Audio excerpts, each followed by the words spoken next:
Alright, so let's just start here, right? So we're gonna do another ranged Start SSF from Tactician, right? A beginner-friendly build to this, right? And we're obviously gonna play hardcore, right? I mean, this might not necessarily be like hardcore-friendly for everybody, but it should be, more or less. I mean, you're always gonna die at least like once when you're playing hardcore, right? I mean, you're gonna die at like maximum one time, right, per character.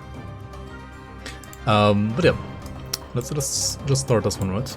We're just gonna go into the game here. We're gonna play normal difficulty, I think, on this ranged character.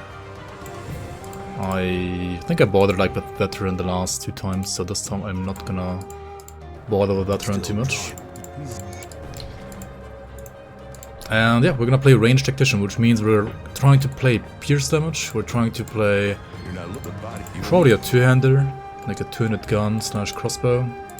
Let's pick up this lore note here for like an easy level 2. Yo, Odin Accurate also, welcome back, welcome back. Thank you so much for the resub. How are you doing, man? Welcome back, welcome back. Yo, Crab Turtle, welcome, guys. Scared of playing this game hardcore, getting too many random deaths when not paying attention. I mean, yeah, you gotta like know the game well enough so that you know like when you have to pay attention and when you don't have to pay attention, right? That is kind of detrimental to your success, I would say.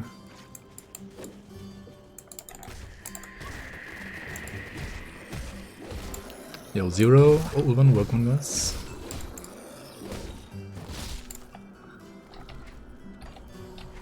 You're so hyped, Hog. How hyped for my stream, I hope.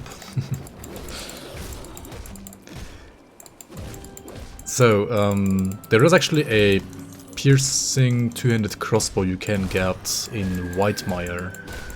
We are also not in Whitemire yet. Whitemire is like pretty much like the second or third area of the game, I would say. So, right now I'm just like getting some, I guess, some levels like from mobs here. I haven't even like specced into anything so far. And I think as bad as it sounds, I mean, we're gonna level with Cadence, right? That sounds pretty bad, like generally you don't wanna level with Cadence at all. But like on range, it's actually not quite as bad.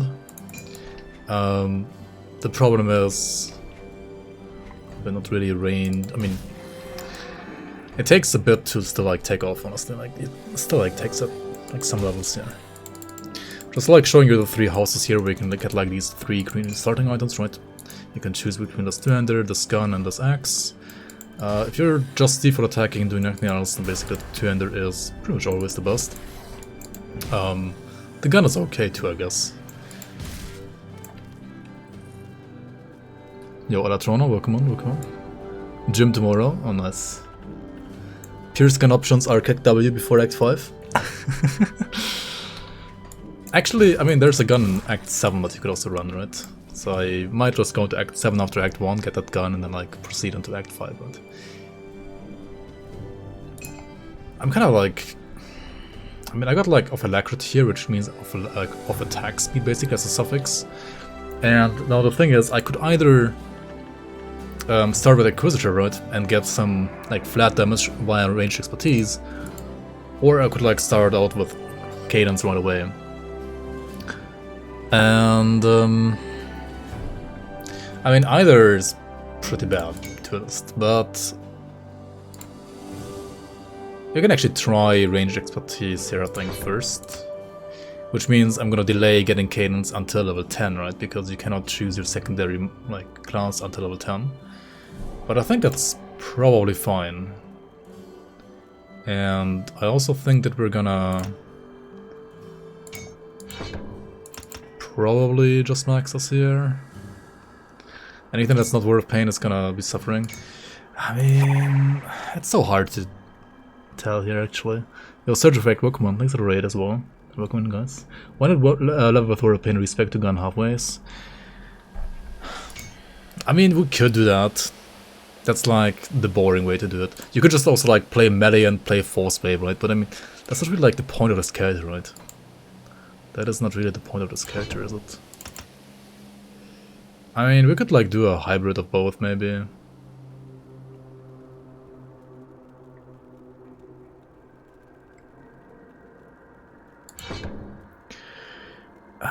gonna suck there. Okay, let's try like a hybrid of both here.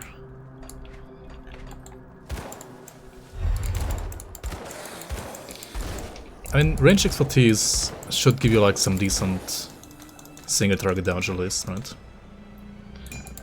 Even got like piercing damage on the gun. Wow. Just get it, right? Just get it.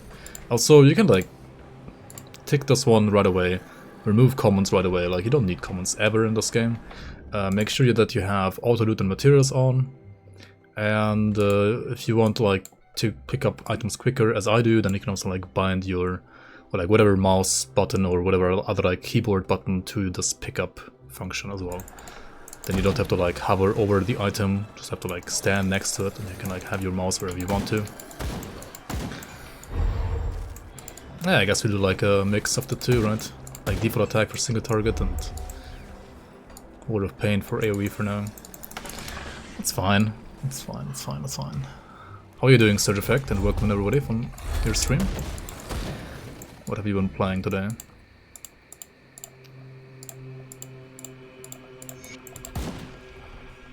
Is there any tool out there to track which cosmetics you still need to unlock? That's a good question, I don't know.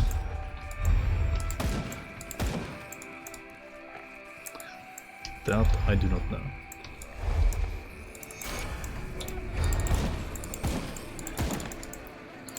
Alright, let's like put 1 and 1 point in the mastery bar down here. You wanna basically like always at least put 1 point in the mastery bar, because otherwise you will not have enough HP. Like generally you want like around, well, at least 100 HP per level. You can really see that I do not have 400 HP right now. I have less than that, but it's gonna be fine for now. And for hardcore I would say you want at least like 120 HP per level. I mean ideal is like 140, 150 HP per level I would say.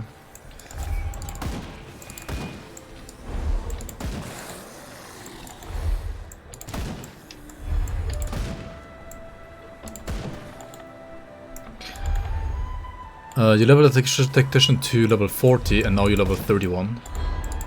So I assume you died. Oh, haven't yet. Yo, direct cover, come on. By the god, this can't be happening. What do you mean? Softcore equals full damage or Pepega? I mean, depends still, I think. For attribute points, for a Pierce Tactician, you basically wanna ideally put all points in Cunning. But you also don't wanna die, right? So you're gonna need to put some in Physique, and you might need to put some in Spirit to like wear rings and amulets. So you'd actually probably need all 3 stats. But we're gonna mostly start off by putting points in Cunning, I think, just because Cunning like gives you damage and maybe like 1 on Physique. There we go. And you want damage, right? Otherwise you can't kill shit. Or like rather, I mean you will be able to kill shit, but it's gonna like, take a while, so.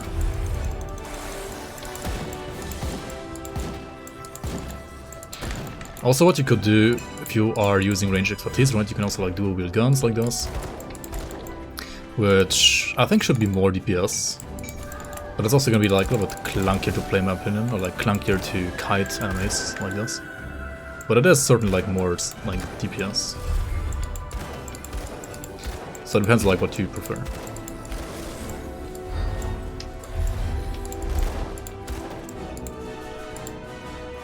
Isn't Inquisitor Spirit Cunning heavy on Physique Light Master Bar wise? That is true, yeah. That is true. However, Soldier is gonna be very Physique Cunning heavy and like basically have no Spirit.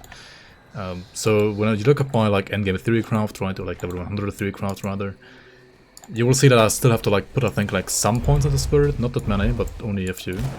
And also here in the playthrough I will try to delay like putting points into Spirit as much as possible. I probably will only need them like at the very like end, like maybe $10 or $15 in the end.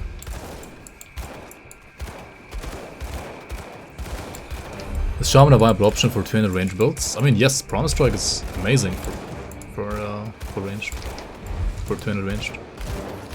I played a Soul Sapphire like beginner druid as well, right? which is Shaman and Arcanist, with like a 200 gun as well. It's very good. Like one of the best like 200 range gameplays there are, honestly. Arguably maybe even the strongest. I mean, maybe. It's certainly, I would say, like probably the strongest like 200 option that you have, like early to mid game. And also when you have like no gear, it's like the strongest as well. Because it's so easy to like build it. Like you just need the gun from Act 5 and that's it. And even before that, it's already like way more damage than this build right here, right? Like this right here is like... I mean, we kill stuff obviously, right? We do kill stuff, but playing this on Veteran would be... this early on probably a pain, because like these abilities are just not that amazing early on. Like at least compared to something like... what's it called? Like Promise Strike. This is like way worse for sure.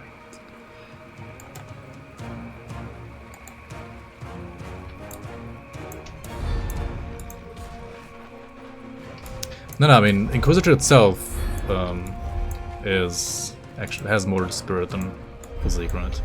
But the combination, like Inquisitor Soldier, which is Tactician, does have more physique than spirit, right? Because Soldier just basically has no spirit at all, like 0 spirit.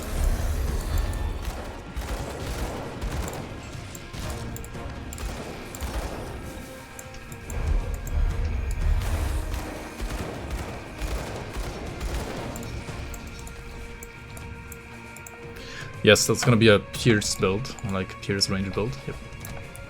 That is the plan.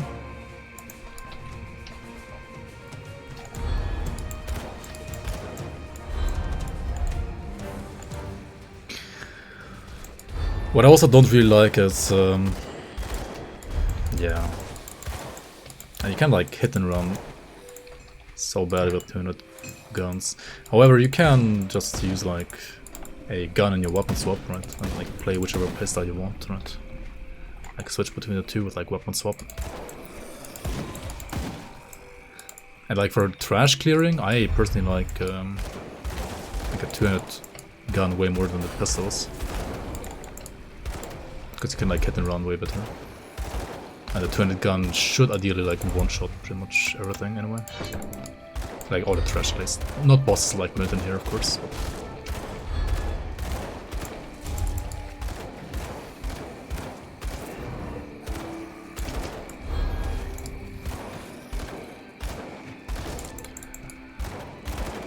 yeah, when Milton feels like an actual boss, even without Veteran, then you know this build is a little bit on the weak side, at least early on.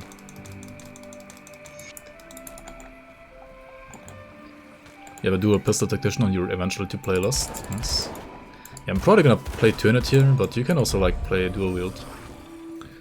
For sure, like dual pistol Tactician, that works as well. There's some nice options for, well, both Pierce as well as physical, right? Like Havoc guns, for example, physical. How did I not find a better chest so far? What the fuck?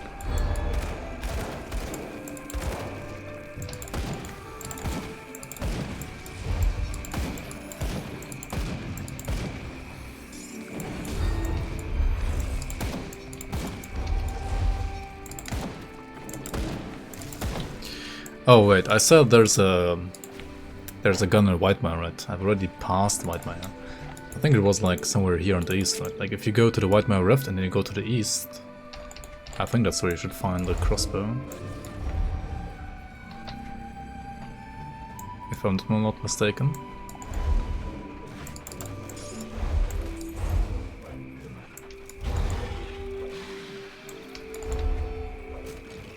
Or was it down here?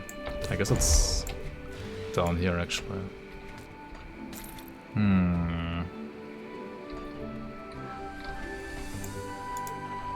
I usually like never pick this weapon up because like you never need it. This is like the only build where it's actually good. So this might actually take a while until I find it here, but I think it's over here. Probably.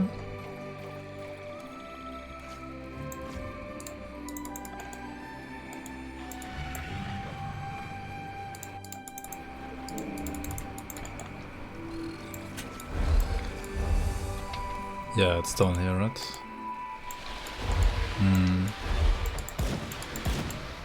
Okay, so over here next to this big slith camp, there's gonna be a corpse here that you just need to like click on. And that corpse is, well, Gavilan. Right. Well, like one of these corpses at least is Gavilan. Not sure which one. Ah, there we go. And it even rolled like with puncturing prefix, giving us more pierce damage. Perfect.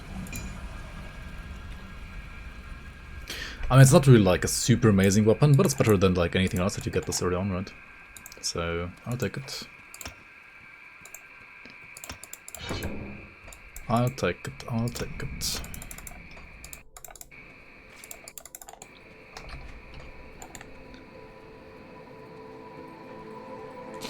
Maybe a bit complex, but attack speed and DPS scaling wise, I remember seeing the fast one-handed weapons get better with that. Yes. Do you think this build would do more damage with one-handed pistols?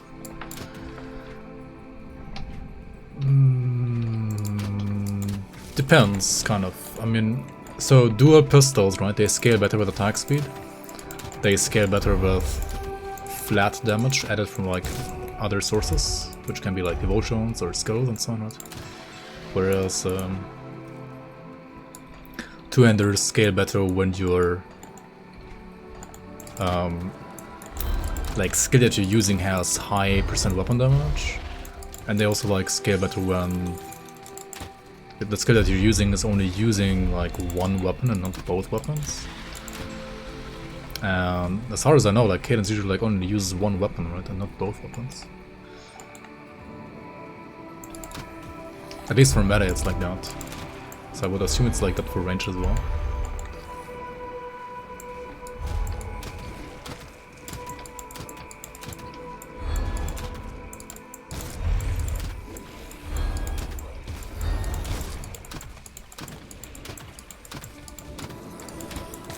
Alright, I mean that's not really like amazing damage so far, but we're gonna get more single target damage once we're like level 10, we can put points into Cadence, right?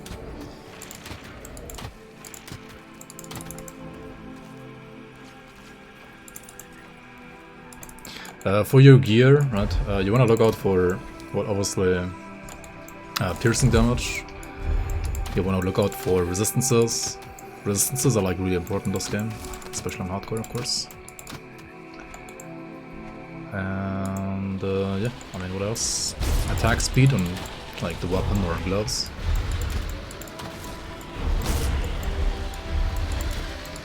Or possibly even the amulet or rings. You never beat 1404? I mean, can you beat games like Anno even?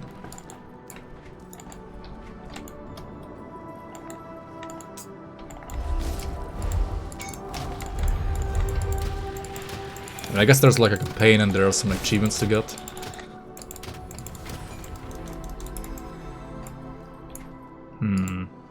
Alright, we got some shoulders. Finally. However, there are also like other shoulders that you can like go for, right? That you can find. I'll show you here in a second as well. Vampiric of Alacrity. Now, this is kind of juicy, honestly, because like Vampiric is life leech and Alacrity is attack speed, right? But the base is not really good, so whatever. Speaking of guaranteed items, there's another one you get here from this rotting corpse, right? This would be the Slith Tongue, but I mean that's like useless for a build like this, right? It's like a poison dagger, right? Pretty nice for some night plates, I guess. Also, oh yeah, you should like get a point in bursting round, right? Once you're there, and yeah, let's get some more points. Probably just down here, to be honest. We need some more HP.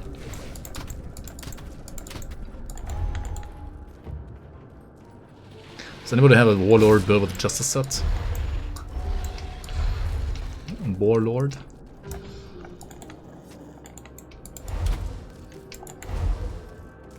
I played a Commander with Justice set. I mean, Warlord can be played there similarly, I would say. These totems, right, they are like an optional challenge as well. I'm gonna click on all of them, no matter how hard they're gonna be for me. But if you feel like these are too hard for you, then just like don't click on them, right? But they also are worth it when it comes to like loot and... I mean, just don't get hit by the rock here, right? I should also go back and do another side quest to get like more storage room, right? Let's remove those, remove that, right?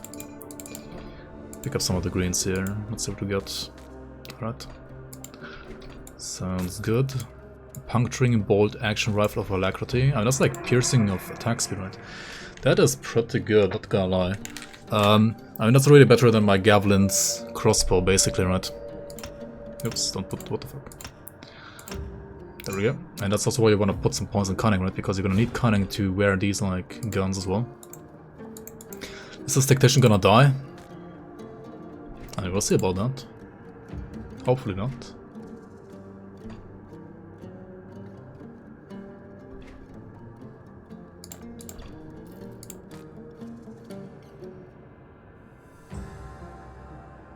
Alright, the rest is trash, basically. This one is actually good though. Aggressive silver band of alacrity, right? This one has... of alacrity is always attack speed, so whenever you get the alacrity, you basically always want to get it, right? You always want to pick it up. Always wanted alacrity. And now, since we are level 10, right, we can use soldier and pick cadence. That's kind of all you want here, I think. I mean, you got like 1 point in more combat advantage as well.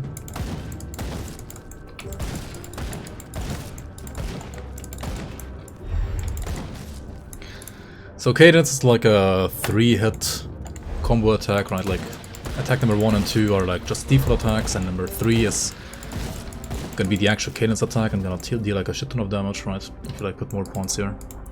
And also, if your weapon has % armor piercing, right? This gun has 25%, the crossbow had 100%. Then it's also gonna convert like all the flat physical damage from like the skill itself to pierce damage as well, right? You can basically think of armor piercing as physical to pierce conversion. However, it comes like it takes effect after other conversion, right? So if you have like physical to say fire conversion, right? Then that physical to fire conversion will mess with your armor piercing. So you don't want to get any conversion ever, like anywhere, right? Because you never want your like armor piercing to be messed around with, right? Also, you can get alacrity on the amulet, as you can see here, right? You will start the game with a salt bag. Do not sell the salt bag, you want to keep it later. I mean, keep it until endgame, basically, because there's like a boss that you can fight later on that requires you to have the well, salt bag in your inventory, basically. Yo, Scrab, welcome on.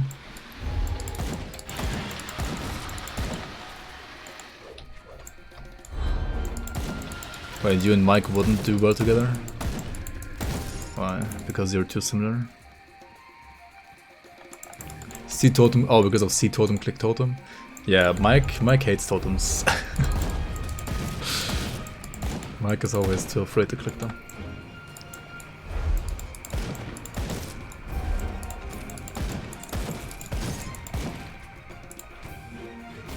And attack speed on gloves. I mean, we got like attack speed on gloves, the ring, the amulet, the gun, pretty much everywhere where you want them, right?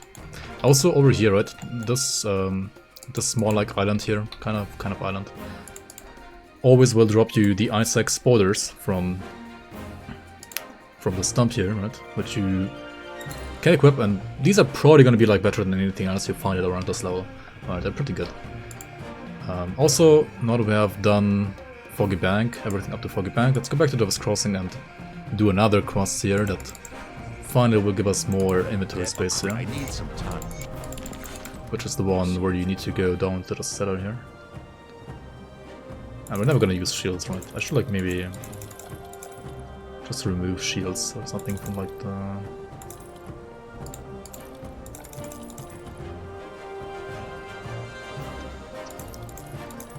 like items that are just being shown.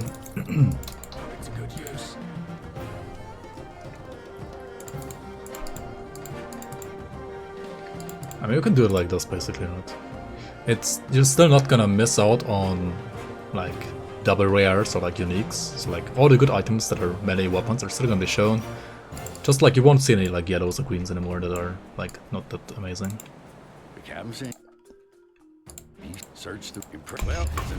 Alright, you need like 5 scrap for this one, and you need what was it, like 4 crosses for this one over here. Welcome to Rift. Yo, Boujum, welcome on, welcome on. Yeah, I'm playing.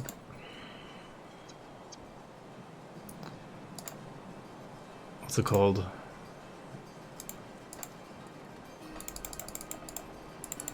I'm playing Word of Pain because everything else is just gonna kinda suck. Well, in for AoE at least. Alright, it's kinda bad. Alright, so I'm gonna actually make a quick level 10 link here. So just like know what I started out with here, like which skills I started out with here. This is obviously like not the most efficient start, but it kinda like makes you more or less like play the way you want to play later.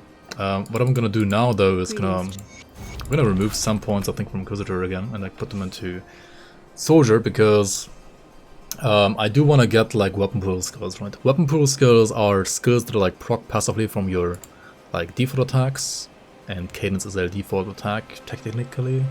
I mean, it's like a default attack replacer. The third attack itself is not a default attack, but the first and second are, so like first and second attacks can proc weapon pool skills, right? Weapon pool skills like Okumi's Advantage, Zolan's Technique, Bursting Round, Chilling Rounds, and Storm Spread is like what you want to use in a build like this, right? So I got Bursting Round, right? However, the next one is going to be like at 20 points on Inquisitor, whereas the next one on Soldier is at, well, 1 and 5, right? So I could like just get these instead. I'm gonna like get a point in Marcomians and like start working towards Zolan's Technique. And now with the 1.1.9.6 patch, right? Zolan's Technique as well as Chilling Rounds have pass through, right? Meaning that if you hit an enemy with a severity, the projectile is gonna like pass through the enemy and like also hit enemies behind that enemy. And that's pretty nice for like AoE, right? Also Cadence has the same effect, at least once you have points into fighting form. But that's gonna take a while as well. But it's also like one of the other reasons why we're like push basically Soldier up to 15. So I'm gonna like put some points in Cadence while pushing the bar up to 15 and then like get Zolan's Technique as well on the way. That's kinda like the plan for now, I guess. And once I have like enough AoE from like weapon pool skills, I'm gonna drop Word of Pain again. Because I really don't want to play that because like, it doesn't fit the build. I mean, I guess you need it like later anyway as a debuff, but until then, yeah, we're just gonna like try to not have to play it as much as possible. I'm talking too much. Moshi Moshi. Yo, Evil Cat, welcome on, welcome on. Or Evely Cat rather, welcome on. Pierce Tactician, yeah, that's gonna be Pierce Tactician right here. It's, I mean, you start out with like physical, some fire damage, some elemental damage, some pierce damage early on. It's kind of like a mix of lots of damage types right early on. But eventually it's gonna be pierce damage. Also, you get these like devotion points from these devotion shrines, right? Which you can spec into your devotion page, right? That's basically like your third class. And as a 200 build, you want to like kind of rush Kraken, but also as a range build, you want to kind of like rush Hydra, right? So on top of that, you also want to like get this node in Jackal here, right? This node in Jackal is just like super good, in my opinion. So we're gonna like do 3 points for this node here, and then probably work on Kraken. Unless I want something for more AoE to like drop Word of Pain earlier, but honestly, Pierce Devotions, at least for ranged, I feel like they are not that good for AoE, right? Like, what can you even use for AoE?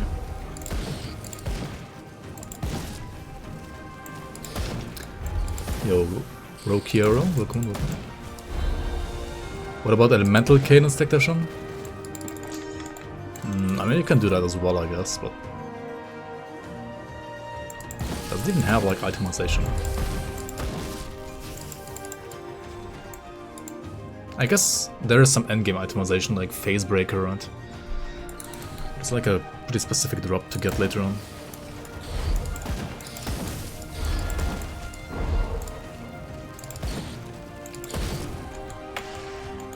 Pierce Force Wave has good AoE. Fuck off what Force Wave did. Wait, did I miss killing this guy? Julius? What the fuck am I doing? Talking too much, not playing the game properly, right? What am I doing? Yo, Migok, welcome on, welcome on.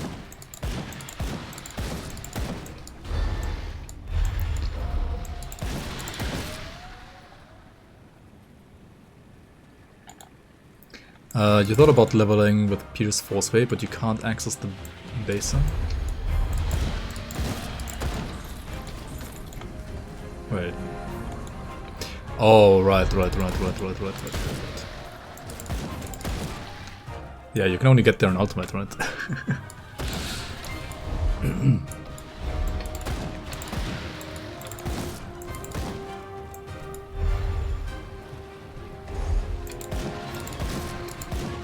I mean, you need to basically like hope that you get something like Blade Fury, which is like a blue random drop, right?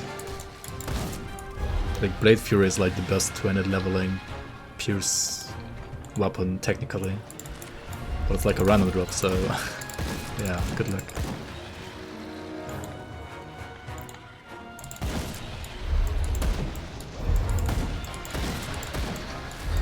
Until then, like play with a random green sword.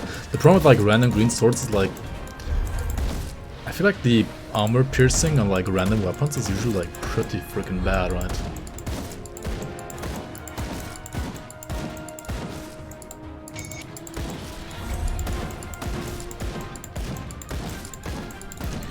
I see a Dreadlord's prefix here on this belt. That is very nice because the Dreadlords has life leech. And that is obviously nice.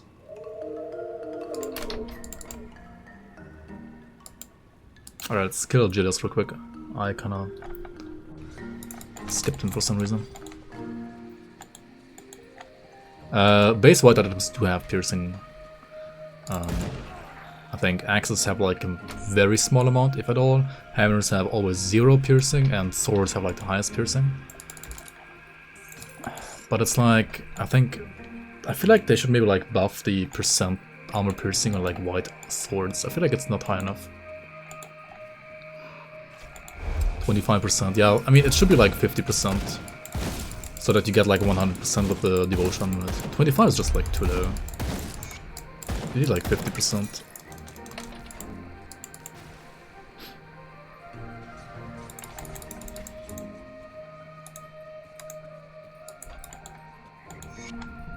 Unless you get Sinister Prefix. I mean... yeah, just get it, right? Like you need Sinister Prefix, which is a rare random drop prefix on top of a random drop white sword. That sounds pretty bad. Anyway, here in the Foggy Bank you want to check out 3 spawn locations, like here, here and here. Because in all of those 3, this merchant can spawn right through the graves. And you also want to rescue him. Alright.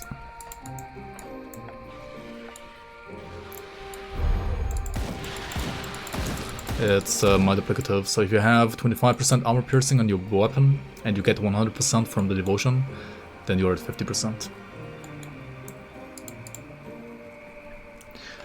Blessed Whetstone has another 50%. So Blessed Whetstone would bring it from 25 to 37.5.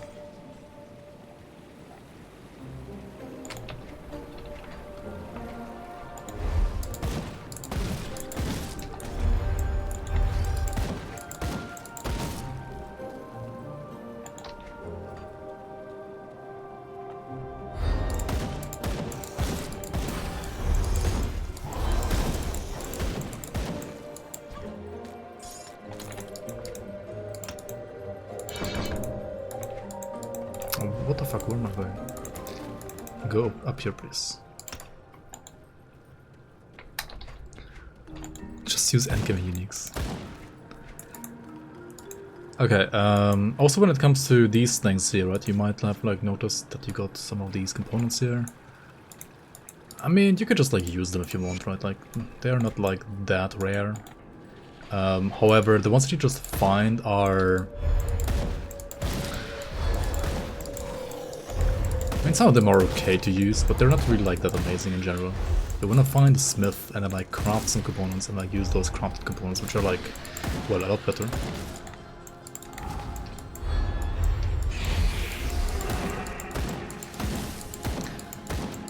But there's some that are like actually also fine, that you can find.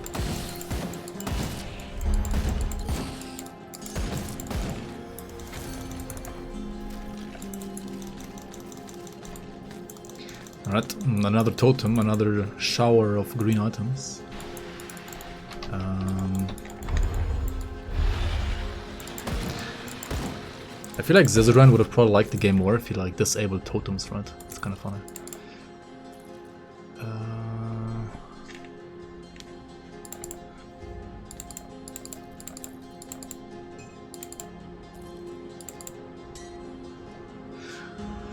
The problem is I need attack speed on the gloves, otherwise they're like kinda...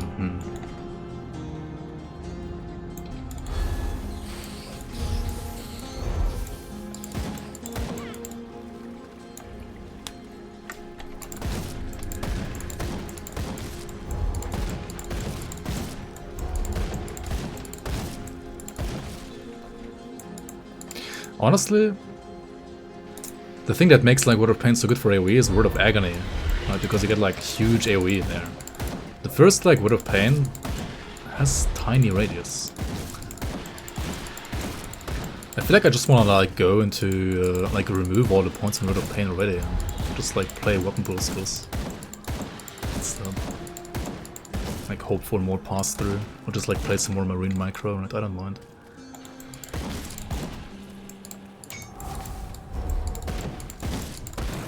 I mean, it barely deals any damage anymore, anyway. Unless I like put more points into it. And I really don't want to put more points into it right now. And my gear and my devotions aren't gonna scale it either, right? So it's kinda... Yeah. I'll get rid of it, I think, like, pretty much right now. Alright, over here we have the Shambler. Another mini-boss. Just kill him.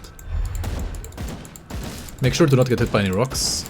Whether they fly from above, from the sky, or like he throws them. I mean, from the ceiling, or whether he throws them. We got a Relentless of Blood here. I mean, we are so fucking lucky, because this one has attack speed and +4 to my main ability. So, I mean, yeah, just get it, right? Just use it. Yo, 9 alcohol, welcome on, thanks for the follow. Streamer luck, enabled, yep. Alright, let's go, actually no, we're not going back yet. I wanna find the smith first, which is, well, right around the corner anyway, right? You have Duncan and you have Angram. Duncan is pretty good if you wanna play like Fire Strike, right? If you're playing like a ranged demolitionist, then Duncan can like craft pistols, right? But they can also like craft some other gear, right? Can Duncan or the other guy like craft guns maybe for a build like this as well? I actually don't know.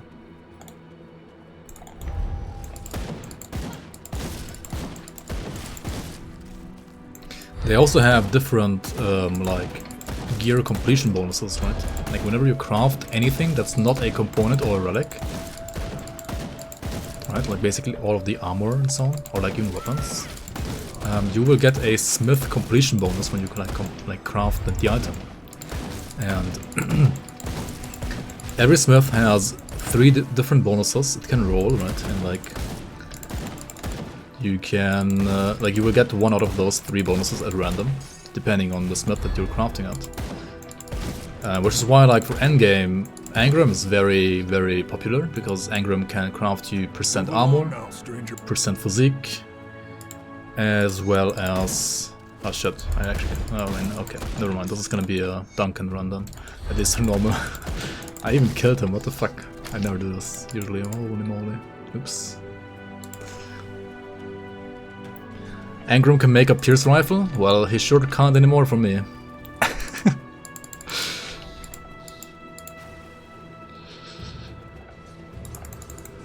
He definitely can't anymore for me now.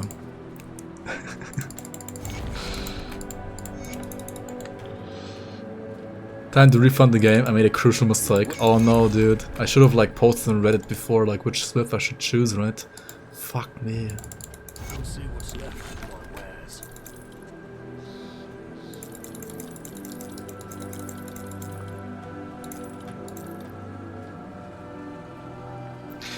So this is like one of those, right, that you kind of don't want to use, right, because it has like physical to fire conversion in it.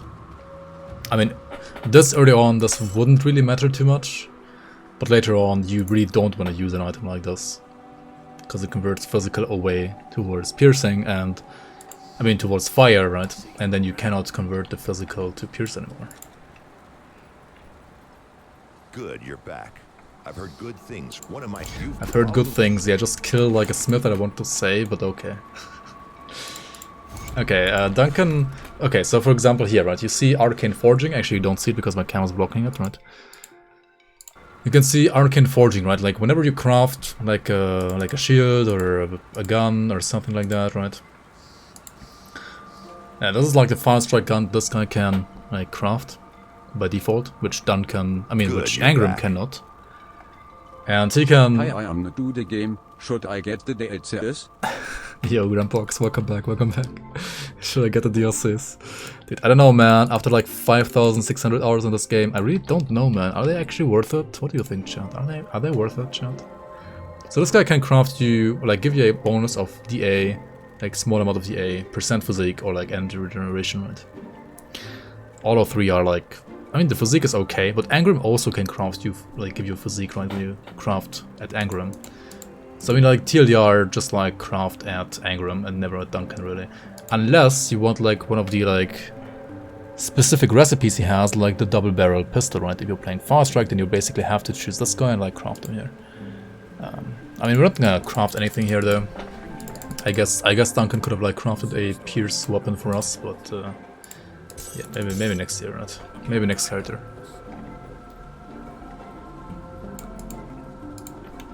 What troubles you? Cam back, alright. Yep. Alright, let's remove the word of pain, right?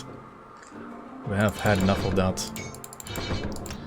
We're gonna get a point in Zolan's technique, very important because of the pass-through, right? I might actually put more than 1 point here now. Like, you can see the percentage to use this ability is scaling up as well with points, right? You have 12% by default, like with 1 point rather, then +3, and then +2. But also 3 targets max. Which I guess doesn't matter if you're playing in ranged and pass through anyway, because then you have like unlimited targets, right? So obviously like 18% is gonna be good value, right?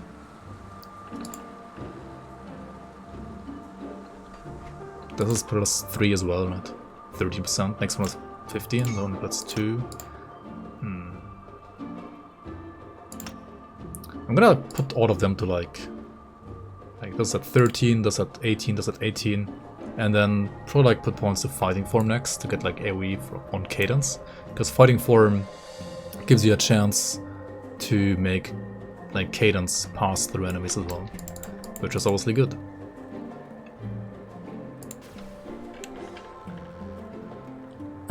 Why are you gonna play Bolt Thrower and not Messenger's Repeater?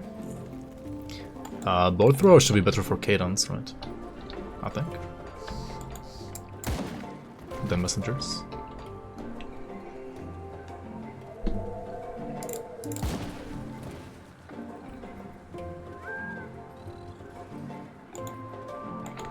Why did I start Inquisitor anyway?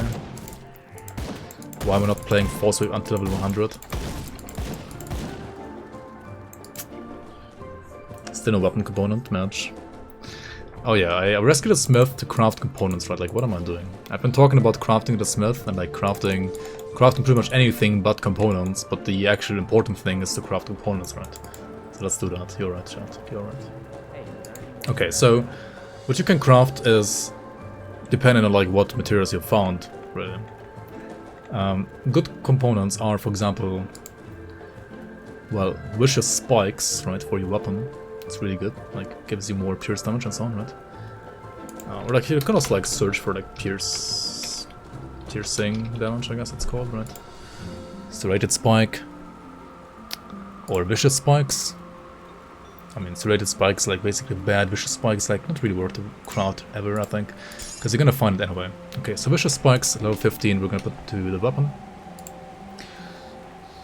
What else? You can craft anti-venosol, right? Really, really nice. Gives you poison rust. And so on and so on, right? You can also craft like a ward stone. Really, really good with the movement speed as well. But yeah, I need more crystals first of all. Okay, let's just craft this one. This needs level 15 as well. I mean, okay, kind of you wanna go back to the smith once you're level 15, right? Because before that you don't really like... can't equip any of those like actual good components. What you can do before that though is buy a medal. Right. Because medals, at least these ones over here, give you like % experience as well. Like more experience gained. And I mean that's pretty nice, right? They require level 14 though. Yeah, good night, Scrap. Sleep well, sleep well. Don't die, nodders, nodders, nodders. I'll try to. Alright, I don't have Warrior Pain anymore. I was gonna like Warrior Pain the group, but then I was like, well, no more AoE. Or rather, I have to like hope for weapon pool skills to provide me AoE here.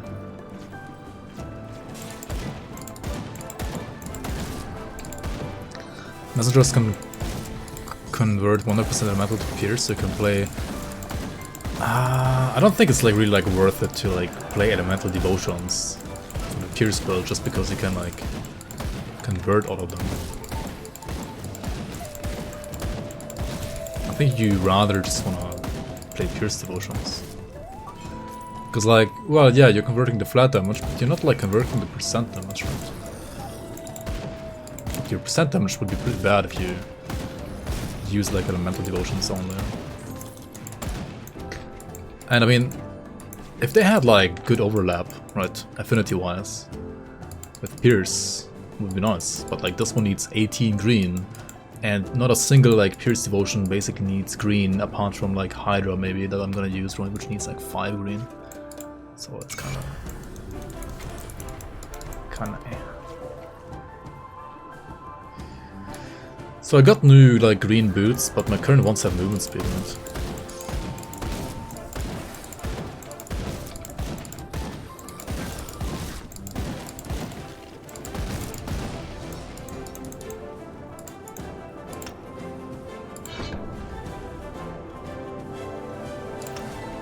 Alright, time for the medal. There we go.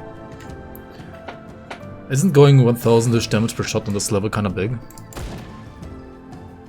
I mean, it's Cadence, right? It's only every 3rd hit. Also, AoE is bad, yeah.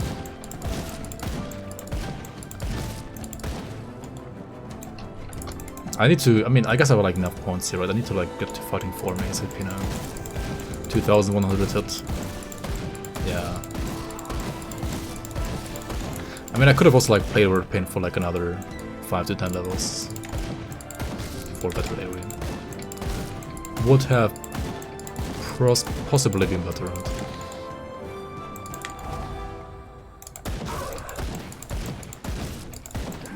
I'm not one-shotting the elites with Cadence yet, right? So I don't have enough single target, I guess.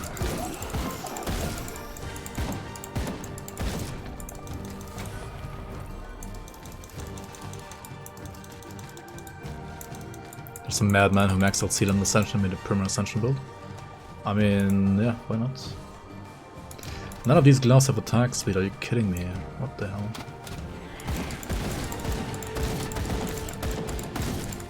He's bad, man.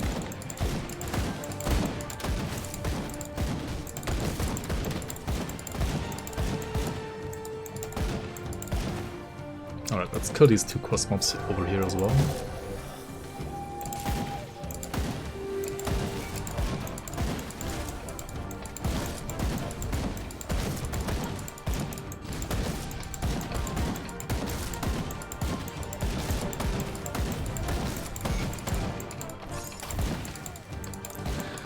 There's also like a button to hide the loot, right? I suggest you to bind that to whatever you feel like whatever you feel comfortable with as well. It's pretty nice in some situations. Also, I guess at this level you can like remove yellows as well. Honestly, yellows and whites are kind of cosmetic in this game. You don't really need them. Apart from like the first 15 levels maybe.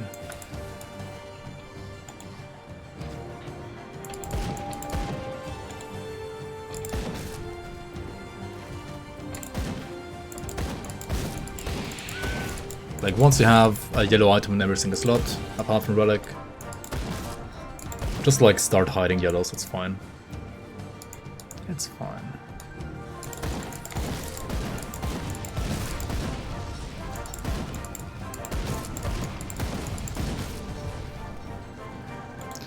You just able whites at level 1? Yeah, same. Yeah, like whites at level 1, yellows.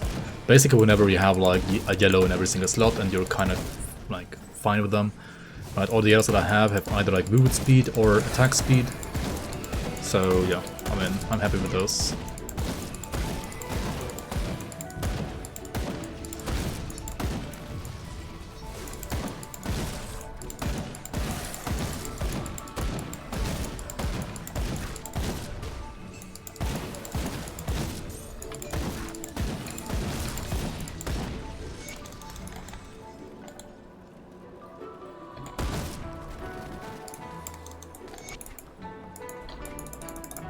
Yeah, you can probably actually color FXs, right? With the like rainbow filter.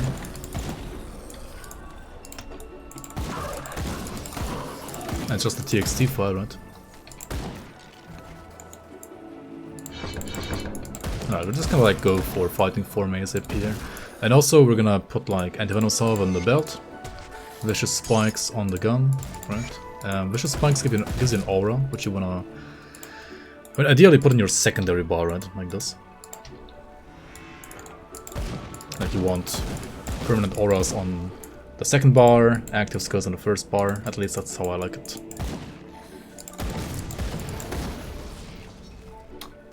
Keep in mind though that every time you like reset your game, right, you will have to reapply all of your auras.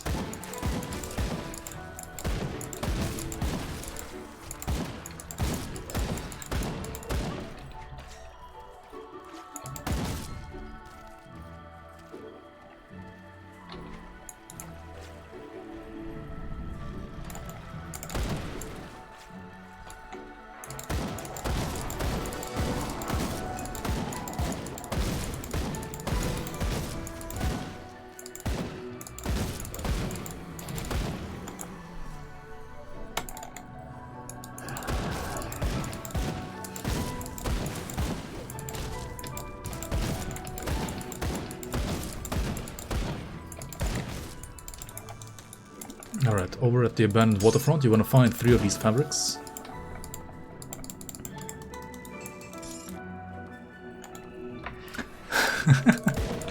What am I gonna use for damage reduction lost build? Yep, prepare the pasta.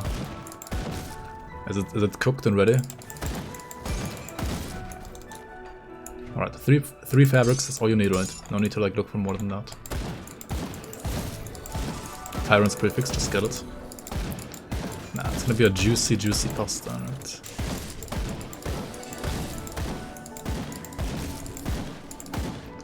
One of Gander, actually.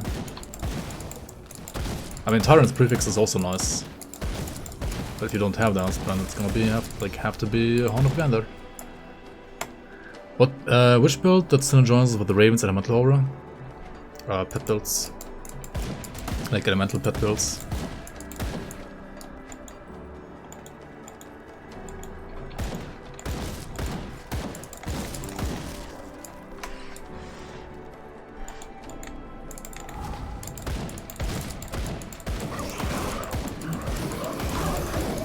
Alright, passed through doing some work.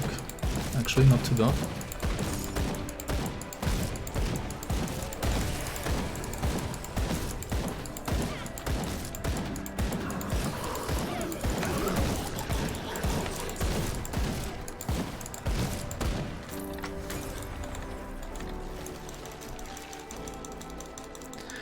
Okay, we got some blue boots called Final March. I mean, these have movement speed, so we're gonna switch our boots here for sure. This one just has like way more armor, pierce runs, lightning runs, speed runs, sure. Also cunning. Formidable of the Eagle.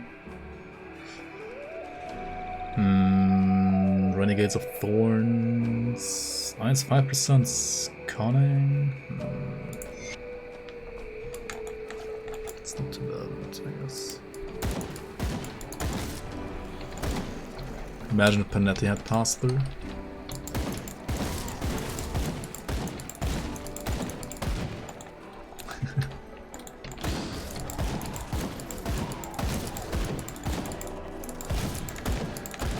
Imagine, right?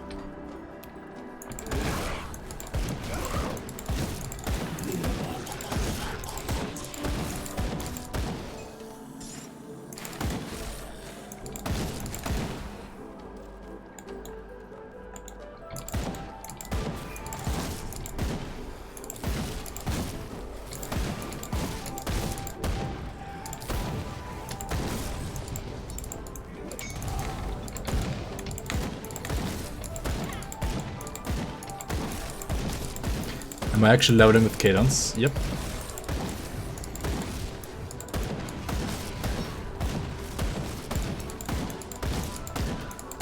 Unironic Cadence leveling right here.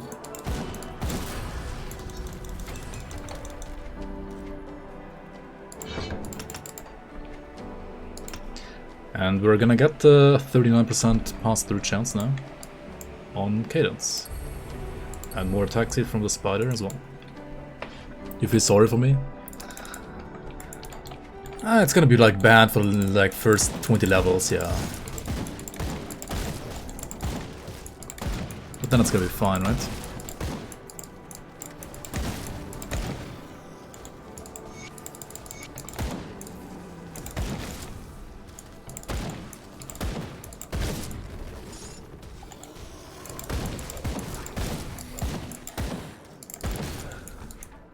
The problem is you really like need to get 12 points into fighting form. Like once you start putting points there, you just want to like max it out, because like not having like 100% chance kind of feels awkward. I think like you want to be able to rely on it, and the weapon pool skills are really like unreliable enough, right?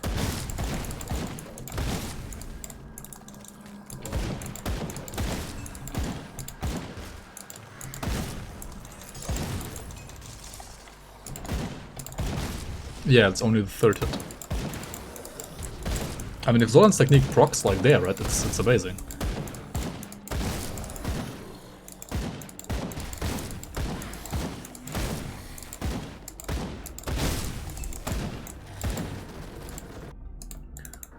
Like, if it procs, right.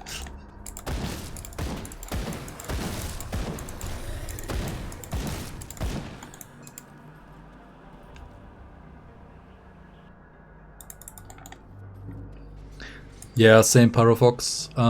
Also, I've been playing like, I mean, I don't know. And for speed leveling, when I'm doing like some endgame build, basically, I just want to like get to 94 as soon as possible. Then I just gonna like level with the most efficient thing, right? Which is mostly gonna be force wave for soldiers. But if I do like these fresh start playthroughs, then I really just want to like show people basically the playstyle that you're gonna play later in the end game from ideally level 1 onward, like as soon as possible.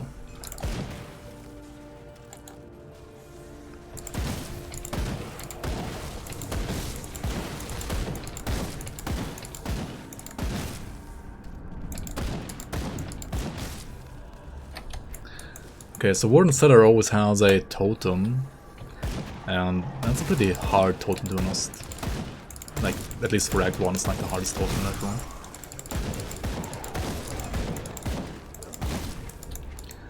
But let's just do it anyway.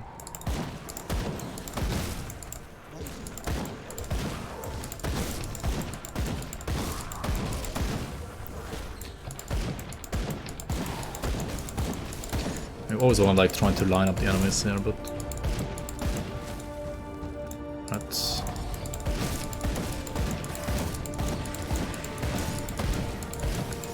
Wait, why are they attacking the spider? What the fuck? What are they doing? Alright, Cadence does hit pretty hard there, right? So we take down these flash outs as well pretty nicely. And oh boy, the loot is too much here. Holy moly, let's go back and sell real quick. Tyrants of Fury, just get it. Yeah, just get it. How do you guys deal with wrist pain playing this game? Yeah, I mean, you can play the controller, for example, like Toma does.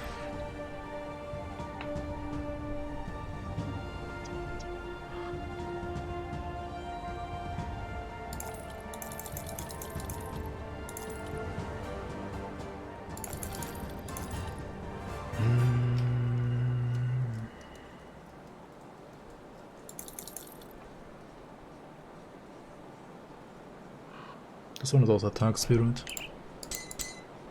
This one is no attack speed.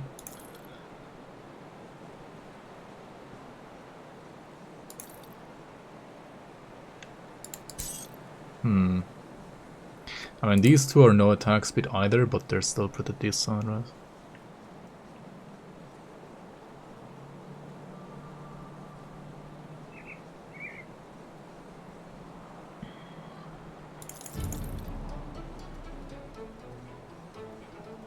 This one has pierce damage, and like this Ring of Sea proc whenever you get hit. It's not too bad. Can use that, it's fine. Oops, no, don't sell scrap, what am I doing? You actually need scrap in this game, it is actually helpful. Alright, we found Dardat, right? Did we get more Aether Crystals so far? Not really, right? I mean, actually 9.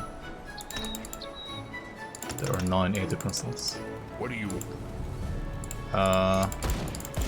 The Bite Raider.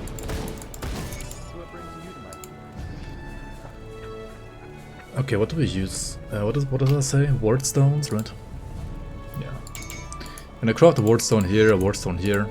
With movement speed, bleed rust, elemental rust. I mean, ward stones are honestly like so broken. Like 80% lightning and fire rust at level 17. Hello? Also wanna craft like scaled hides. Basically like ASAP as well. Because armor absorption is only 70% by default in this game, which means that all your armor that you have is only like 70% effective, right? And you need armor absorption from, for example, scaled hide to increase that to ideally 100%, right? Have you found good with there have been warden? Yeah, vertical mouses are also pretty nice if you have like wrist problems, that's true. Like the ones where you have the hand not like this, more like tilted like this, right? Like the natural way to hold your hand is like this, right? Not like this. So like the way you hold your hand with standard computer mouses is actually unnatural, right, for the human body. Which is why you get the wrist rub problems from like playing computer games. So like those vertical mouses are actually a way to not get those wrist problems, right?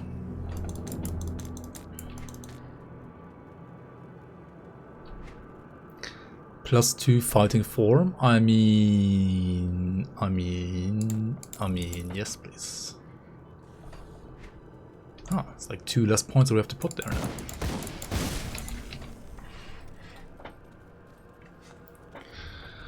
Yo, Fromage, welcome in. Let's hope this one lives longer than the last one. Indeed, indeed. Is the armor absorption buff specific to the armor of the piece you put it on, or does it affect all armor? It does affect all armor, right? You can see it here. If you hover over the armor rating, you can see armor absorption, 84%. If I take off the piece that has the component on, right, everything else is 70%. And now it's like all of it is 84%. So it does affect all armor pieces. What only affects the piece that you put the component on, however, is flat armor, right? Like you can see, scaled hide has 35 armor, and you can see, for example, head has 156 by default, right? It still has 156 by default. So the flat armor that the scaled hide provides is not like global; it's only local for the shoulders. However, the armor absorption is affecting all pieces, right? The only way to get armor, like flat armor, to affect all pieces is via the belt or like rings, right?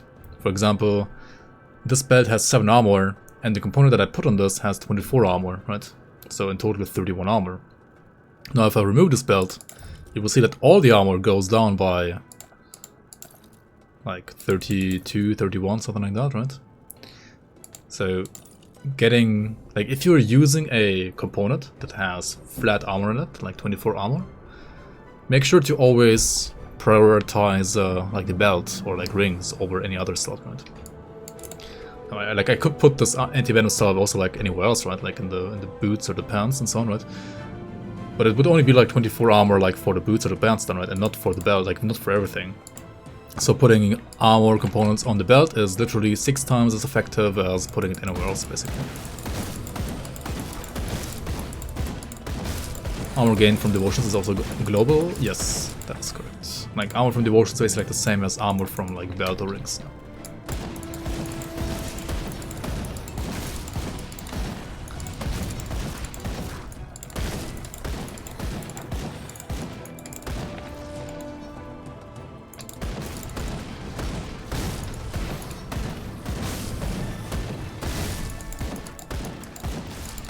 Alright, we have a decent amount of pass-through now, it seems like. 69% chance, nice. That is indeed very nice to have.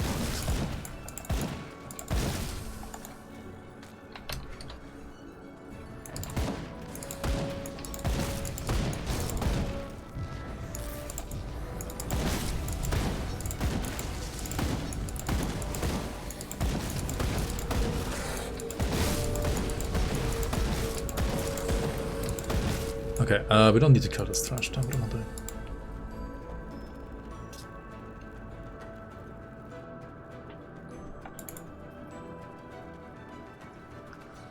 You should mainly move the hand using your elbow joint, yeah. You should not use, like, move the hand as much with your wrist, you should rather, like, use the elbow joint. But honestly, I'm not really doing that either.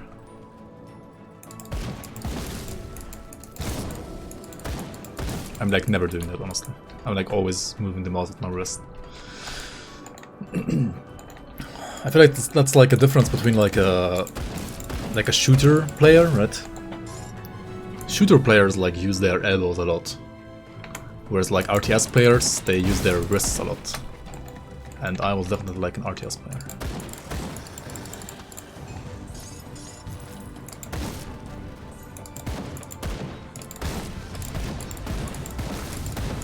It's also like high DPI versus like low DPI gamers, I guess, right? Like low DPI gamers are gonna have to like use their elbows a lot as well, whereas low DPI gamers don't. And I mean, like low does need to use the elbow, high doesn't, right? Okay. So yeah, I mean I've been rather like high DPI gaming compared to at least like shooter players as well. I do not have an Aether Crystal for us, what the heck? I mean, good thing that we have an Aether Crystal right around the corner here. Alright, let's cleanse the shrine real quick. I mean, you wanna like get all the shrines right, like all the time. Don't ever miss out on the shrine. You do not wanna miss out on shrines.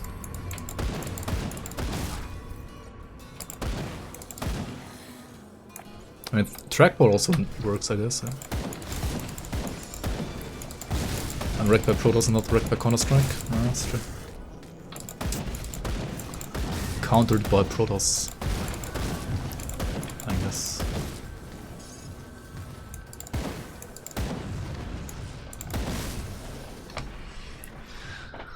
I'm both. Dude, I suck at shooters, like, so much.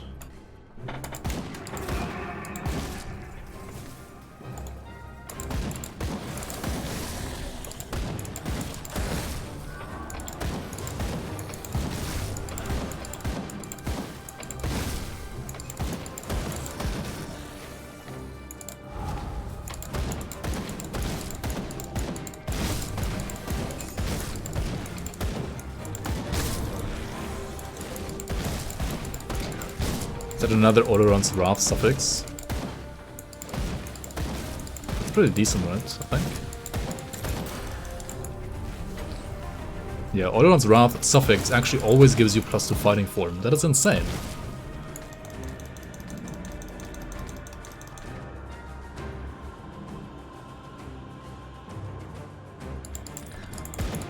And why is that insane? Because it means that I need to like put less points here. Yep. I'm gonna use that one, and we need 3 more points, and now we have literally 100% pass through already on Cadence. Hog.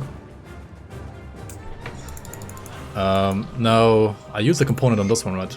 And you don't wanna waste the component, so let's go to the Darlet right inventory. Once you have saved Darlet, you can make her remove the item or the component, and then you can like use the component on something else instead, right?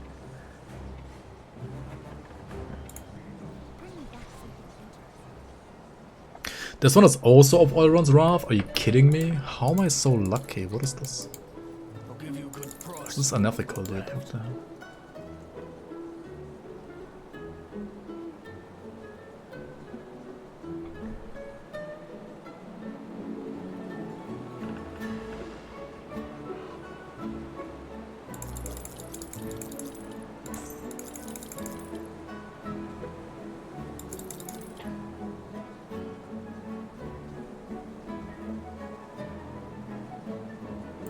I mean, I kind of want to use one of these though. Like, I'm gonna lose the 3% attack speed, sure, but it's like still worth it, right? I mean, it has to be worth it, right?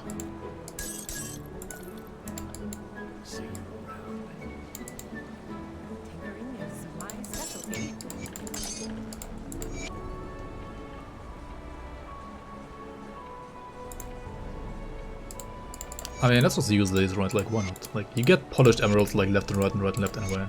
Might as well just use them for now.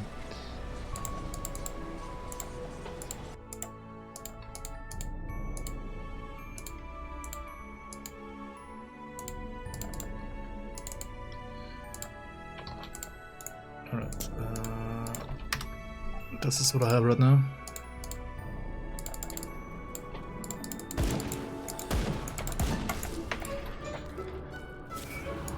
Chapter 1, just get all the rare affixes. I mean, if I get it right, I'm not gonna like not use it.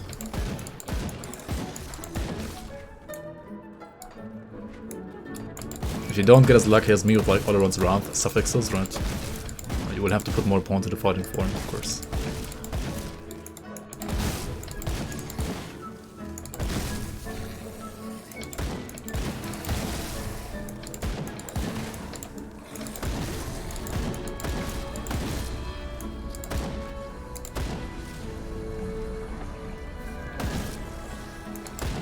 You want the respec to Deceiver now? Oh. Welcome Ataka.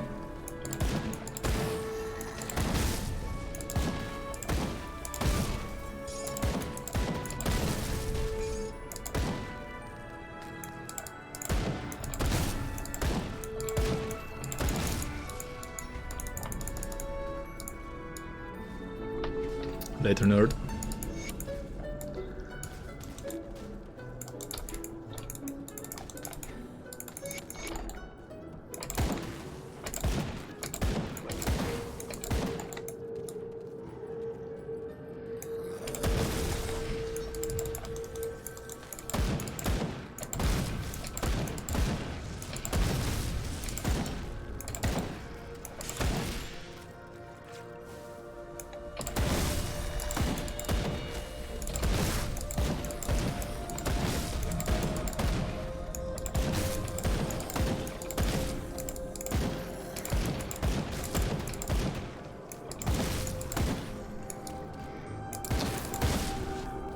$5k damage hits already? Really? It's more like 2k on average, right? 2.5, 2.3, I mean, it's fine. I could just like put more points to Cadence if I wanted more damage, but I really don't need more damage right now. But then again, I do have my AoE now as well, so I might just get more damage, like single target damage now as well.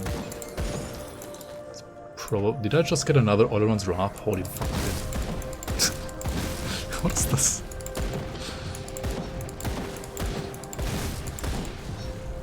Like, what?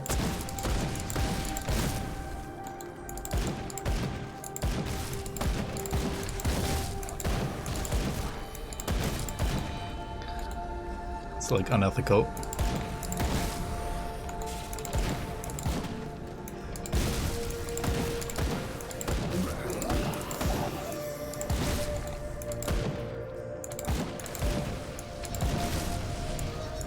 Of all around stash. It's Mystic Prefix and I would lose attack speed, but I mean...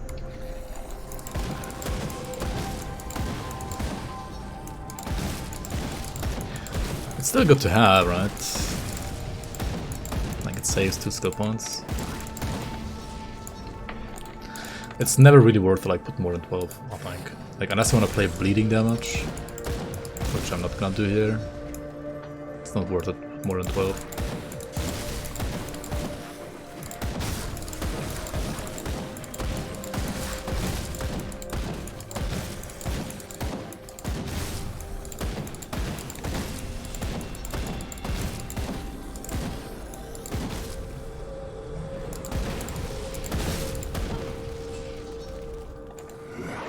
Chicken PC.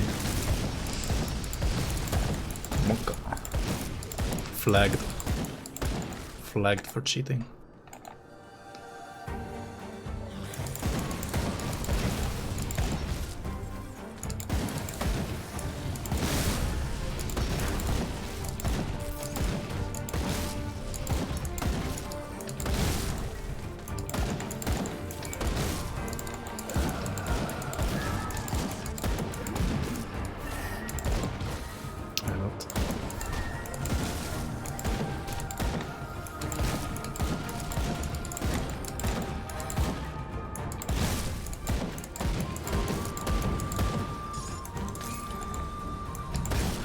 I kinda just want to like kill a little bit more trash here to get some XP. But I also don't really have to, right?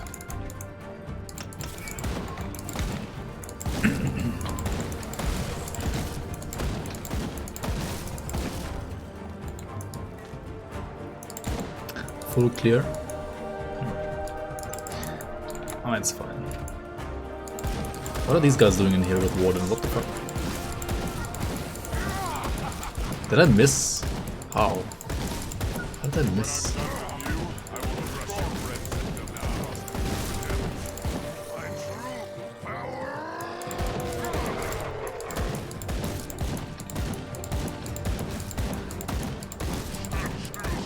You wanna dodge this one because it stuns the wave. You wanna dodge this one because it heals damage. And then you just kill them, right? And you got some good damage. Like, Cadence is good single target damage, right? It's pretty nice. But it does require you to do like all walking basically, and like hit and run properly. Of Maven's Wit, that's not of all around stash, so we're not gonna play it. So you before. Okay, so Act 1 basically done. We can get another of Alderun's Wrath suffix here on the gloves, which means we can take out 2 points from fighting form and put them like somewhere else. I sense turmoil. Here.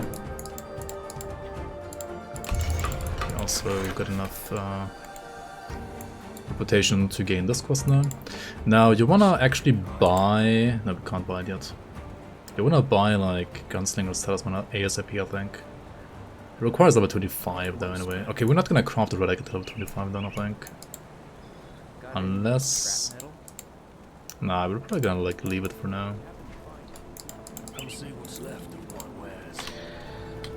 More components. Which other components can I use here? I could use... I wanna get like a Mark of the Traveler for my my boots. I could use Unholy Inscription here. I kinda wanna use Consecrated Wrappings, but I think they only drop later on from like Occult Tests or something like that, right? We're gonna go Ancient Armor Plating here and Unholy Inscription here for like Vitality and Bleeding Resistance, right? That seems fine. We also need scrap, right? We have 14 scrap though, that should be enough. Am I rushing squat tactics to squat better? I should, right? Like it's attack speed, right? I wonder though, I should also get chilling rounds and maybe like finally max out ranged expertise, right?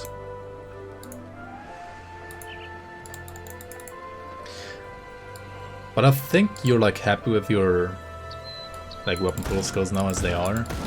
And you just want to get to like squad tactics, deadly momentum as well, right? And you're gonna get like another weapon pool skill from Gunslinger's Talisman. That should be fine, I think, right? Maybe even go for like Autoron's Rage exclusive, and then like switch over to Aura of Conviction later on. It's probably fine. Maybe this guy just died.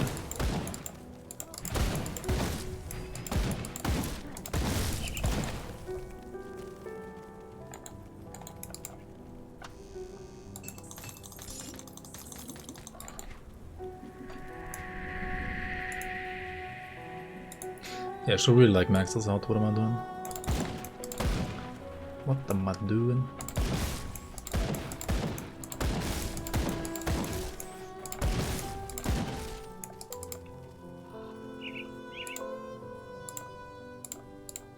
Alright, don't kill this guy, right? Try to save him. Actually, his ring is not too bad, right? It doesn't have attack speed, but it's like flat physical damage, right? Which is nice.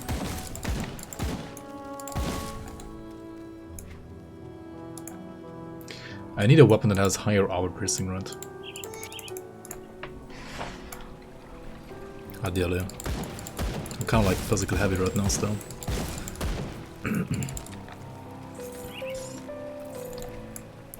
Just rush to Cronley. I mean, Cronley's ring is really good as well, that's true. Yo, Medex, welcome. What's my opinion on the percent movement speed bonus Autoron's Rage? Seems really weak. It's actually fine, I think, for some soldiers.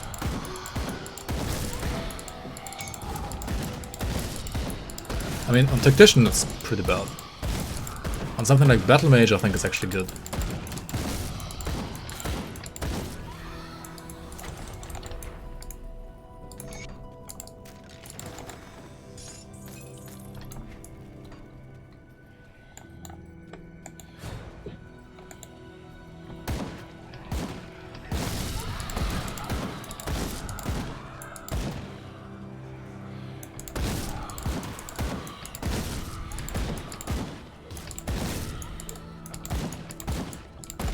The ghosts have high deflect chance, right? It's kinda hard to hit them with like guns for some reason. I mean, it makes sense, I guess.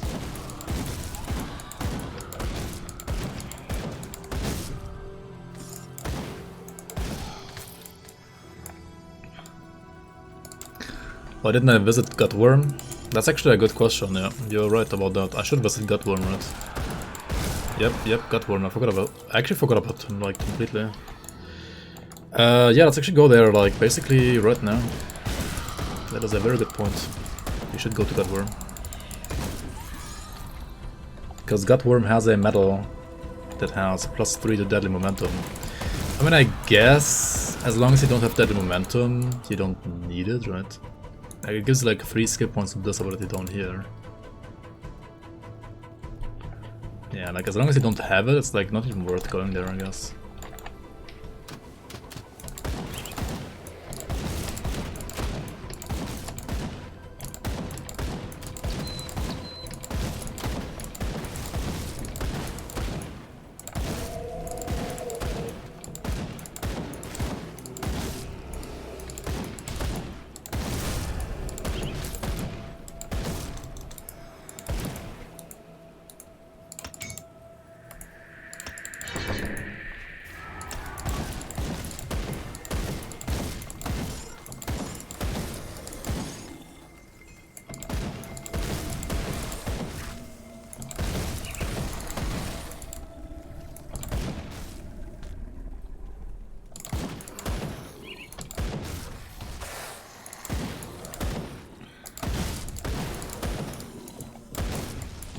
Chilling Rounds medal from SLT.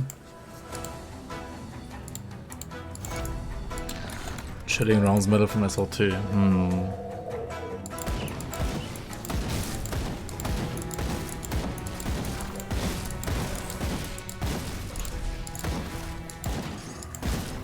You mean while leveling or for endgame?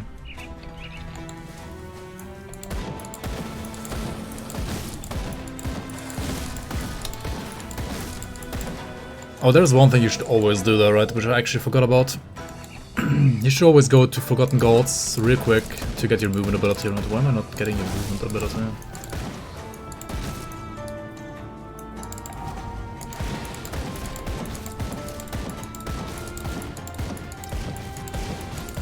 These monstrosities are actually kinda scary, not gonna lie.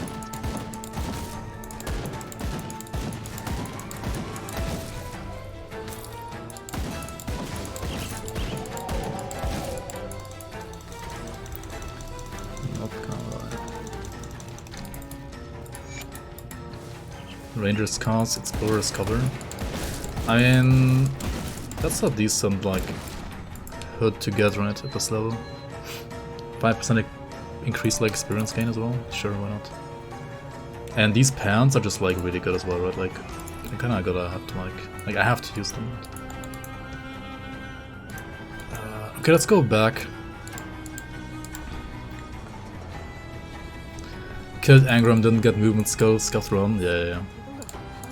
Reset character.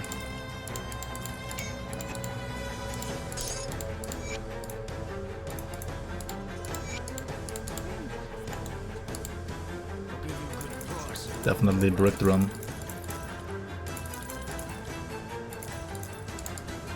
Okay, we're gonna get Skinner's seal here and use it instead of this one, I think, right?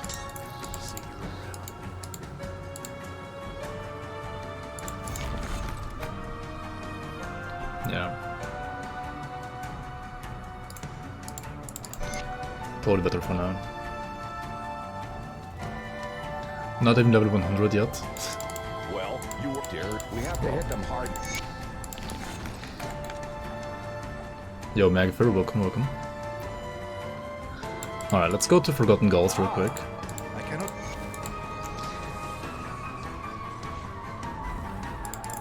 We're only gonna do the first quest here, nothing else, right? Nothing else. We can also check out the secret over here, if you want to, right? You get a legendary weapon here, or shield rather. But honestly, for this part it's gonna be garbage, so we're not gonna use it.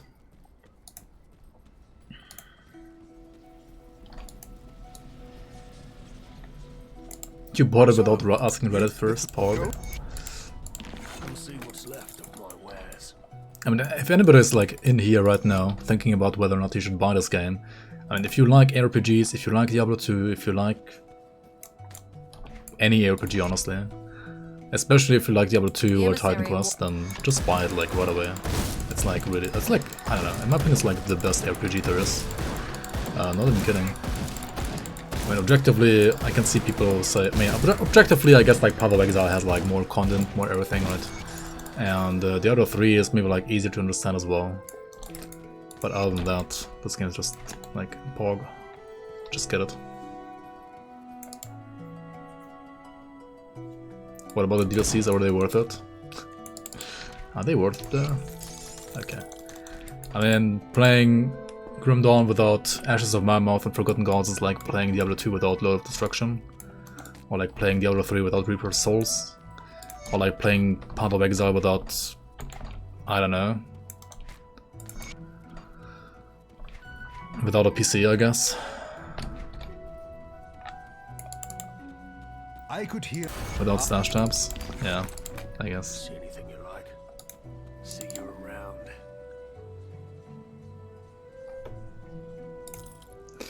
Now, Mighty of Survival is actually not too bad, right? These aren't too bad. Because of Survival has movement speed, it has stun rest, freeze rest, higher armor. It's not really that bad, right? It's pretty good actually. It is pretty good. Okay, who do we side with, right? Which movement augment do we want? After doing the first quest, you can like choose one of the 3 factions, right? And the one you choose, you're gonna get like the first reputation thing instantly, right? So you can use Rush, you can use Disengage, I think Rush is probably the best. I mean, some of them you can only use with a melee attack, or like melee weapon rather, so don't choose those, right? You show Salile. The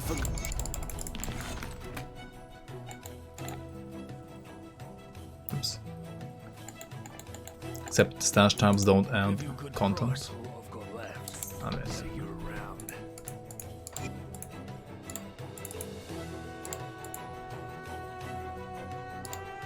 you can also put your pots on different key bindings, by the way. Right, you can have like drink energy potion and drink health potion here. And then you can even like remove them from your bar. Like I'm not pressing A to like use my pot, I'm pressing 1 for health pot and 2 for like energy pot all the time. I just like to have them on my bar as long as I don't need the space for other skills, because then I can see the cooldown, right?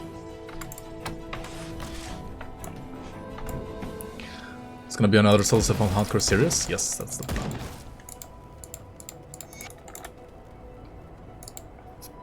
That is the plan.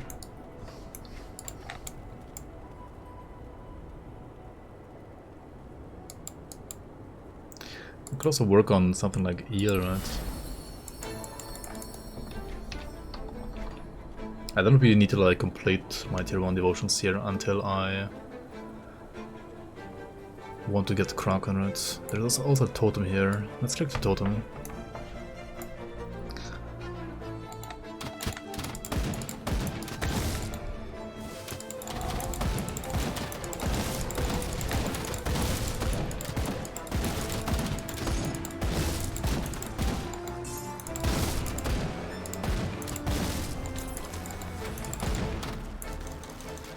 And we got Zed's gauntlets.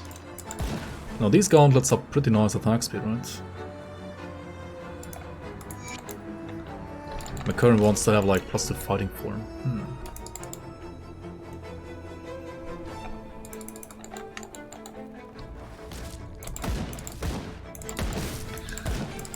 I'm not gonna die to Elric this time, I promise.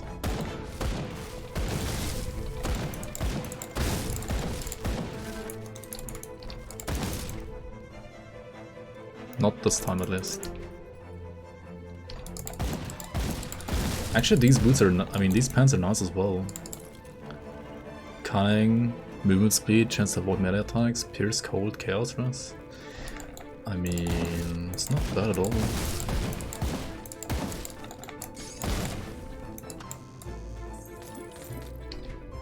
Isn't Tactician more like a C or D tier class? Maybe it has soldier in it. It can't be that bad, right? I mean, it's definitely not S tier, I agree. It is not S tier. But I mean... you can play literally any class on this game, to be honest.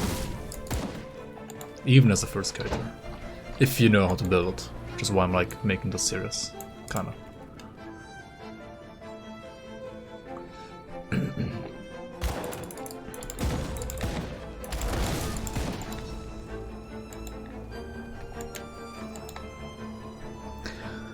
I mean, I did a freaking like solo self-found fire skeleton divider, right? So this is certainly better than that.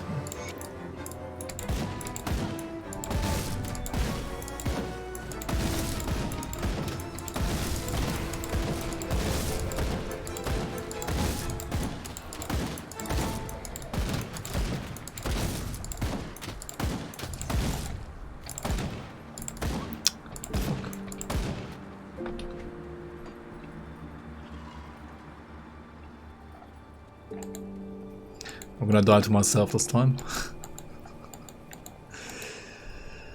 Would be fun if I did though, if I did die again. Yeah. I guess it would be funny, yeah.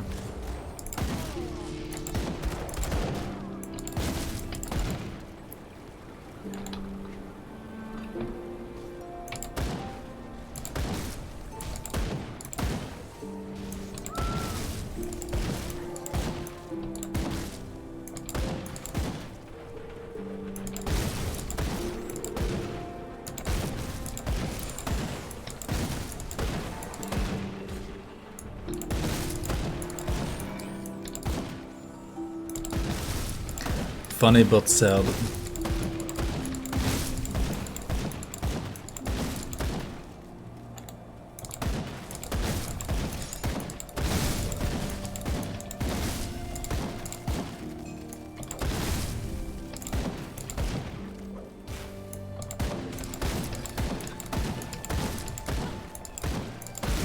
Why is this bee stuck? What the fuck?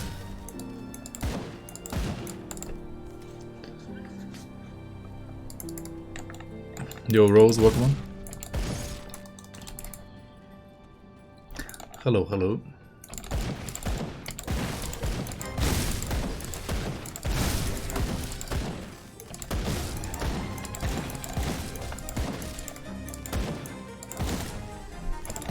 Alright, this is like carpet tunnel character, right? With all the hit and run tactics.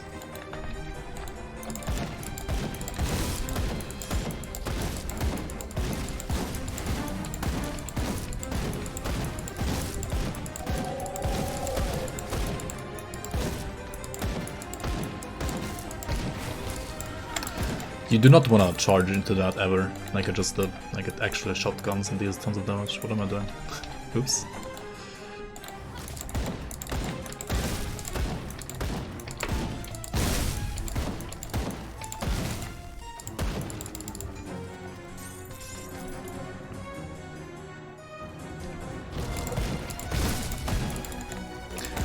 You're also coming back to Grim Dawn because you suck at the game and always had a hard time finding where quests are. So you were rewatching my old videos. Nice, nice. Which build are you gonna play? Or like which build are you playing already? Why not Falcon and Cadence until Elite? Yeah, you could also do that. That would like help with AoE, I guess, right? That would actually help with AoE. True, true. Could do that.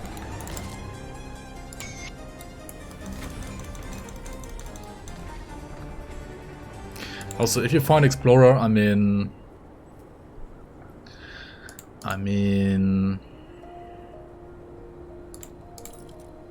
gotta use it, right? Gotta use it. It has too much movement speed. Grim Dawn has a movement speed cap, actually, right? 135%. And we're already capped at level 21.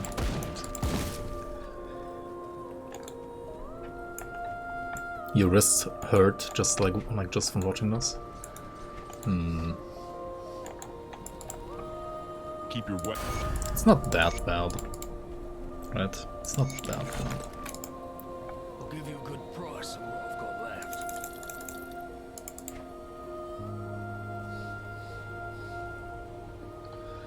I should probably like, I mean, the Aether is really nice on the other pants though.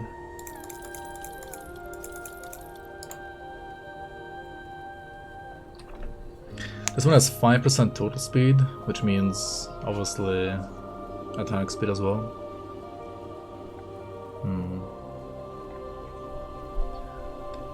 This has like physical damage and health. Put it to good use.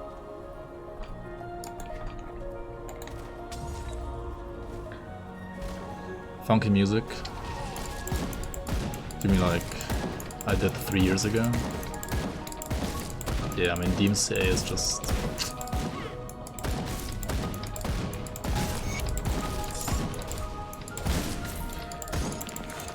The MCA is a thing and shuts down your channel basically. If you do that.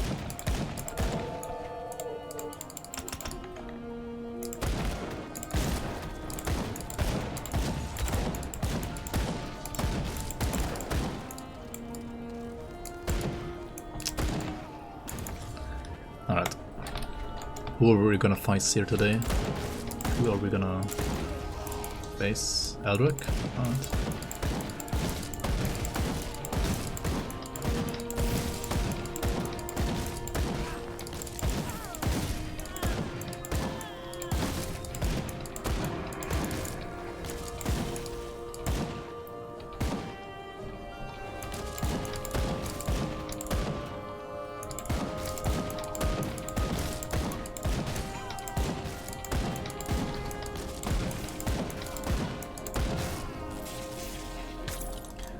Don't get hit by the stun jacks, right?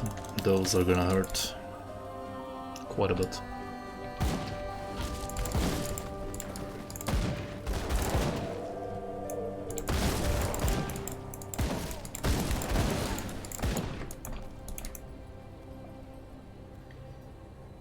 Okay,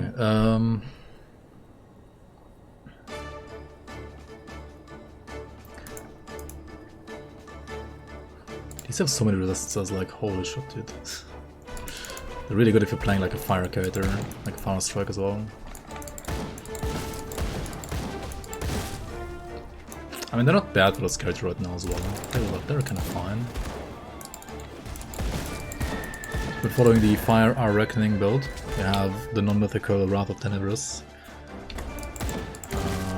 Does the non-mythical one converted damage on Our Reckoning? Because if not, then it's useless.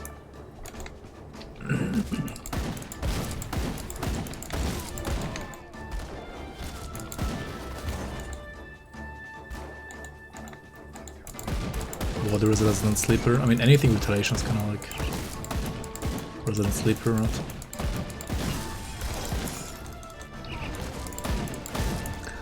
Brimstone Shoulder Guard, another like very nice Fire Strike shoulder, right?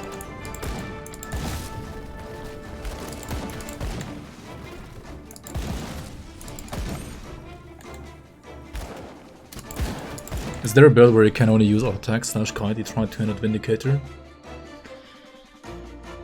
But you still feel like you're forced to play piano? I mean, maybe this build. I mean, so far I'm not using a single skill, apart from Cadence. I mean, you're gonna have to like use Wheel of Pain though, as a debuff later on. And I guess Horn of Gander as well. Unless you get like a Tyrant's prefix on your weapon.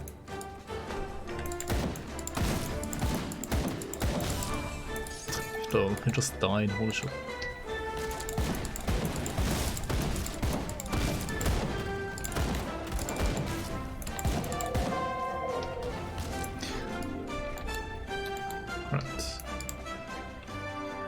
Yeah, and the seal. I mean, I guess you have to...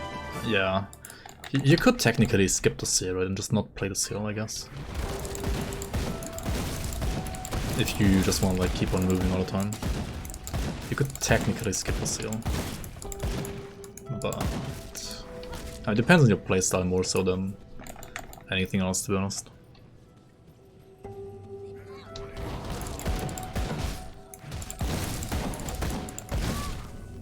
Almost finished Ultimate Hardcore with that character, but it was really hard. Don't think there's any chance that I could do a Celeste run.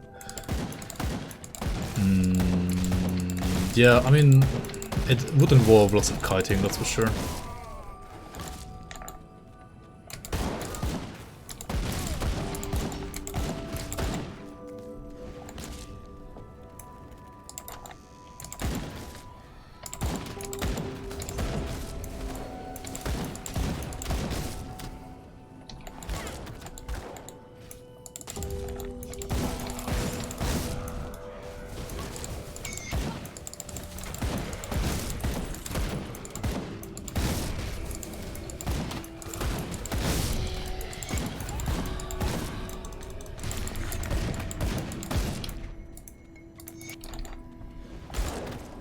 Yo, Rugby League, welcome.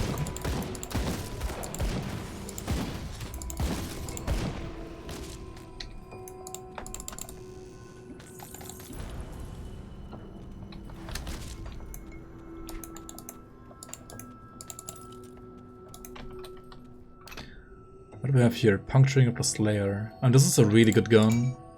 The problem is just that I don't have +4 cadence on this gun.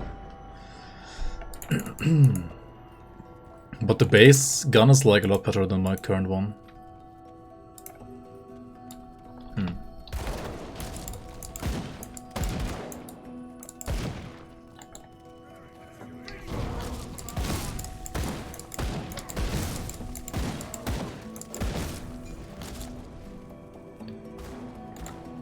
Which weapon for Spell Scorched? Use Targo. You use Targo 2-piece, like chest and weapon, I think.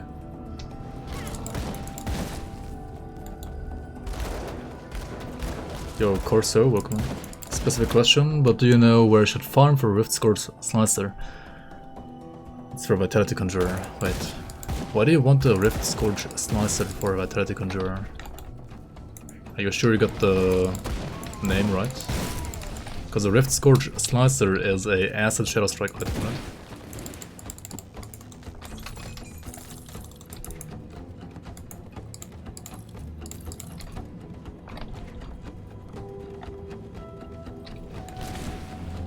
Targo over Craig, yeah, sure.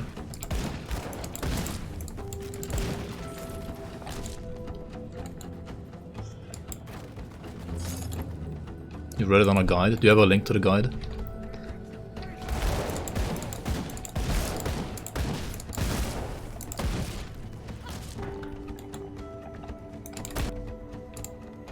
Okay, what is this? Wait. The spell doesn't say Rift Scourge Slicer, does it?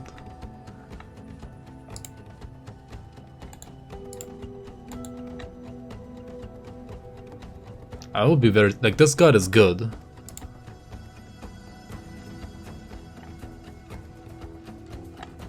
Right, gear.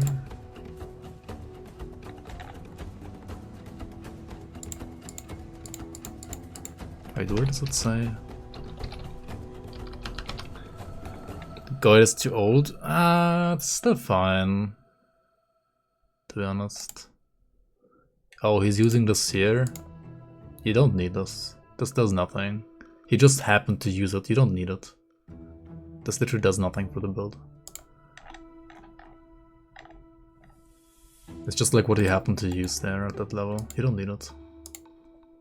This is what you want, right? You care about this item.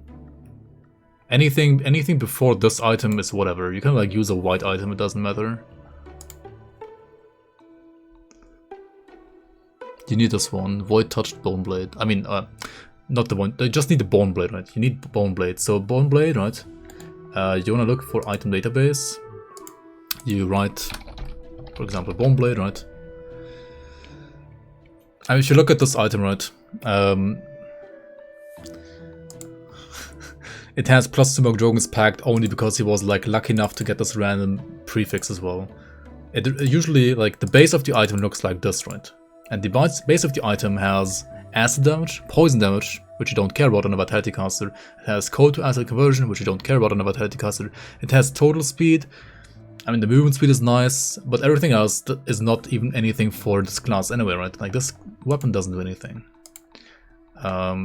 So what you want is this one, right? Bone Blade can drop as low as level 20. I mean, you're probably gonna get this one level 35. And you can drop it from these guys, right? And then you can see, okay, like, where do they exist? Spawn location, then of the lost, blah, blah, blah, blah. The first place that you're gonna encounter where you can farm these guys is basically gonna be the Mountain Deeps, right? So now the Mountain Deeps are here, right? So if you go through Act 2, right, you're gonna kill like Cron Lake, go to Twin Falls, Broken Hills, yada yada yada, right? And at some point you're gonna get to Smuggler's Pass, right? You kill the troll here, right? Proceed to the next area, Deadman's Gulch. And in Deadman's Gulch you're gonna meet like Algrim here, and then down here are the Mountain Deeps, right? So in the Mountain Deeps here, you wanna farm this area until you get a... where is that again? Bone Blade, right? This one here. Like, you want this... basically on Wit Conjurer or like Witcaster, you don't have like anything that you really need until Mountain Deeps, because in Mountain Deeps you get the Bone Blade and you get the shield, right? The trolls down there are like those cave dwelling trolls, right? They have Vitality Bone Blade and Vitality Bone Wall. This is what you want. Everything before that, just go like with whatever you find. Like, it doesn't really matter what you get. The skills alone should carry you.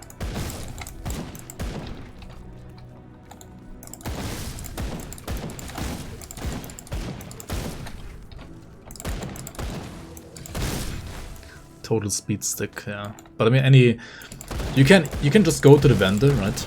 Look for any weapon that says off decay in the end, right? Because off decay will give you % vitality damage, and % vitality damage will increase all of your vitality damage. Right? Don't get baited by decaying prefix. Decaying prefix does not add % vitality damage; it only adds flat vitality damage, right? And flat vitality damage does nothing for your build, because you do not use weapon damage, right?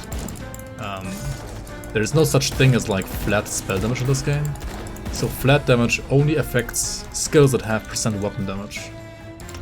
And if your skill doesn't have that, which most of the casting abilities don't, then it's not gonna do anything for your build, right? Like, not damage-wise at least.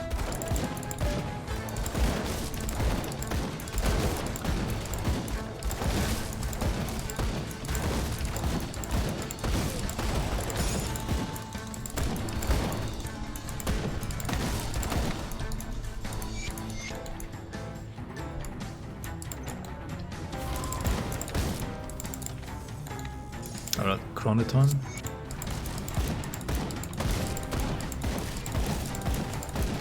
Crony has this bubble, right? When he puts up his bubble, he gains like a ridiculous amount of absorption, like damage absorption, so might as well just like kill his crystals when he has his bubble up. And once it's down, just like focus on him again, right?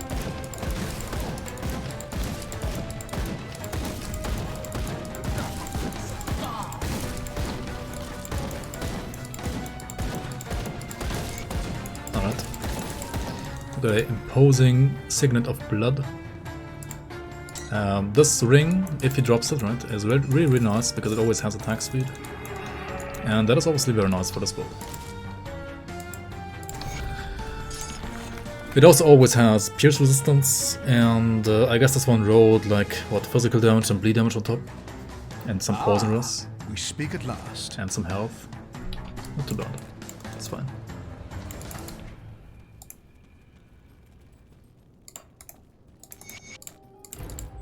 Also, if you're playing hardcore, right, you definitely want to like keep the crystals that he has, because that gives you like an Aether cluster, and Aether clusters are like a panic button basically for hardcore, right? They give you 75% damage absorption for 8 seconds, so they're like a, yeah, I mean, just like a panic button, right?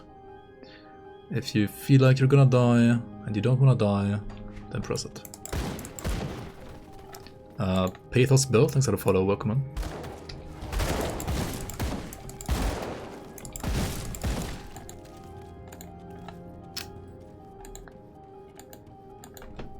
Just thought I'm gonna pop in and say thanks for all the YouTube videos. Yo, you're welcome. Thanks for watching as well. 33, welcome on. You just got back into the game after so many years. Very nice, very nice. That's good to hear. Blade Dancer's handguards have percent pierce damage but no attack speed. Feels bad, man.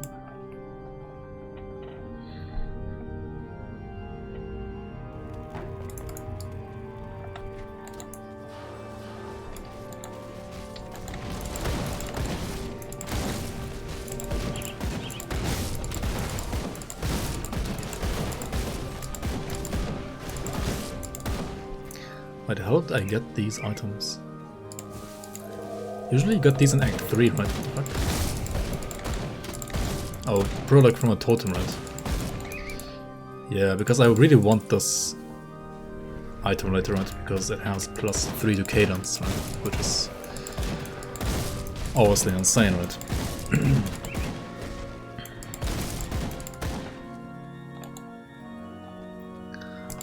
Yet your niece, 6-year-old, play with your Avenger Water level 100. She played for 15 minutes, said, "This is boring." Yeah, I mean, truth spoken right there.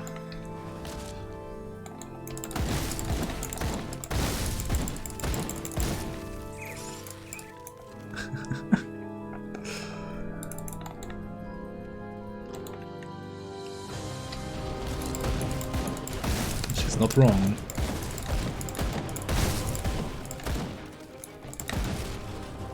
Definitely not wrong.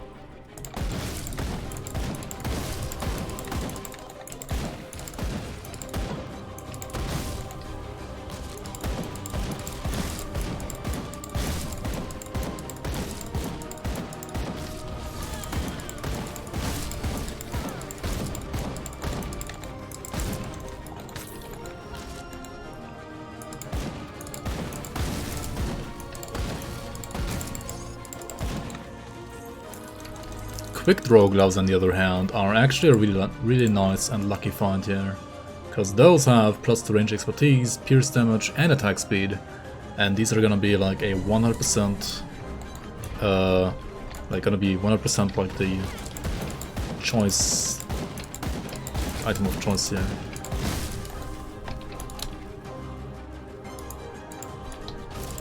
They require level 26 though, right?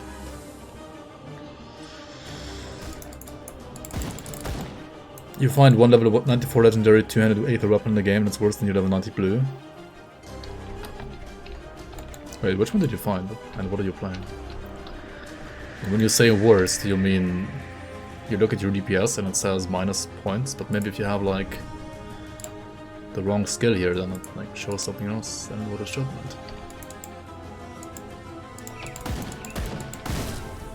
Rest in peace, scammers. This is a pretty cruel run so far, right? I killed the smith, I killed the scammers. Where's the PS? Yes. Okay, I mean that can be correct, it can also not be correct, depending on like your build. Or like whatever you have your like left or right mouse button as well.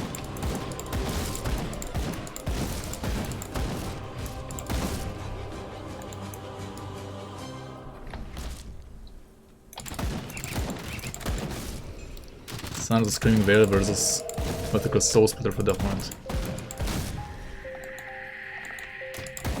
Sign of the Screaming Veil being worse is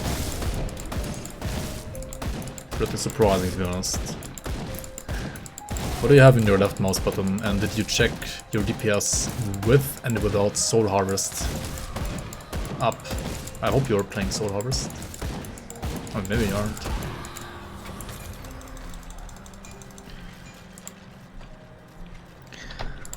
I mean, Screaming Veil has Vitality to Aether conversion, right, which can be really good to convert like flat damage that you get via Soul Harvest into Aether damage, and thus you can get like actually a lot more damage out of the weapon than you could ever get out of the Soul Splitter.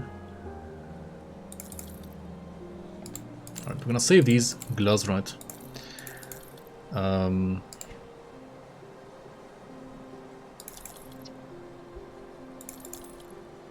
Yeah, there's not really gonna be anything else that's better than that for a long time, I think. This ring as well, right? That's what we're gonna use. Not these, not these, not these. We're gonna use basically these. I mean, probably like different affixes later on, but basically those, right? Now for the metal I could use Brawler's Distinction, because it's actually pretty nice. See you around. Let's take a look, shall we? Bring back something. I mean, I have like max movement speed, right? I don't really need to use Monk of the Traveler on my boots. I can just like use Anti-Venom Soul instead, right? To get more poison rest, right? Cadence on left mouse. Playing Aether and doesn't buff it. Well, ideally you want to get conversion, like Vitality to Aether and Elemental to Aether. And then Soul Harvest gives you a shit ton of Aether damage as well. And then it's actually worth it. Which Screaming Veil does do, right? So Screaming Veil is good to get to that like conversion goal that you want to get to at some point. Well, damn, now.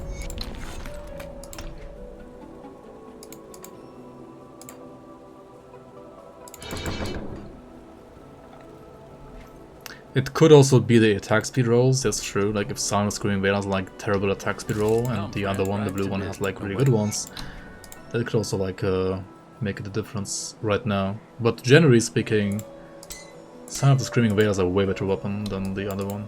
I'll give you a good price on what I've got left. Put it to good use. Alright, let's use Corpse Dust. Corpse Dust.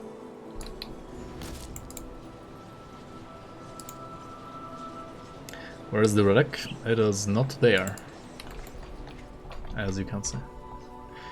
I'm gonna wait until level 25 and then I'm gonna get a relic. You can also get a relic here from these guys, right? You can lie to these guys and you're gonna get the relic for free. I am actually not gonna do that though, because I'm gonna like use a different one at level 25 anyway. And that's like half a level from now, so.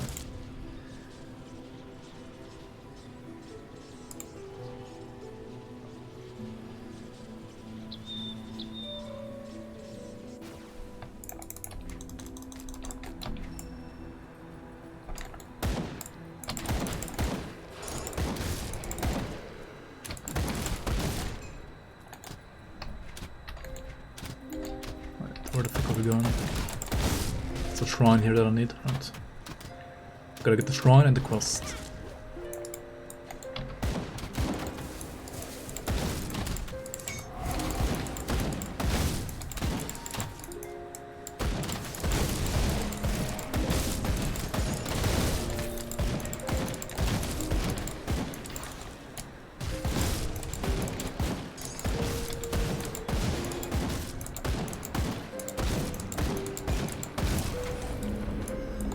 That is also another relic, I guess.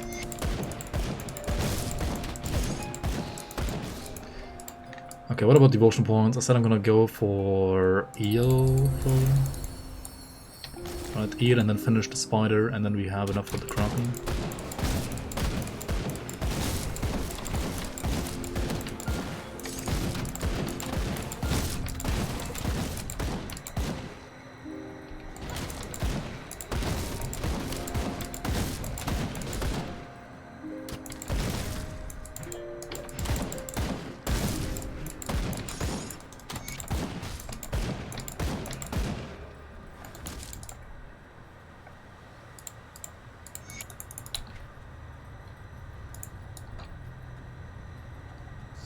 Just at level 100 on your first character, Promise like water.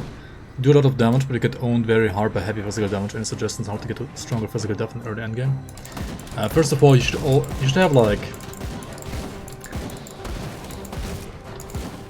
as close to 100% armor absorb as you can, starting at like level 30, honestly. I mean, I have 90% right now, which is apparently more than you have at level 100. And for that, you will need to use Scaled Hide, right? A very common setup is to use Scaled Hide once in your shoulders and once in your pants. And that should yield you, I think, like 98%. And then also, if you're playing a warder, right, you need to max out Oak Skin. Like, just max it out, put as many points as you can there to get flat armor. And for percent armor, you can put points to field command, at least 12 points, and then like every second point after that, like 14, 16 and so on, give you another like percent armor, right? So those are kind of like your tools as a warder, I would say. Warder doesn't really get like physical resistance unless you use savagery, but armor is like really good on the class. So.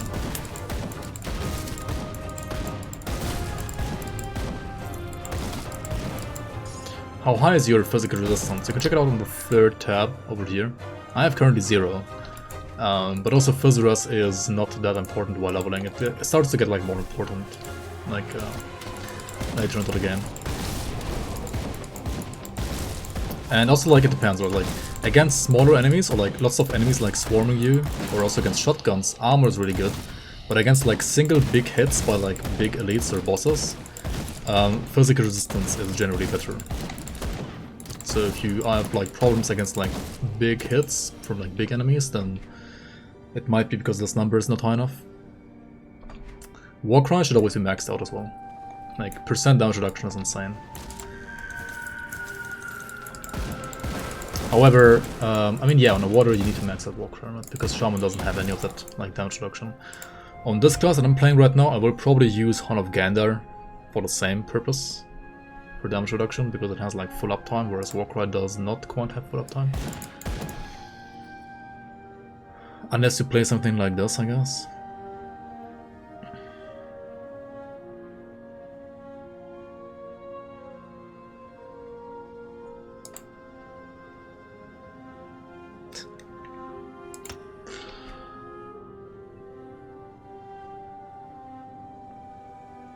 I mean, I could use this helmet right now and play Warcry, right?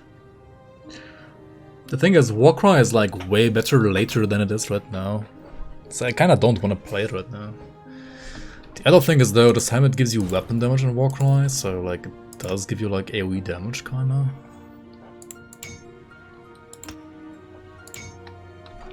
Should I play Warcry or not? Guys, what do you think? I should play this one though, right? Because it's just like +3 to Cadence.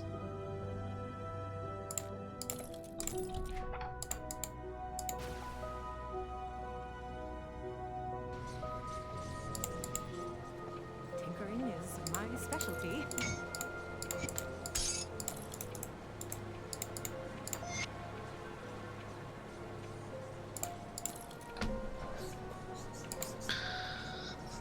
I have max movement speed even without this.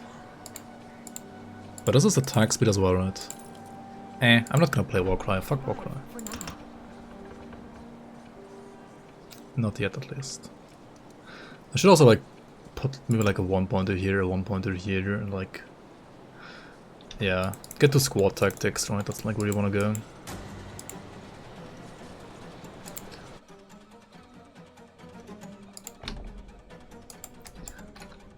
This is Soul Splitter versus Scion.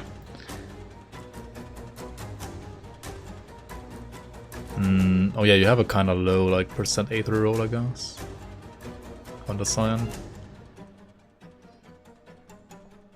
And also, oh yeah, I mean, +2 Necromancer instead of +2 Soldier means that you're gonna lose 2 points in Cadence.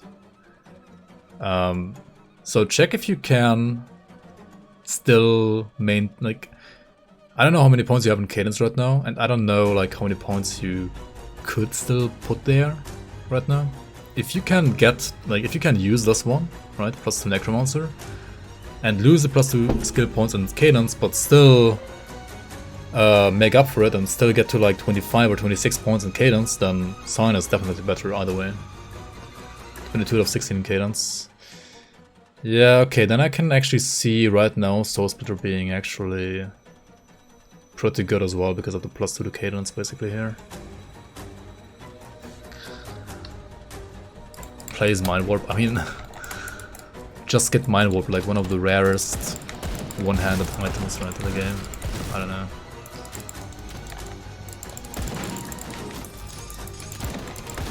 The Sign is just like way... I mean, Soul Splitter and Sign are like...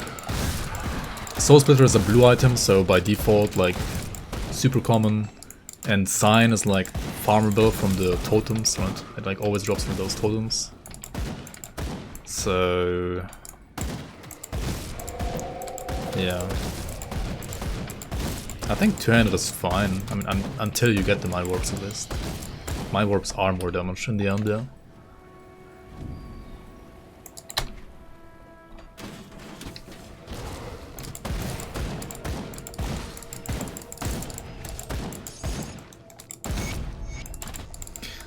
Just keep in mind, like, ideally you want to get to like 26 points in Cadence with something like Mind Warp, I mean with like other items, I guess. And yeah, like, I mean, certainly like keep the Veil, the Sign of Screaming Veil, right, as well as any Mind Warps that you can get, because eventually those are going to be better than your current weapon. But for now, I guess your current weapon is fine, and you don't have to switch.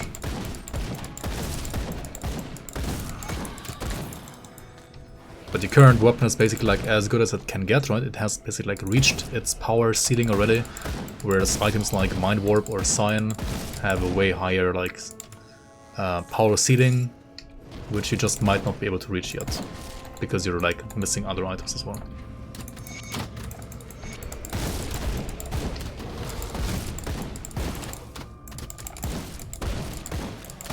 Just play Reaping Arc. I mean, yeah, if you can craft Uruburg's Reaping Relic, then its skill, Reaping Arc, together with the Sign of Screaming Veil is insane as well.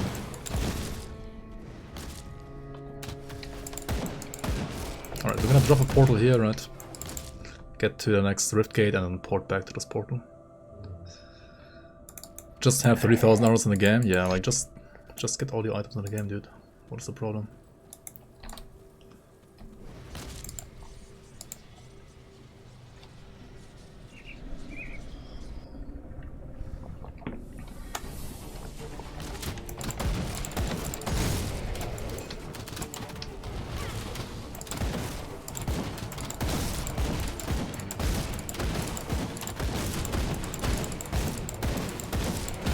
How can you run out of energy with Cadence? Huh?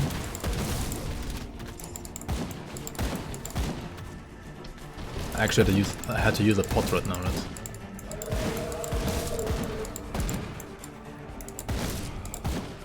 How?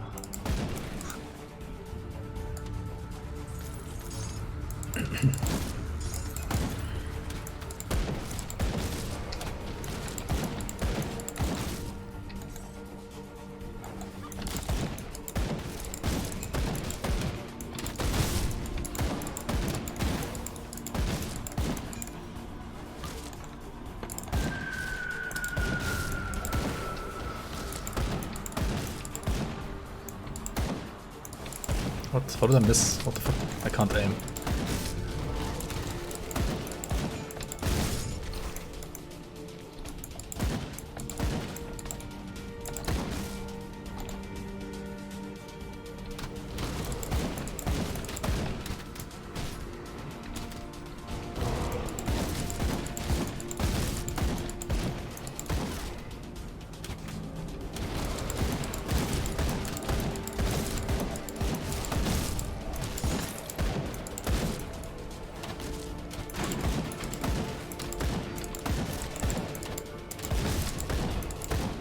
Harp devotion. I mean, you don't need it for Cadence. As long as you can maintain energy by pressing pots, you don't need anything else than pots already. Like, as long as you can manage energy with pots, like just use pots, right? There's no reason to like use anything else. And to be fair, I have like 23 points in Cadence right now, right? I have like quite a bit of points there right now, which is why it's like draining so much energy as well.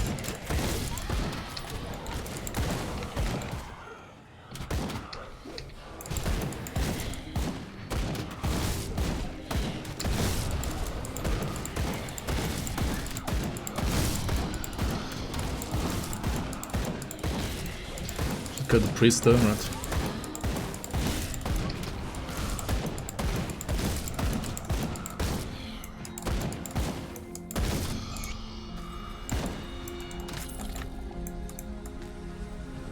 You got War Cry and Armor Absorb to 100, now it feels much better, yeah. Yeah, Armor Absorb is like for the smaller hits, and War Cry is like for the bigger hits, basically.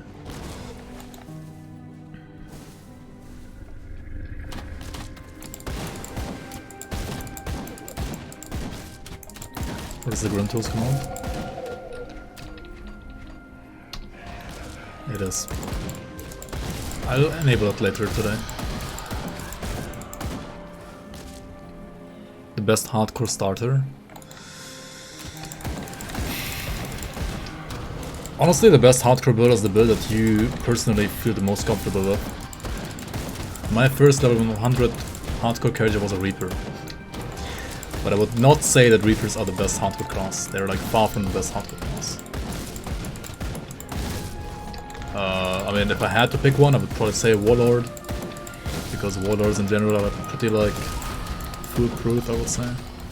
They got nerfed this patch though. But they're still tanky, right? It depends, like if you wanna play a caster, something like a Storm Totem caster is I think pretty good as well for hardcore, because you can just like chill and not die.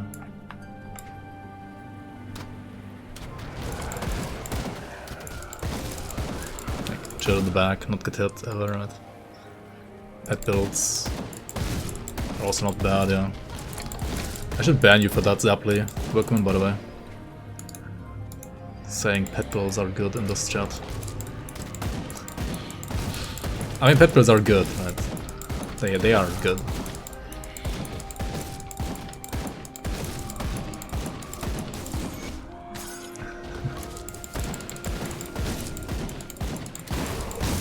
They are good though. I just think pet builds are boring, personally. Started Prawn Strike Druid. Can I transition into Totem? Yes, you can. Druid is like the best totem class in the game, so it's totally fine.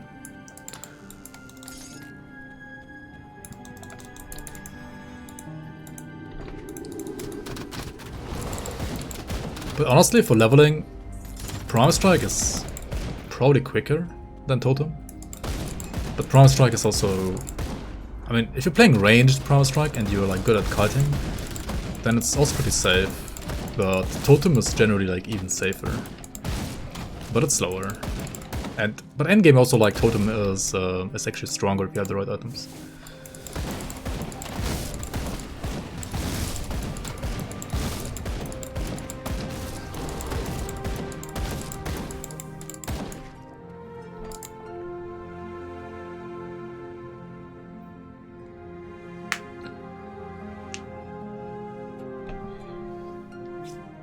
Pet build users don't get rest problems though. I mean, that is not wrong, I guess. That is not wrong.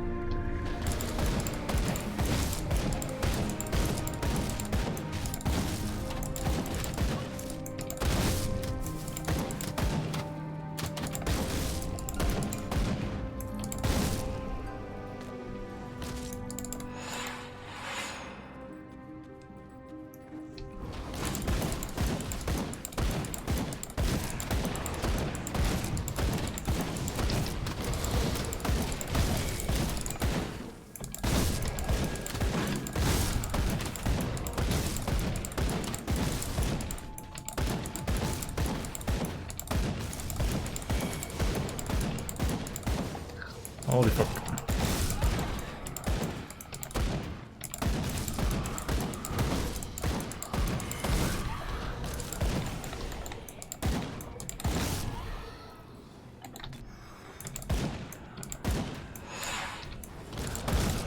I need a new weapon, right? My current weapon is... It's only good because of +4 cadence, otherwise it just sucks hard, right?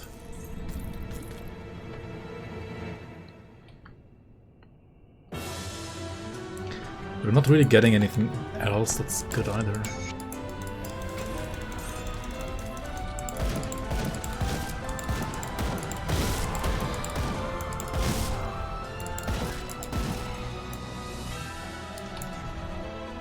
Oh, I still have these here as well. Perfect.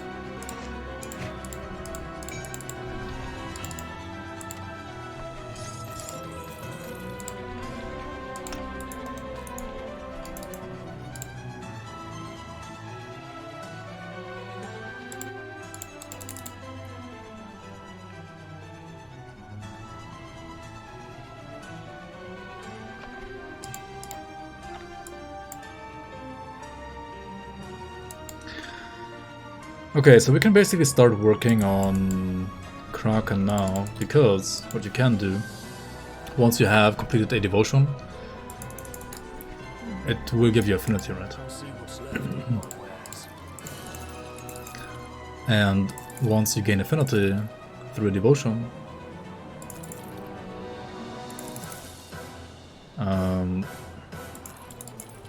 well, you don't necessarily need the point in the crossroads anymore. So we can take out some points from the crossroads now.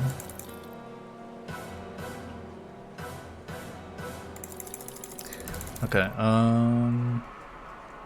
yeah, we're also missing +2 fighting form now, but like quick throw gloves are just too good, right? They're too good. They are way too good. Put it to good use.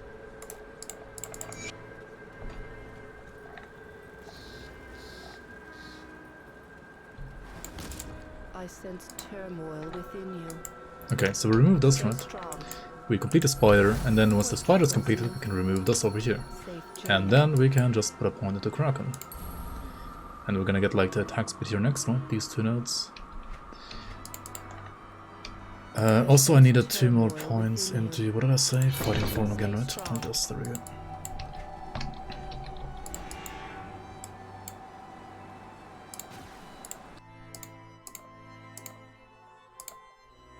Alright, let me make another GRIMTOOLS link here for you guys.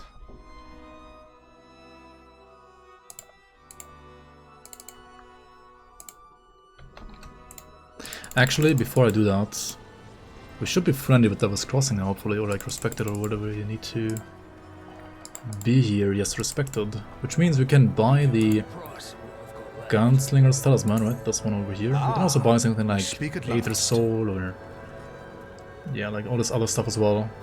Actually, Devil's Core as well is really nice. +1 soldier on the belt for level 35. Put it to good use. That's something that we're gonna craft later on as well. Price of what I've got left. And now we're gonna try to craft the Gunslinger Talisman, which needs another resilient plating. And this is why I didn't craft a relic at level 18, or like after killing Krieg, because you get one tainted brain matter, right? And Gunslingers needs one as well, right? If I had used this for these, then I wouldn't have one now, right? So, big brain, don't waste your tainted brain, right? Otherwise you will not have a brain for the Gunslinger. And the Gunslinger gives you another weapon pool skill, right? 50% chance to use, 70% chance to pass through enemies. Not too bad, right? It even has like completion bonus. We got 4% away because we are a streamer and we get streamer RNG, right?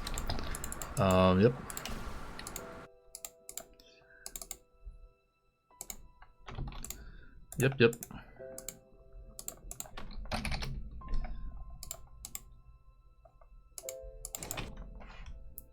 Alright, there you go, right. This is what I'm playing right now. Level 26.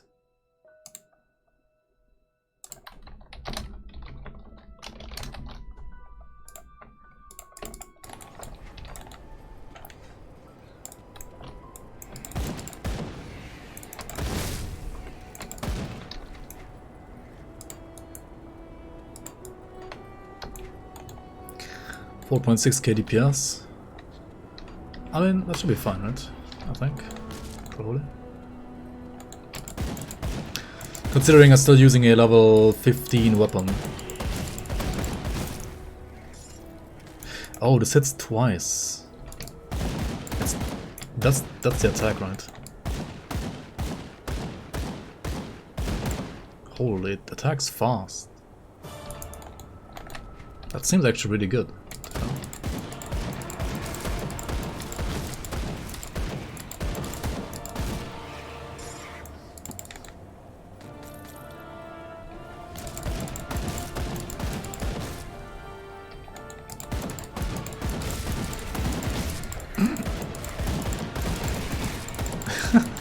What is this?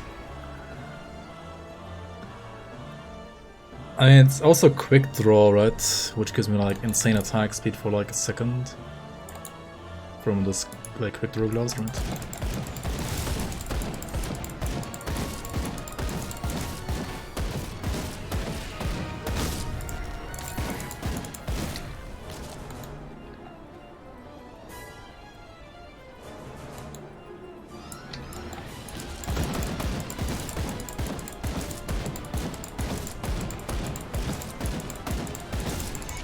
I mean, quick draw basically like procs every 8 seconds and probably more at the start of the fight, right?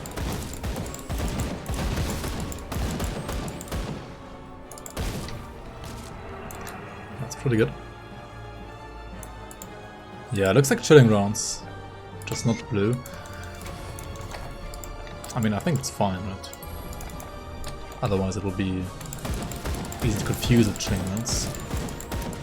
Alright, we're getting extra attack speed now, right? Kraken is the real juice now, right? We're gonna be like pew-pewing really quickly now.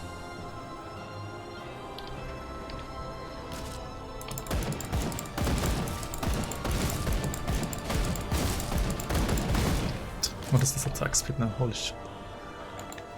Insane. Absolutely insane.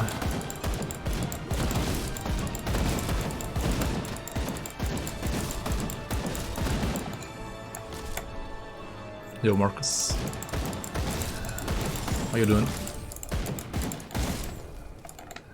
They missed so many fun opportunities in Grim Dawn, making quick draw a quick glove bonus go over your normal attack speed. It should have worked that way. Yeah, that would be really nice, yeah. True. But it can't go over the cap. Which is why it's like really good right now, but like worse later actually.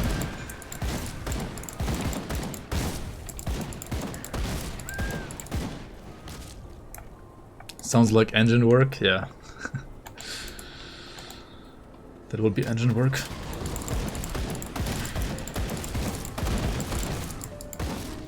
So that's not something they're gonna do, at least not right now for the game, right? They are actually working on a engine that they eventually wanna use for Grim Dawn 2, and they are also gonna run their new RTS on that new engine that they're like currently working on. So I mean, yeah, maybe like in the next 5 years, 10 years, eventually, right?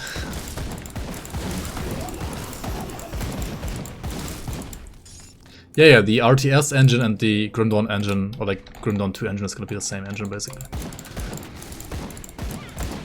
Like they are making the engine with RTS in mind and also Grim Dawn 2 in mind, yeah.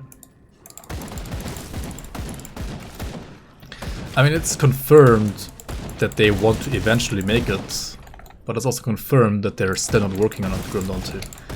So they are working on an engine that they're using for an upcoming RTS that they're gonna play, that they're gonna make, like 100%. They're already like working on the RTS and its engine, and they want to use the same engine for Grim Dawn 2. That is confirmed, yeah.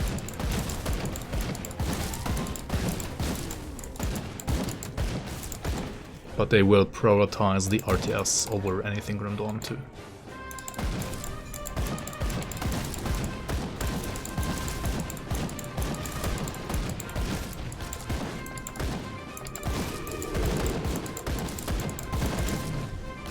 Now this guy, like most of these like big trolls, ideally just don't get hit, right? Just don't get hit.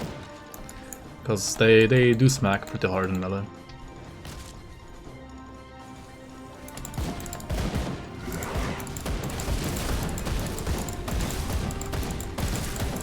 I'm not entirely sure like how much they reused from like the Grim Dawn 1 engine for their RTS / Grim Dawn 2 engine. I have no idea actually. If they are like reusing stuff there or if they're like just whiting like it. I'm not sure like where they started to like at which point in development they like started to make the new engine. Like how much is copy-paste from another engine or how much is like entirely like self-made. Yeah, they don't own the Grim Dawn 1 engine, yeah. I came upon. Yeah, they use Unity for Farthest Frontier, yeah. But they don't use Unity for the I mean, they are literally already making their own engine right now for the RTS game.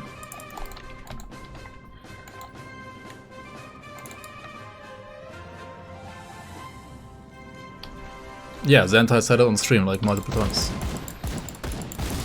Also in the Farthest Frontier stream.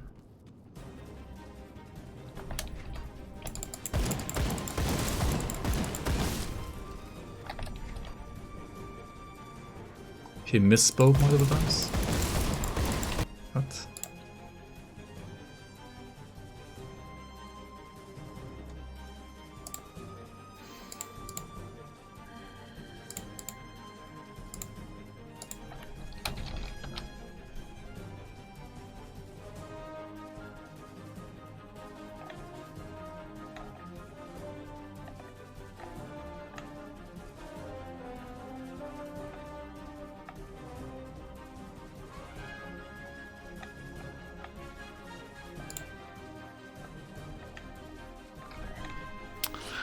Fuck, where's the clip?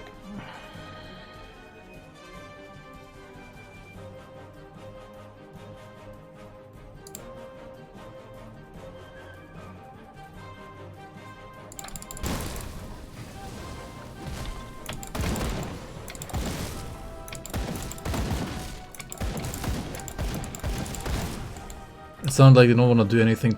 They don't want to have anything to do with making their own engine. And chat was like, "You mean Unity, right?" Oh, when he said Unreal.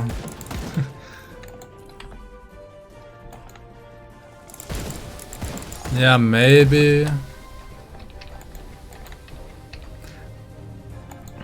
I mean, that's kind of like, yeah. Why I didn't know, like what I meant when I said I don't quite know how, like, from scratch, the engine is gonna be or not.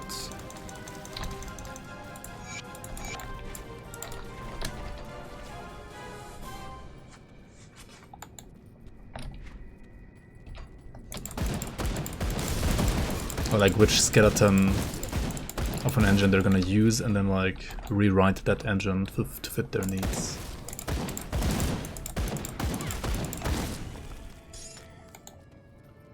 Yeah, I know, like, I was kind of surprised as well when they like, said they're gonna like, do their own engine.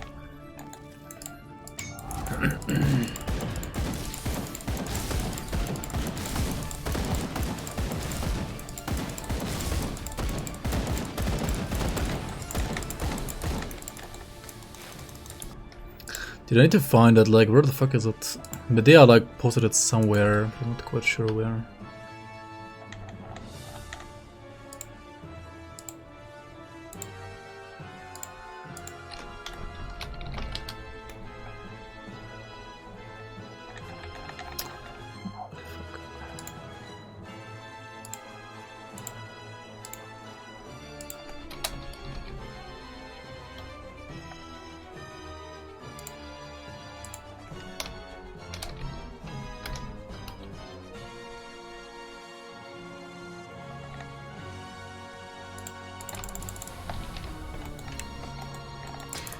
NMIs for this Tactician? Yeah, I will use... In Act 5 there's a very nice crossbow that you can use.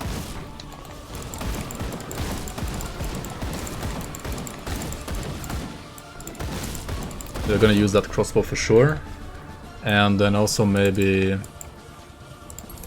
like a medal from... what's it called? Sorry, Cutworm?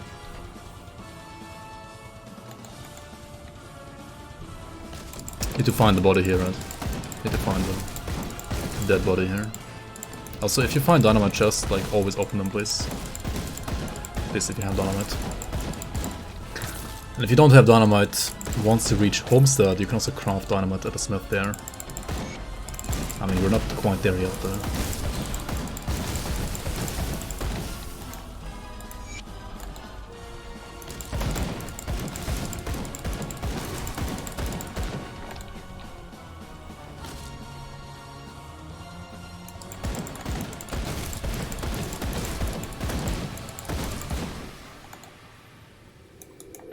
Yeah, and I'm pretty sure they're more like using the skeleton of another engine and like kind of like building their own twist on top of it.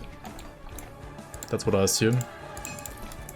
And it's not like an entire new engine because like the team is not big enough for that really. Unless they're like Giga 5 heads. Act 7 Smith can also craft dynamite. Yeah, you're actually correct about that, yeah. I could also go to Forgotten Goldsmith, and you can also craft dynamite right over here in the Conclave. That is correct.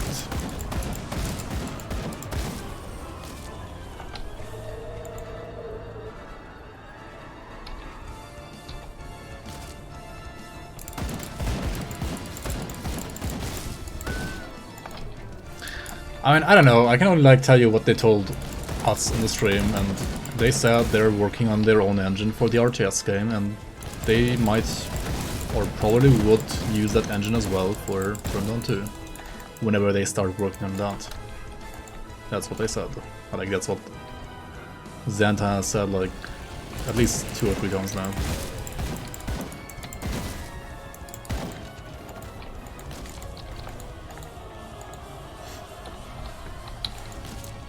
That's all I know. Whether or not that's gonna be true in the end, I guess we're gonna find out whenever the RTS releases. Which, it's still gonna take a while, right? I would say maybe like 2 years probably.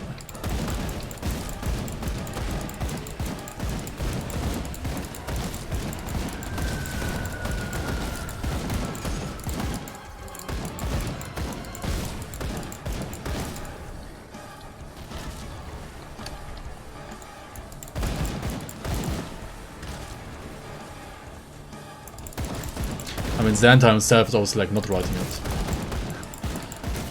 Definitely not. I mean, either they had already like one on the team who wasn't doing that kind of stuff, or Like the people who, for example, like modify the Titan Quest engine into the Grim Dawn engine, right? Which wasn't really like heavy engine work, but maybe if like that person knows engine work in general pretty well, and he would like to do more like proper engine work, then yeah, maybe he's gonna like do the entire engine from scratch as well. Or they hired somebody, yeah. Either or.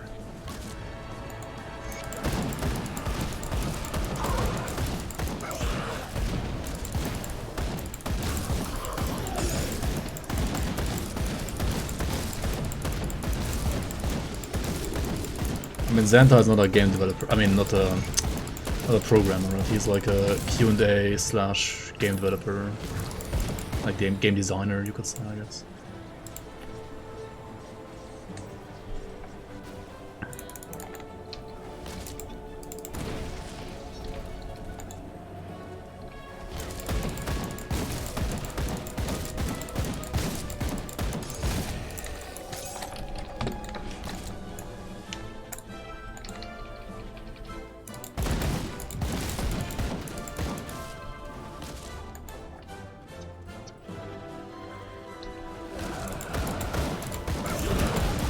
Anyway, we're gonna go to Pine Barrens here before Homestead.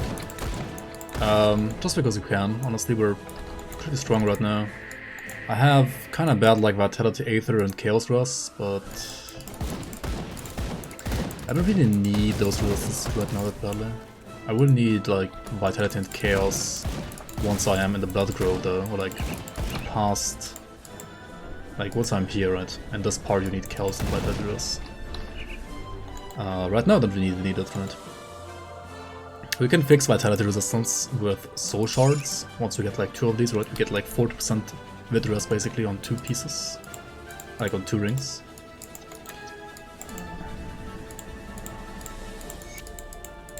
And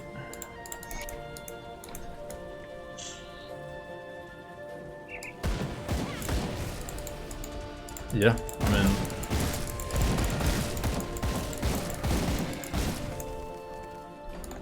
for Aether Resistance, I would ideally want to craft a Runestone. But to craft a Runestone, I think you need to be respective of the Rovers, right? Which I certainly am not yet.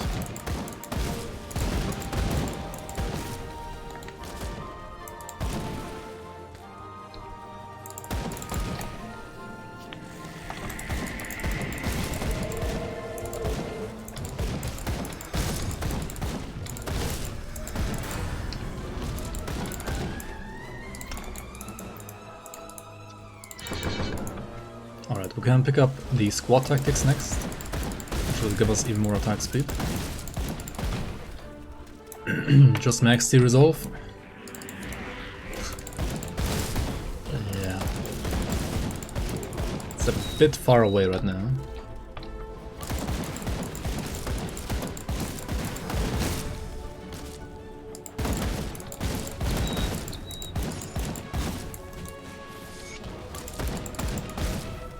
Alright, we want the Manticore Gland and we want the Kamogara, right? And then also we want to proceed here, right? We don't want to stop. At this quest we want to do all the quest lines here, right? So we're gonna do... Oh. We're gonna kill, what's it called? Like Bloodbriar, the Briarthorn. I'm gonna kill Goliax the Spear. And probably even like Blood Feast.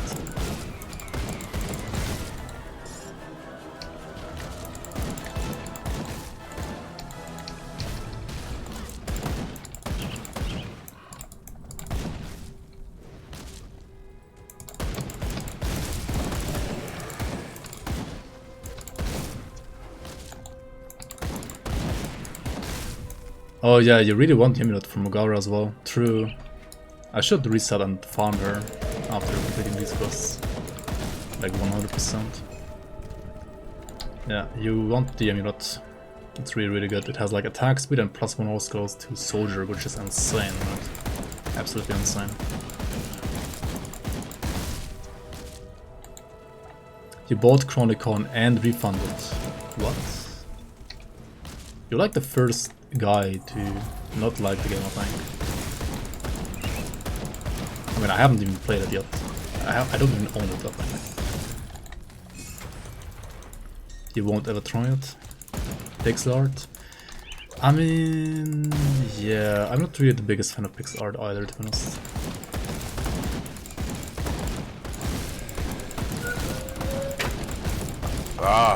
I've been expecting you. Yo, Circle of Life. Für Guys Rugby 5 Blumen RF. 39 months. And a tier 3 sub. Thank you so much for the continued support, man. Welcome back. How you doing?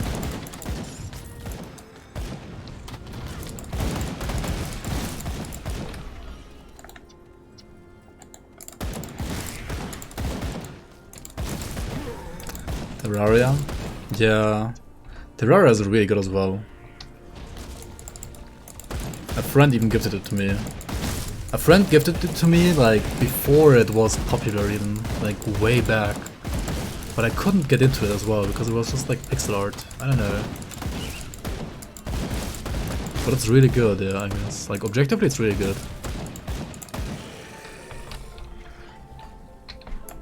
I don't know, like he gifted me it like a long time ago and I could have played it. But I think I still have like 5 minutes of playtime in Terraria since like he gifted it to me like 5 years ago, I think.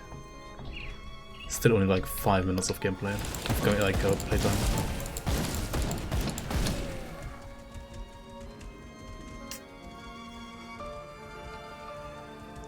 Chronicle's pretty cool, but you didn't like Endgame.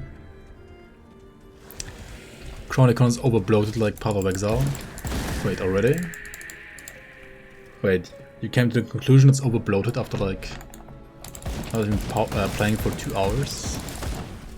Interesting. Yo, read a croissant, welcome on. Seeing as you went all the way to Homestead to pick up the Rift Gate, it wasn't worth it. Wasn't it worth it to talk to Douglas and unlock the Homestead reputation as well? Oh, right. Yeah, it would have been. That's actually true. I actually forgot that you unlocked the reputation when you talked to him. That is a very good point. You should talk to him first.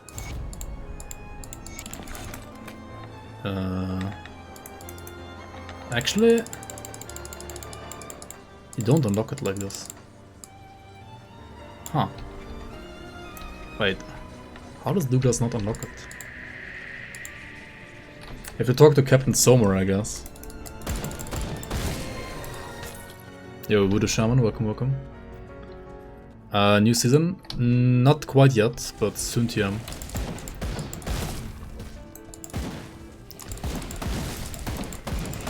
Soon TM.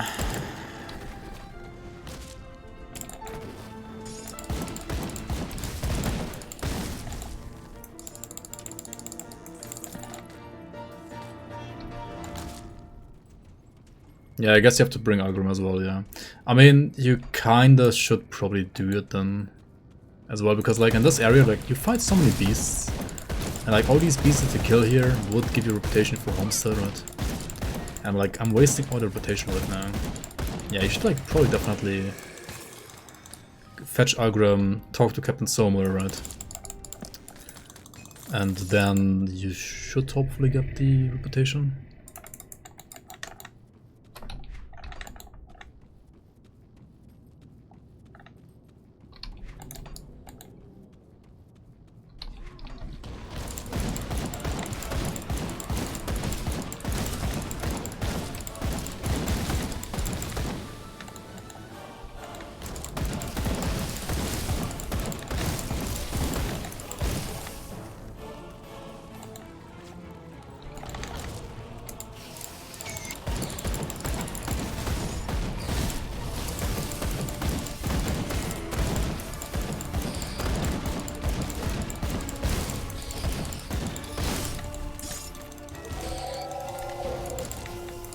Explorer blueprint as well for the chest. I mean, I know Explorers is like a Reddit favorite, right? But honestly, maybe I'm like playing the game too quickly or something. Like maybe I'm like leveling too quick. feel like Explorers is always a bit overrated. And it's not bad at all, like it's totally fine, but I don't know.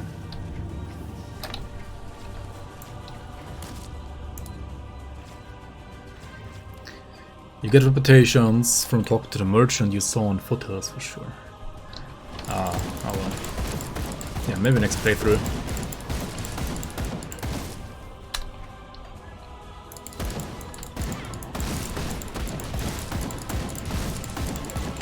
And he was like right next to the other guy, right?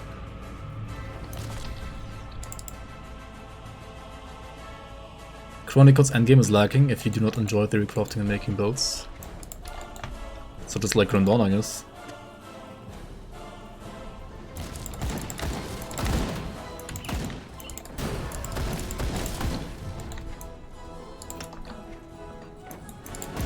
Or is it lacking even more endgame? And Grim Dawn has like Crucible and Shadow Realm, I guess. And Celestial bosses, right? Other than that, I mean, I guess compared to PoE, it's just like no endgame. But it has more endgame than, say, Diablo 2. Or Diablo 3 as well, to be honest.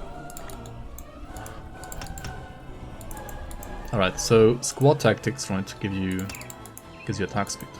And you want that. Field command is also really good, right? Really good. But it's like worth to put more points here later. It's not like super amazingly good right now. It's okay, it's good, but not like amazingly good. Alright, we completed the Kraken. We're gonna aim for the Hydra next, right? Now Hydra needs 3 purple. 3 purple means we're gonna put a purple one here and then get the Harpy. Right? Harpy has Cunning, Pierce damage, etc, etc. And then with Hydra, I mean with, what am I saying, not Hydra? With, what's it called? With Harpy we can get the Hydra. Now this build has just no active devotions whatsoever, right, so far. But honestly, does it need it? Does it need like any actives? I mean, as chat has suggested earlier, you can use Falcon, right? For more AoE, especially early on. You can like certainly play Falcon as say your first devotion. Or maybe like 3 points Jackal and then Falcon, right? That's fine. That's not too bad.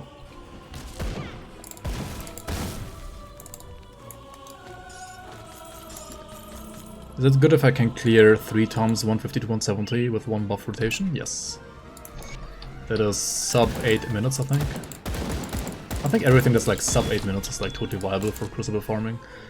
I mean the pros, if you want to say, like call them, right, they do like 4 runs, right? So it's like sub 6 minutes. Because buffs are what, 25 minutes? So you want to like aim for 24 minutes in total for the runs, because you need like another minute in between to like reset and so on. So you want to like aim for sub 4 minutes, I think. I mean sub 6 minutes. To do like 4 runs. But if you manage, like once you manage 3 runs, it's already like worth it, right? Like sub 8 minutes, that's fine.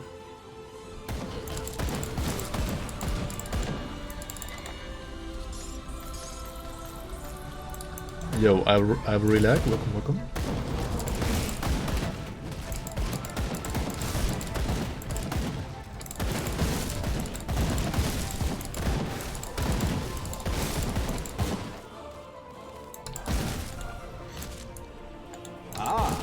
We speak at last. Working gamer, welcome, thanks for the follow.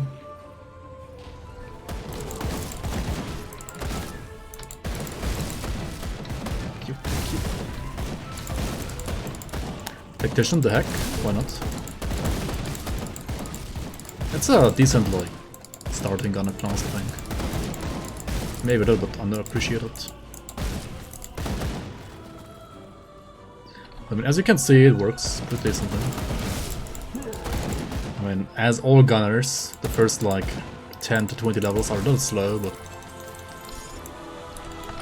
now it's perfect. Like, now it's pretty good.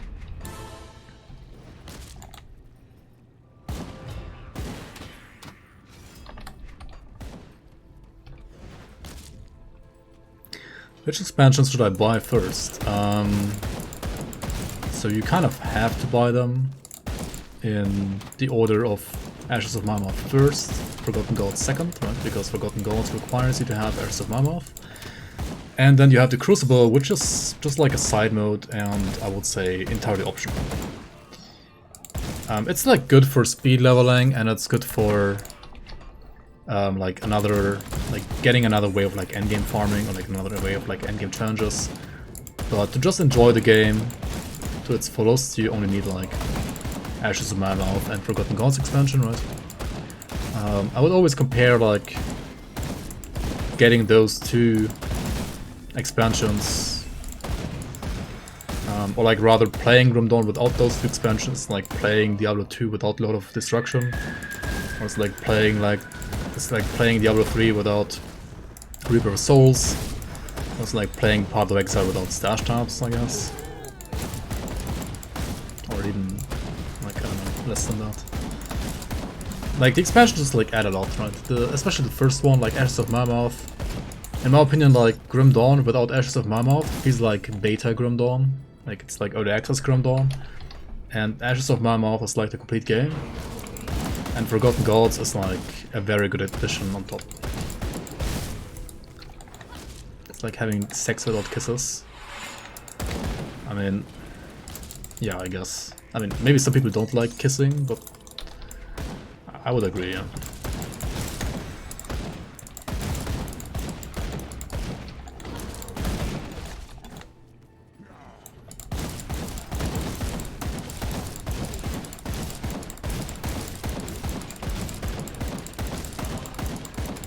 It's not as horrible as playing PvE without stash tabs. I would say it is actually. It is actually exactly that. It is that bad. Or like you're missing out on that much.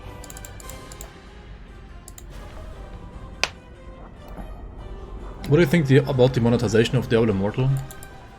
I mean, it should be illegal. Or like it's not, it shouldn't be illegal maybe, but it should be marked as like gambling and like 18 plus, right? It's literally the same as like going to the casino. It should be marked accordingly. I'll see what's left of my wares. Alright, we want to get Smogaro's amulet, right? By the way, one tip, right, that you can do is you can like sell all your stuff, because here in your bags you don't have a search window, right? But over here you do.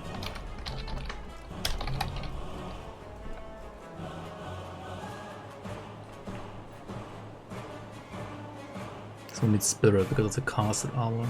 Thanks.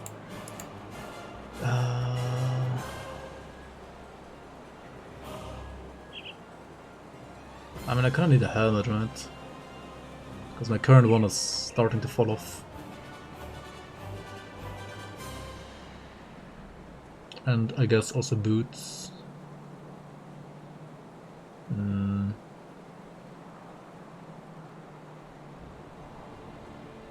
I mean, I don't really need an upgrade, that's fine. Okay, let's go and fetch Algrim and reset the game as well to be able to farm Mogara again. Like whenever you reset the game, like go to the main menu and go back, then you search Pierce instead. No,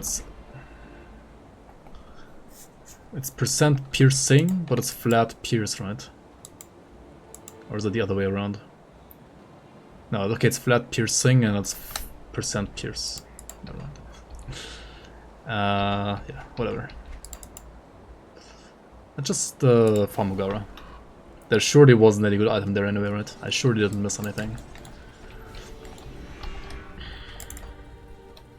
What does this pass-through change they made? So,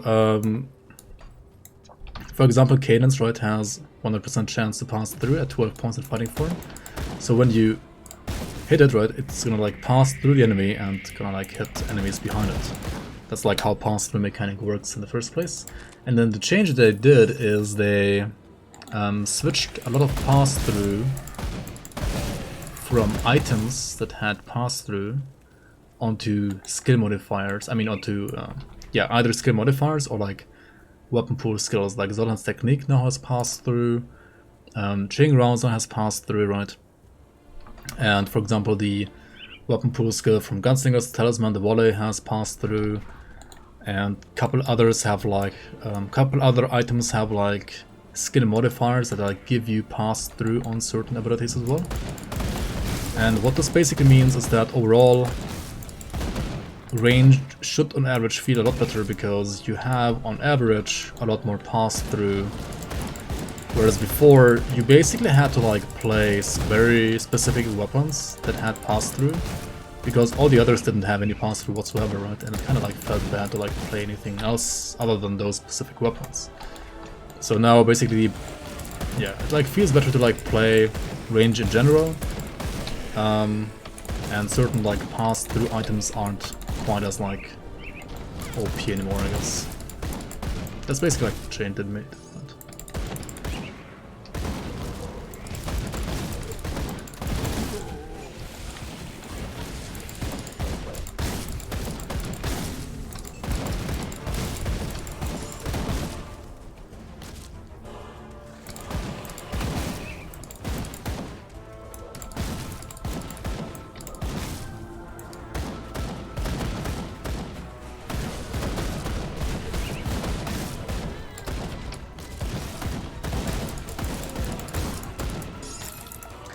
And we didn't get it. Nope. Let's reset again.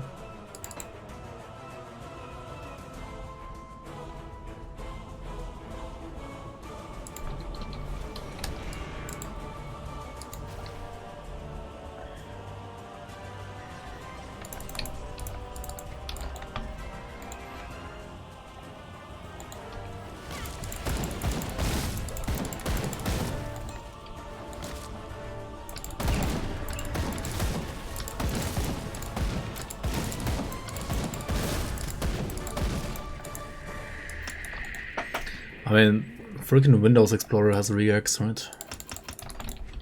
I guess the game doesn't.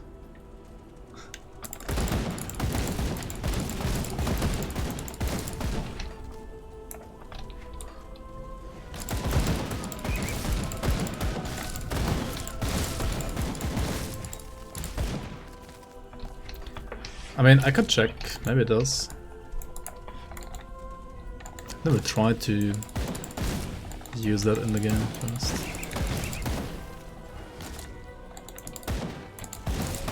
I mean, yeah, that is quality of life.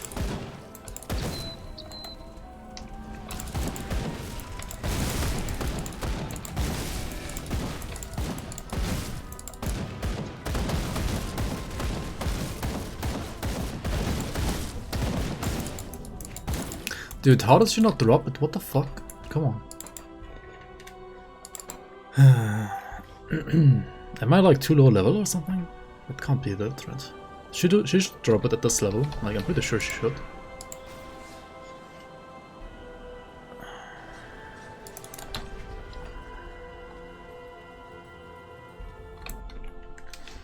You could, for example, search for max Fizz rolls on gear with regex. Yeah. Looking for the amulet? Yes.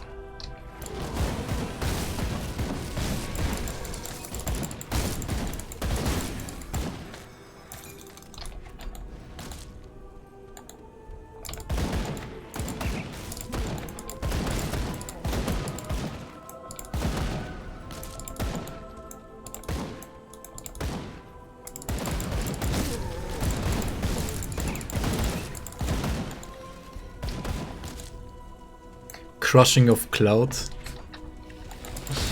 Yeah, I mean, that would be nice. But I'll take any.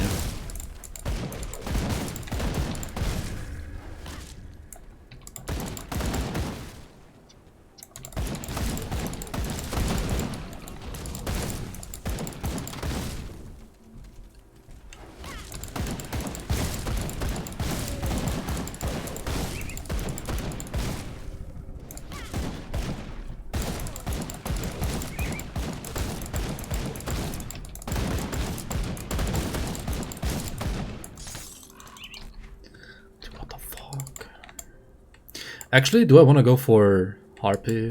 No, I want to go for Assassin's Blade, right? Next. Like, I only need 3 for Hydra, right? Like, why should I go for...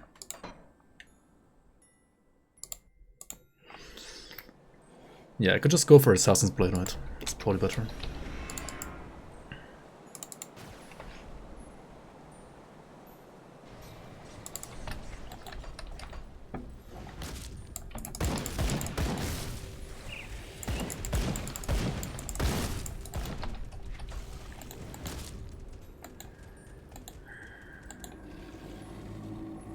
You've never seen a Manticore wearing an amulet? Really?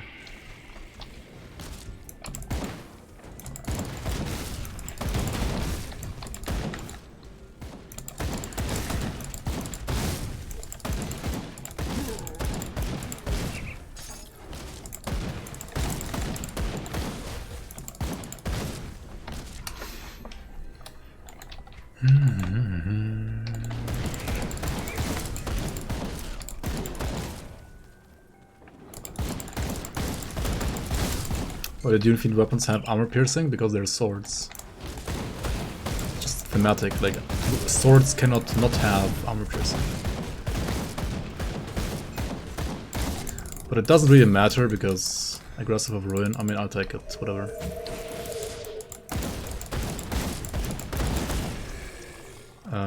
Okay, level 32, so 1 more level, right? Nice.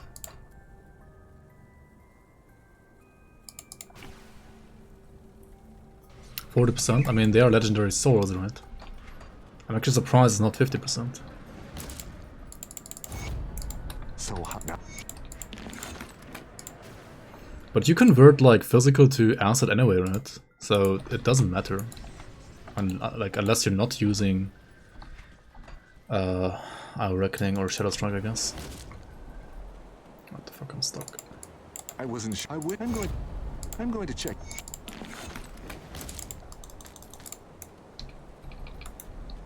I'll skip the Legion is split.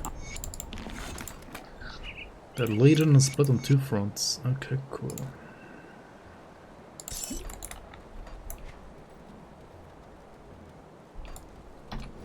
I'll give you a good price on what I've got left. Put it to good use. Like, maybe I wanna use Tempest of Haste. I mean, it's not pierce damage, but it's moons. I mean, they're not really that good, right?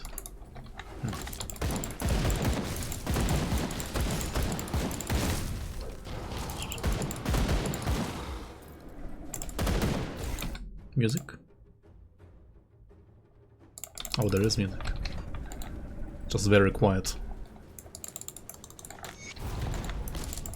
I guess.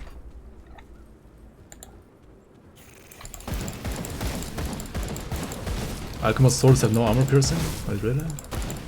Seems like a bug, to be honest. Like, swords always have armor piercing, like, what the hell? Seems like they forgot to, like, put armor piercing in alchemist swords, to be honest. Or maybe because they're, like, spectral swords, you know? Like, you can't, like, pierce anything with, like, a spectral sword, maybe. But that doesn't make any sense either, because freaking spectral longswords have armor piercing, right? I think.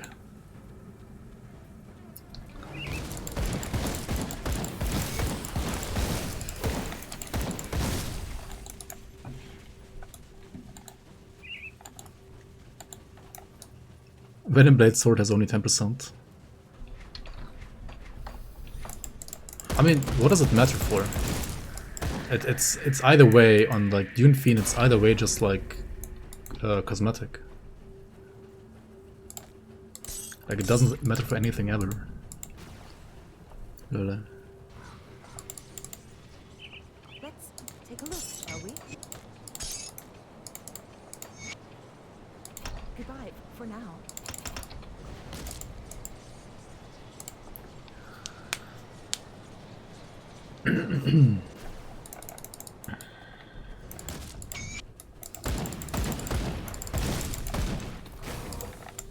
Okay, for us we need a yellow, right? Yep, okay.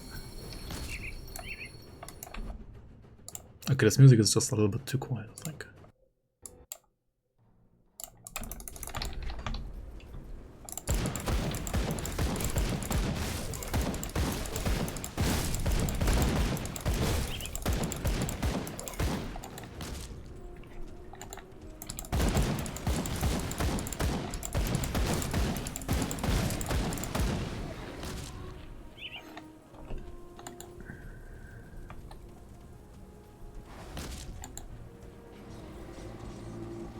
What if you want to play physical Unfiend?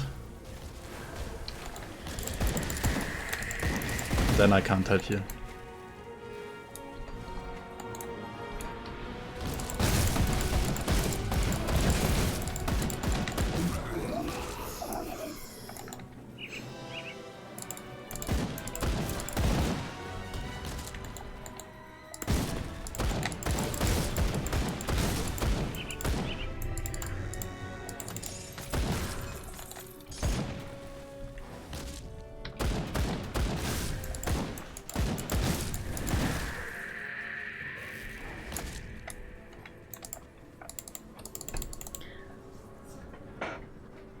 You're out of meme builds at that point if you want to play physical Unfiend, yeah.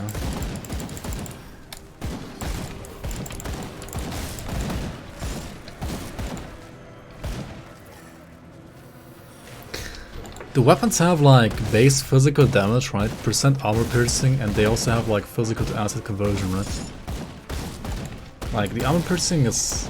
it's just cosmetic anyway.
AP, is that attack power? You mean offensive ability? Ability power?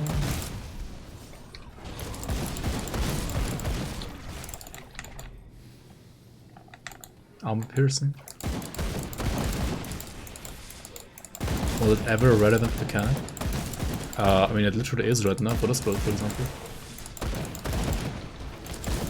It is for all pierce builds.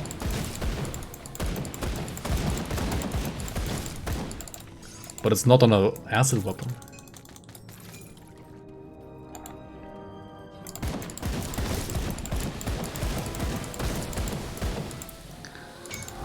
Hey guys, new to the game, I picked Arcanas and Shaman. I really like poison damage, so I always play dual wield gunslingers and RPG. For devotion, I picked the Candle for energy regen. I don't want to mess up with the character, please help me. What?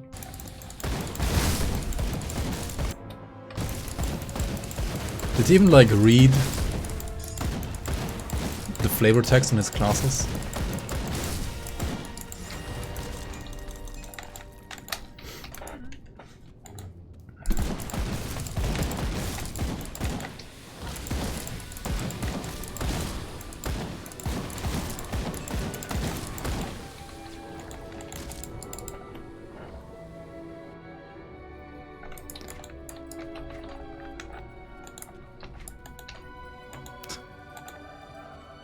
Like sometimes I wonder, like Grim Dawn has some very obvious like synergies between some classes that are even like sometimes hinted in the like skill like mastery descriptions, right?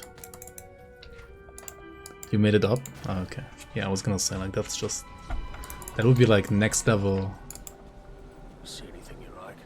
Next level trolling basically. Maybe you should make a post like that on Reddit and like see what people answer you. But obviously like not with your main account, because people know your account.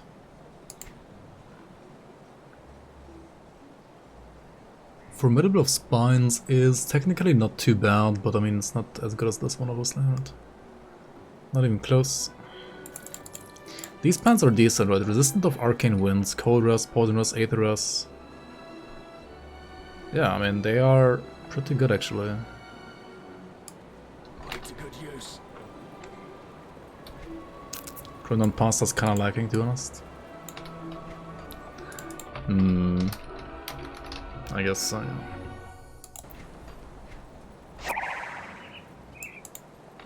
I sense turmoil within. Yo, Nico, welcome on. Welcome on. Thanks for the raid, man.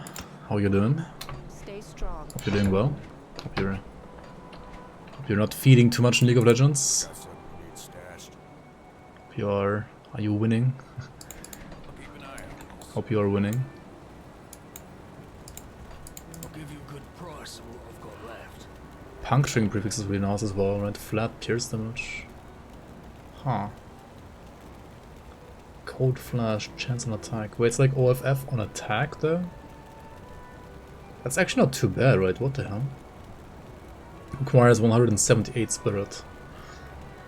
I mean, it's level 36, right? We can maybe actually use this instead of like Skinner's Family Seal, right?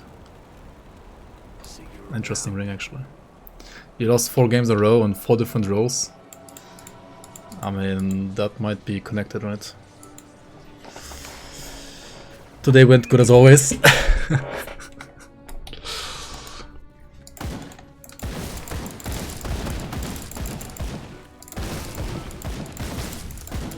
What rank are you right now? Are you at least like platinum or maybe diamond next year?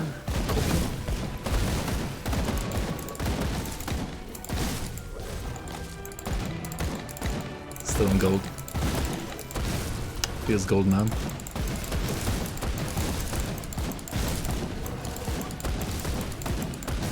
Hey, I mean, I'm like unranked, so what can I say?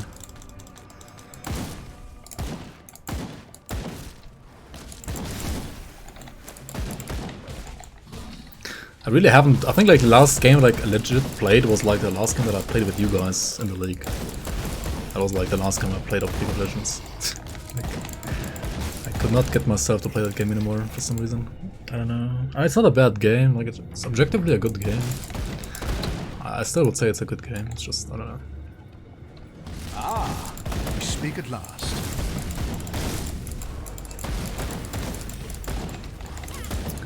Bell Hill, welcome. Thanks for the follow as well. Welcome, welcome.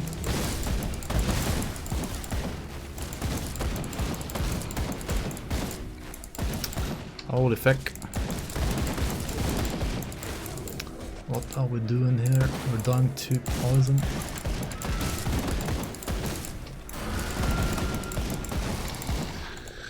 I'd rather play a Tactician in this game, right, than an AD carry in League of Legends, right? They have like the same gameplay to be honest, right? It's like playing an AD carry right now, right? Just like hit and run, step a step, orb walk, whatever you want to call it. It's like playing Caitlyn, basically. Except you don't feed it. I mean, you can like only die once because it's hardcore.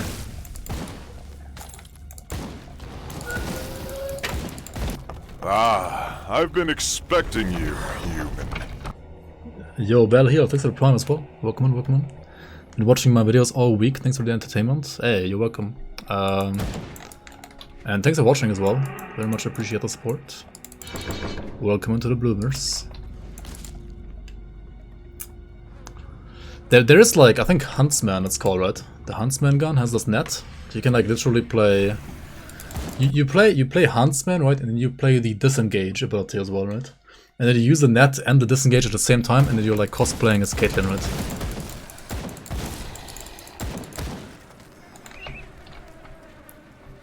Basically Caitlyn gameplay then.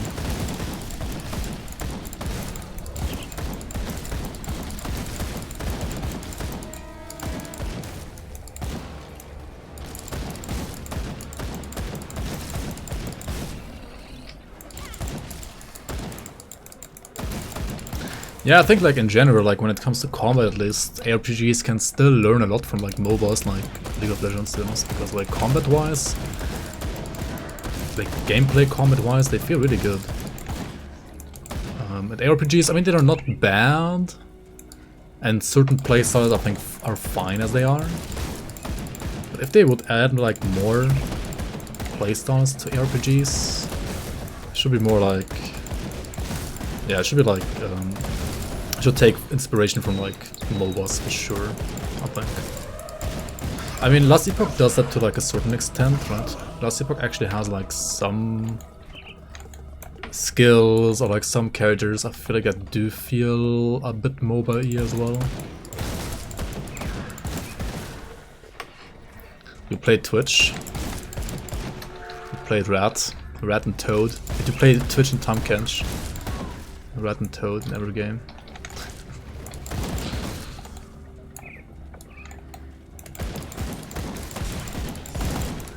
Auto attacks and ARPGs just suck. I mean, that's the same as an... Like, me shooting right now is the same as, like, if you're playing Caitlyn and you're shooting, right? I mean, Caitlyn is basically playing Cadence, right? Because she has, like, this empowered auto attack as well. Every, like, I don't know which hit, but... I mean, Cadence, like, every third hit. Caitlyn was, like, every, I don't know, 7th hit or something like that. Or 5th hit, I don't know. Like, she basically has Cadence, right? It's not? I don't know, it feels like the same to me. I don't know.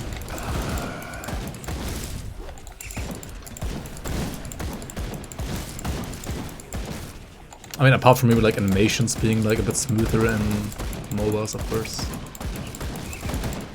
But like the way you can like... I don't know, it's like the same, right? Like what I'm doing right now, just Caitlyn. Animation cancelling is weird in Grim Dawn. I don't know. I think you just need to like get used to it and that's fine. 2 points in path of the 3 or plus 10% attack speed. That is... I can give you as much of an answer to that as you could give me if I asked you should I buy a cucumber or avocado, right? Don't see what's left of Like, my you have to give me some more context.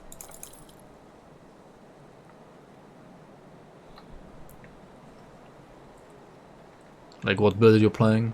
Does your character scale of attack speed? How high is your attack speed? Is your character's attack speed already maxed or not? Are you converting fire to acid? Like, is fire to acid conversion useful for your build? Is cooldown reduction useful for your build? Like, it's kind of hard to like answer that in a in a void, right?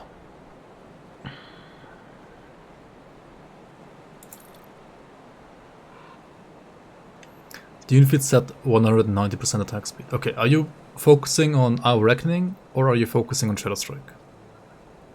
Like, what's your main attack?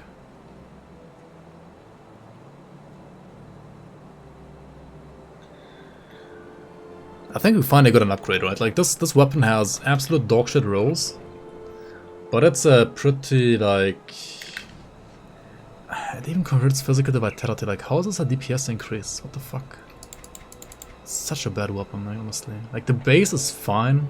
Like, it's a level 26 weapon at least, not like a level 15 weapon. So, like, the base damage is decent, but the affixes are absolutely horrible. Like, as bad as it can get, honestly. Our Reckoning, yeah, then you should get the attack speed. Like, Our Reckoning scales very, very well with attack speed, and you basically want like max attack speed on Our Reckoning.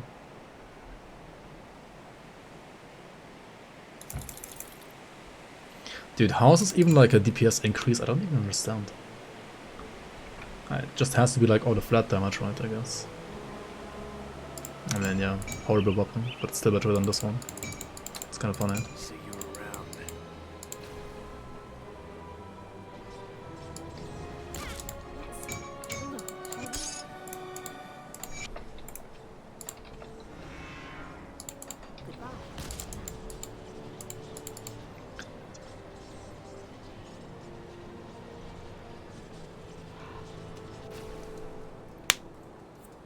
Yeah, the base damage is like triple the damage. Yeah. There was much ice my scouts had reported. There are 2 up. Even losing the cadence points doesn't matter. Okay, I need chaos and vitality resistances now, right? I can fix Vit at least. I don't know how to fix chaos bounce right now.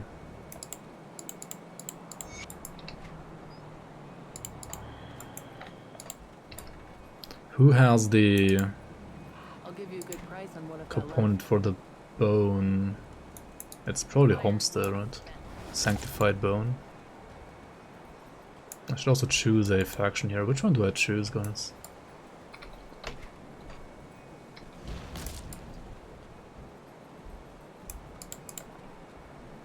See anything you like?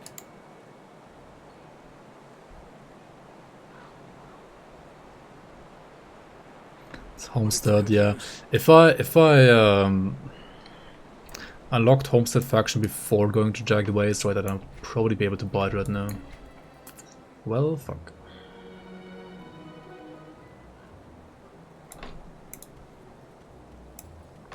When in doubt, comments out.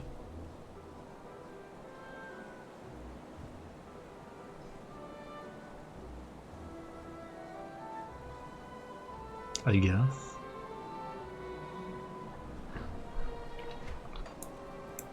I have come to represent Kaiman's Chosen. Is the one you call Ulgrim hit? Kaiman's Degens. Kaiman's Pepegas. Oh, look at this, there are 34. Yep. And what do we put here? Another one of these? I mean, why not, right? Why not?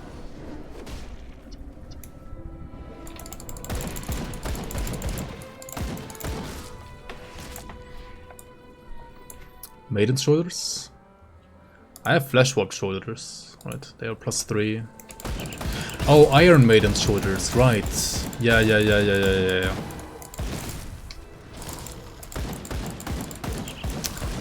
I mean, I could still switch over to Vigil later, I guess. But yeah, you're right, Iron Maiden's Shoulders are good.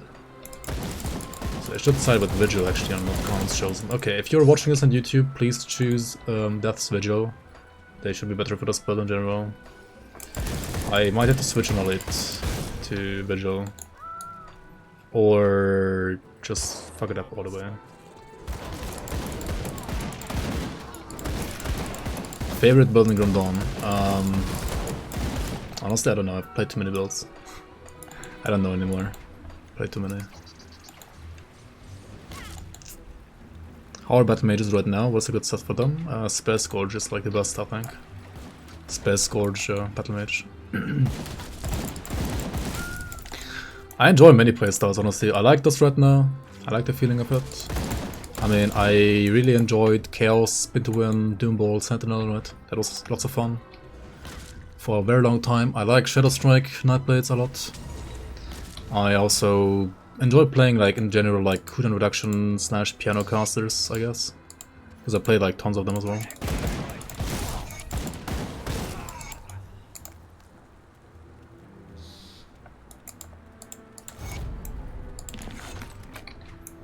Imagine farming Khan's Chosen Infamy.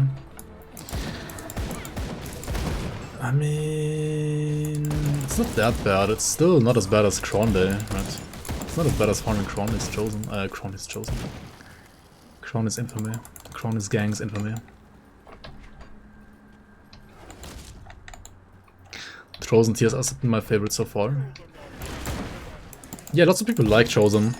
I actually don't like Chosen because I'm not good at aiming.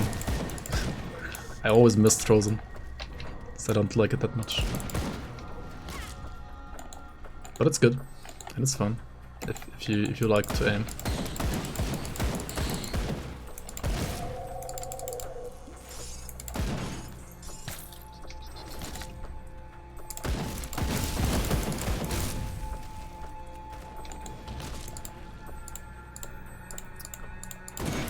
I mean, with TSS, right, if you don't aim perfectly, you lose like all your damage. Here, if you like miss one attack, it's like whatever, right, and you're like shooting all the time anyway. And if you want to be lazy, right, you can just like do this and you never miss. Just face tank and never miss, right. If Chosen, you can't really do that.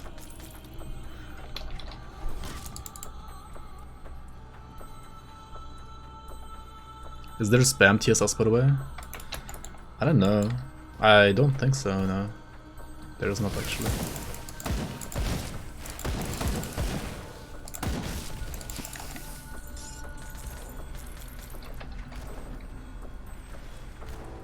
What about Pierce AR?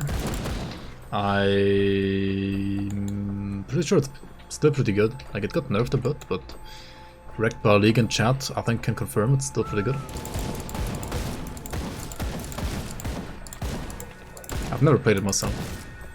I mean, I've played like Aether Ray, or Lightning Aether Ray, or Chaos Aether Ray, but never Pierce.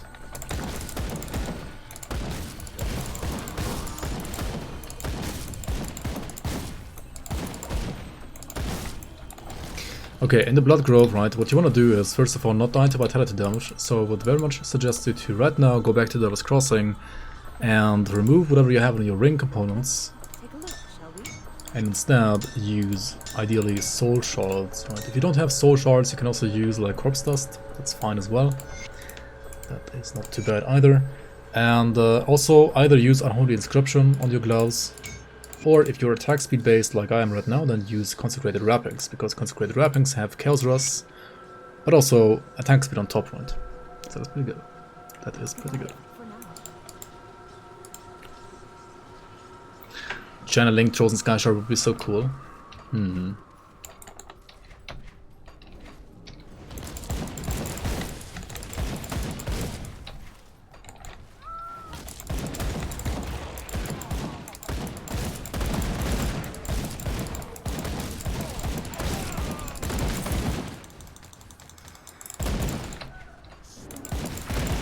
It's actually an interesting idea, yeah. I wonder how you would like make it work mechanically, like in the engine. I mean, it should work for sure.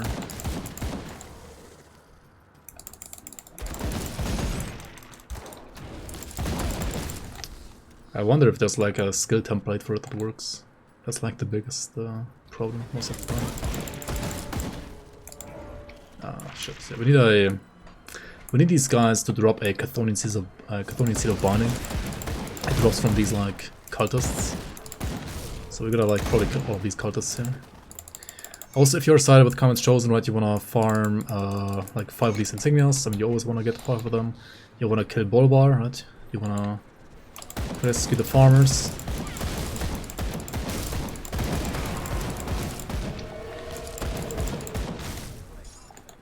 And yeah, we need to really get more of those Seal of Bonding. Oh, there's one, nice.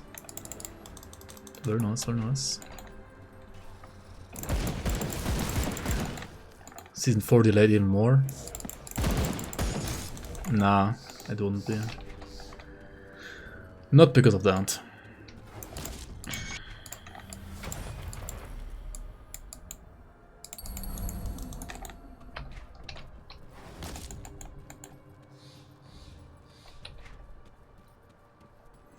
I should be fixing existing skills instead of making new skills. I mean, yes and no. I don't think you have to like fix every single skill with every single iteration that exists of it, right? I've already like fixed some more.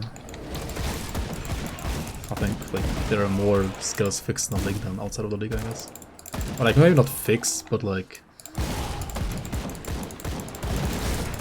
they are certainly better in the league than outside of the league.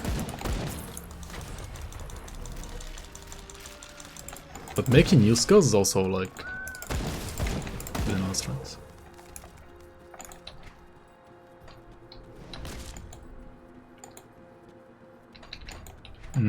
Yeah.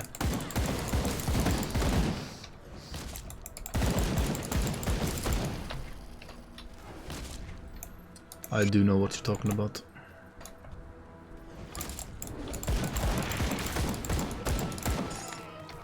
More seals, nice, nice. You're talking about Cadence Tempest, right? Kappa. Did my game just crash? Wait, does Grim Dawn crash? Dude, when was the last time this game crashed for me? Huh?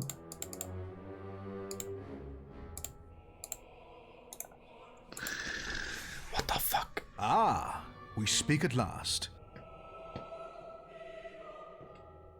Yo, Lou Rami, welcome on, thanks for the follow. Well, this is one way to reset your session, I guess, and to respawn all the mobs in Bloodgrove.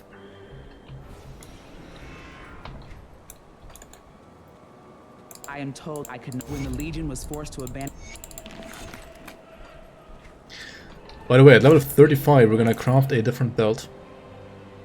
I'm still using the belt I have from like Act 1, right? Put it to good use. It has lifesteal, right? So it's kinda not too bad. Let's go back to Minova here real quick. This should give me like level 35 and like hand in the other quests as well.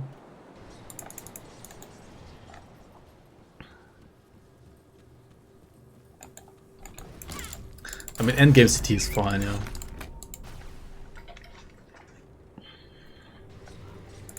Pets are so bad? What? Pets are always good. Pets are never bad.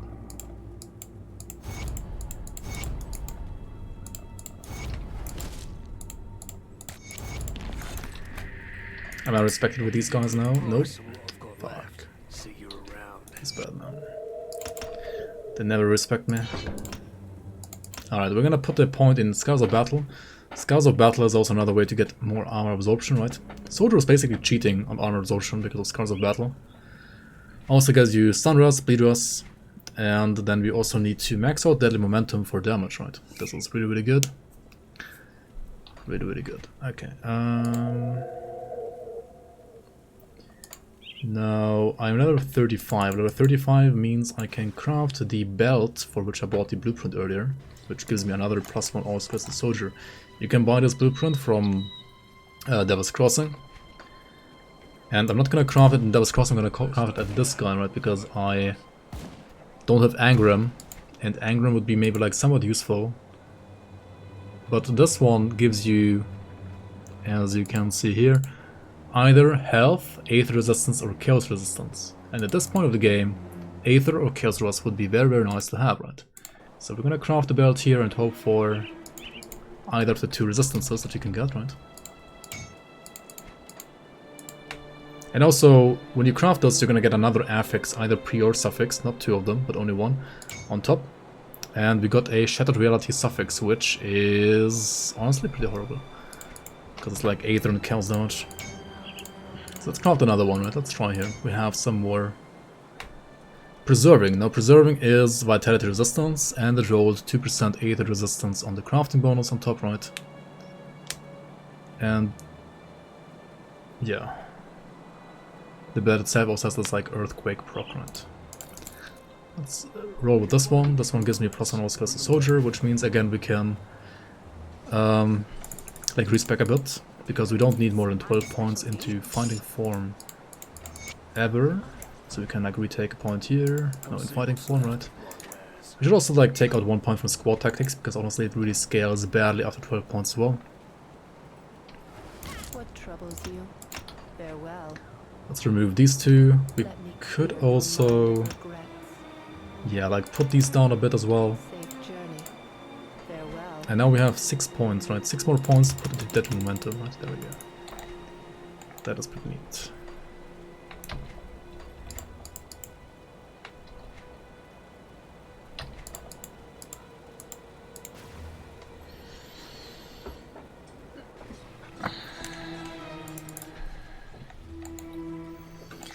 I mean, with pets, you have to use pet attack to like direct them, but you cannot. Or wait, or no, you can actually like direct pets individually, right? But F1, no, or can you not? I have no idea. Can you like say, tell pets to do like pet number 1 to do this and pet number 2 to do that? I think you actually can, right? You can, right? Yeah.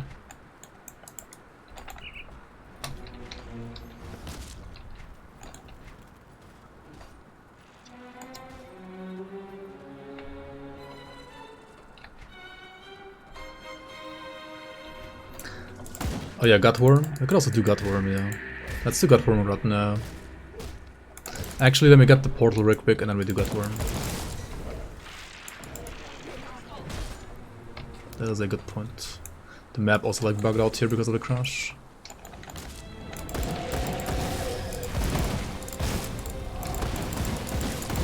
Now these guys are pretty scary, but if you have damage, they just die, right? They just die.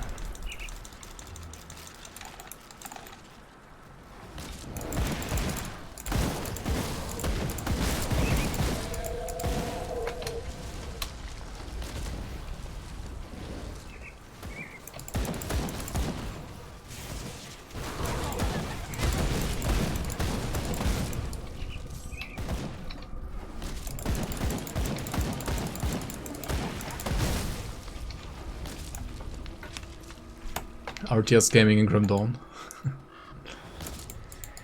I mean, maybe that would actually make me play pets then.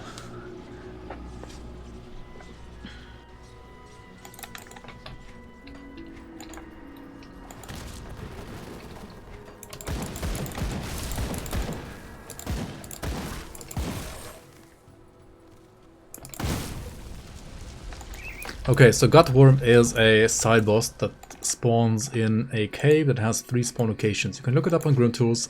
This is one of them. Of course, me being a streamer, I got lucky and got the first spawn right. But I also have to get lucky and get the actual item that he drops. Now this guy actually scales up in levels with you, right? He's level 41 as you can see here. But it doesn't really mean that we don't kill him, right? We just kill him anyway. Because we have like Giga Dash right now. And we got a medal, not the best rolls, but it's gonna be fine for now, right? It's fine. And we're gonna use this instead of Brawler's Distinction because it has +3 to deadly momentum, further like increasing our damage and making it even more ridiculous, to be honest.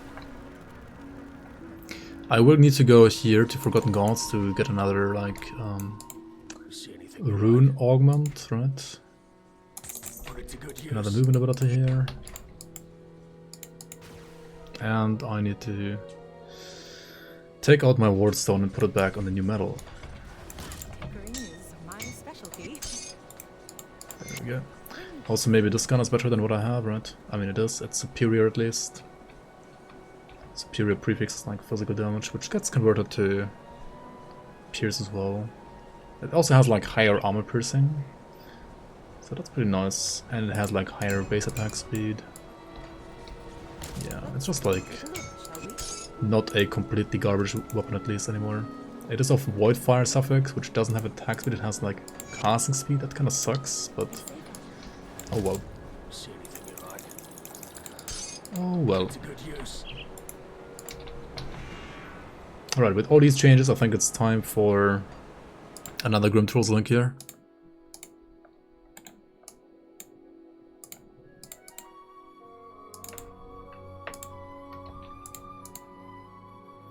I really should use like a different helmet there and different boots very soon as well.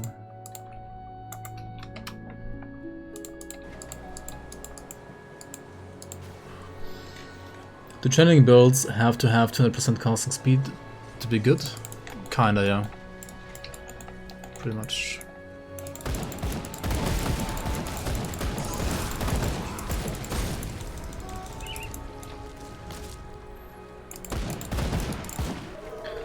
Stone of Sanctified Bone. Yeah, both of those are really good. I need to be respected with rovers to get Runestone, right? And I need to be respected with the... what are they called? Homestead to get the Sanctified Bone. And once you are that, then you should be using Sanctified Bone on your helmet like instantly. And chest main as well. Like Runestone on helmet, bone on chest for example. That's pretty good. Or just like use Chains of Order on the chest for like more offensive ability, right? That's fine as well. Or what's it called? The Elemental Resistance one. I think Hallowed Ground. I don't have one though, I don't have a Hallowed Ground, right? I don't have a single one apparently.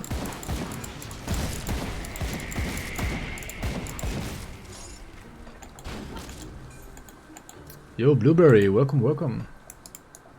How you doing? Välkommen till strömmen. Is that even how you say it? Is it called? I mean, I guess that's technically a stream, right? But only technically. Or rather, like, environmentally.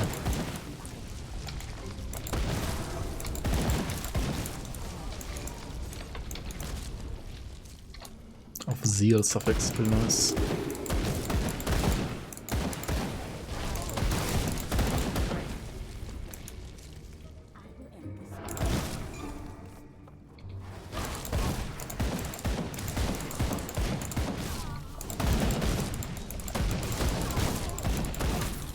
Alright, we gotta kill this guy for a Cadence chosen side quest, since I fucked up and chose the wrong faction.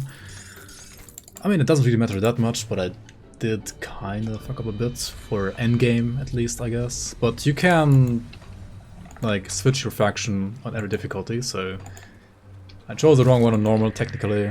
I can just choose the right one on elite. I will lose reputation a bit though, and infamy gain, which will suck, so I'm not sure if I'm actually gonna switch or not.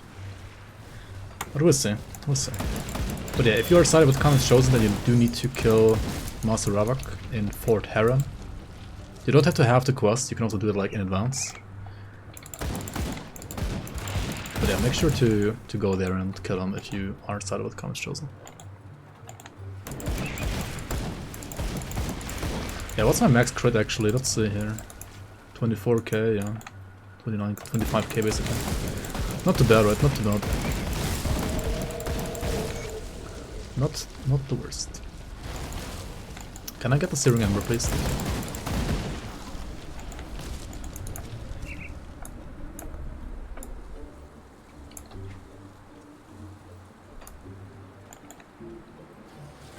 Death's Headguard would also be a pretty nice level 35 helmet. Really? Fuck. Wait, what does it give you?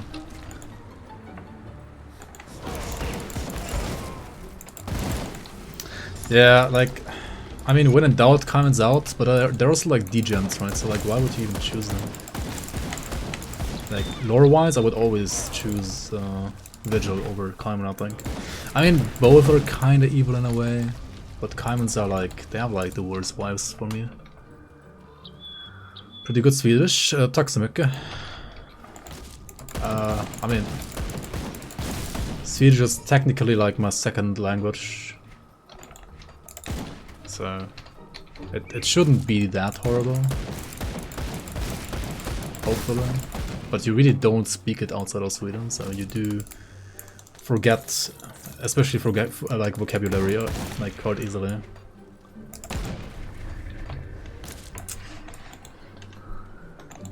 White Pussycat. Welcome, welcome. That is a interesting name.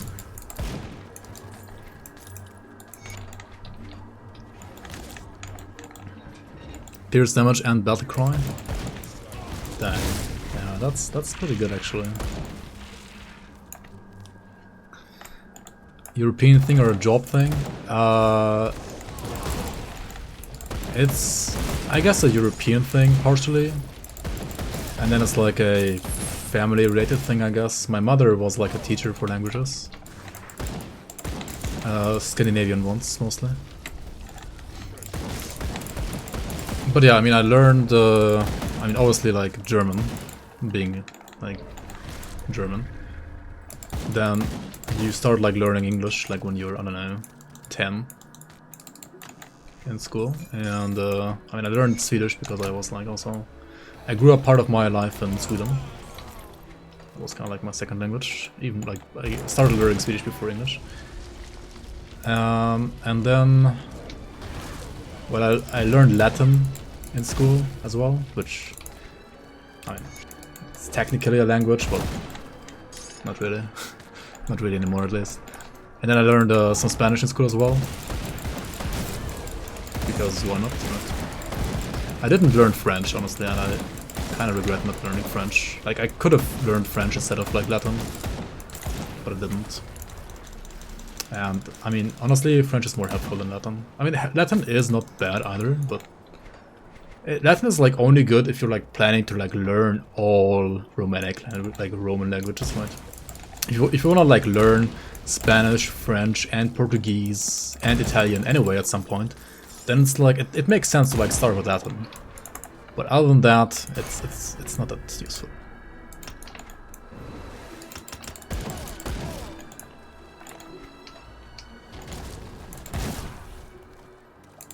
And I also learned some Japanese because I'm a weeb, I guess. I don't know.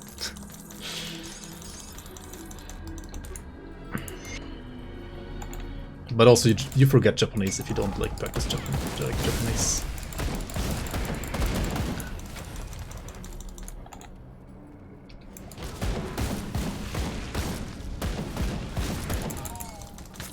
Just kill Zarya before she even spawns the crystals, right? I mean, that's how you do it.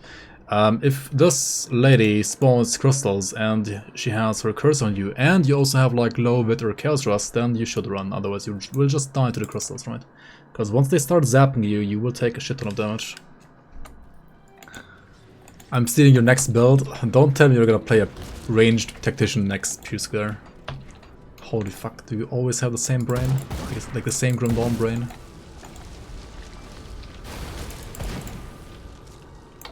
You learned Spanish and Mexican? Oh, that's the same language. Mexican is maybe like a dialect of Spanish.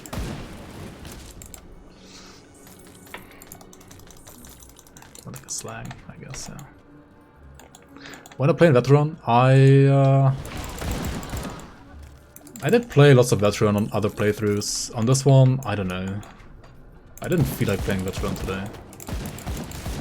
And honestly, okay, so if you're like new to the game and you want to like have a proper Grimdawn experience from level 1 on, right?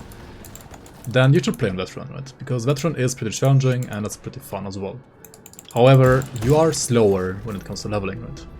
And yeah, today I just wanted to like cruise a bit and I don't know, I guess like maybe level quicker. Oh dear. I mean, if I wanted to like actually level quick, I would have like played differently anyway. But this is supposed to be like a beginner guide, while also I guess not playing Veteran, I don't know. Veteran can be kind of a slog sometimes. And also, honestly, like Veteran, the thing is like once you get all your damage together, like Veteran isn't really like much harder than normal anyway. Like right now I guess I could like switch over to Veteran and it wouldn't really make much of a difference right now. Because I already have like all the items that give me like all the damage, right? Like I have like this weapon, this item here, I have this item here, I have this item here. I have like all the skill points, I have like all the skills that I need, right? Ah, we speak at last. So I don't really... I guess like Veteran wouldn't slow me down much right now. I could like switch over to Veteran right now, I guess.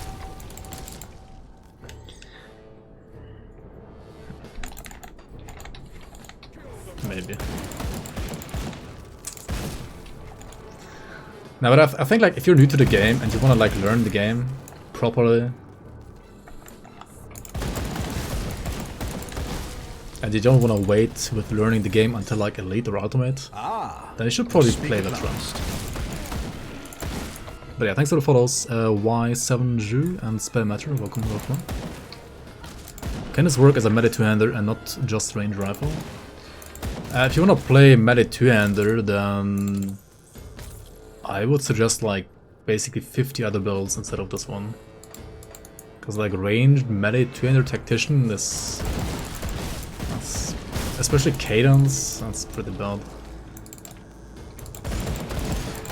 I mean, if you want to play melee two-hander, then there are like a bazillion other like classes or builds you can play, to be honest. Tactician is really not the best for that.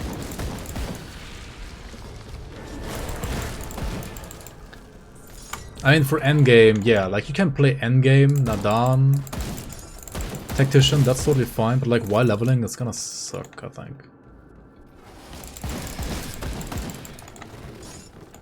Yeah, like the Nadan's Cadence build is like the only Tactician that's like actually good for endgame as well, I guess. And you can also do like, I guess, Elemental Force Wave with like the Arcanor weapon, that's not bad either.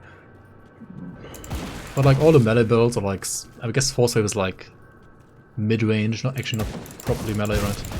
are they're kind of gear dependent, I would say. And if you want like a fresh start experience with like a melee two-hander, you're better off playing like a Warder or a Death Knight. Probably even a Battle Mage, to be honest. Or like any Shaman, right? Like Ritualist is really good as well for melee two-hander. Druid is fine. I mean, yeah, again, Warder and Shaman and Soldier is really nice.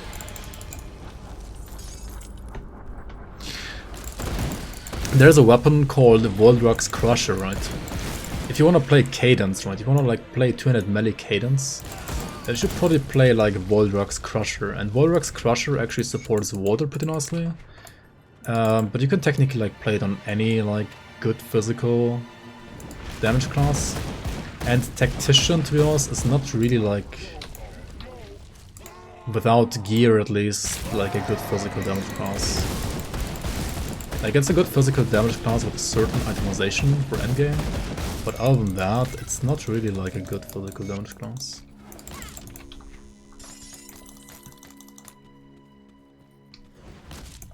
Yeah, Warlord as well is fine. Elemental melee Tactician.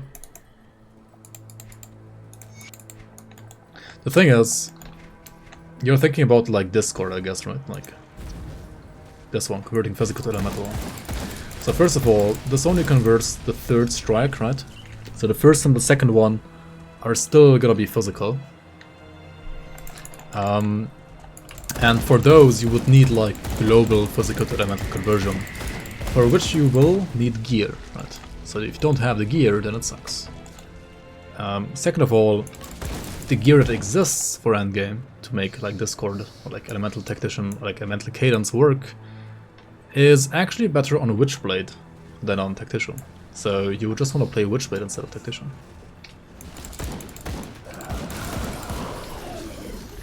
The only melee or like semi-melee elemental Tactician that I can see being good is Arcanor Forcewave, right?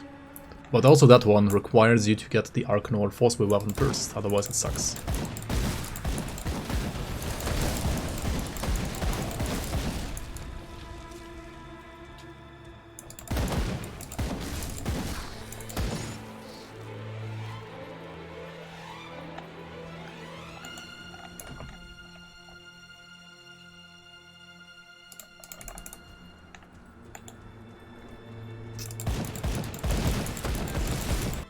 Oh yeah, it's true. Yeah, you can do dual wield. Yeah, dual wield Tactician is fine for elemental Cadence actually, like Malachor's and Fusion, right? Dual wield Malachor's and Fusion Tactician is fine. That is totally fine. For Witchblade you wanna play Sign of Arcane Force. Yeah, that's the weapon I was thinking about. And that's a two-handed weapon. Yeah.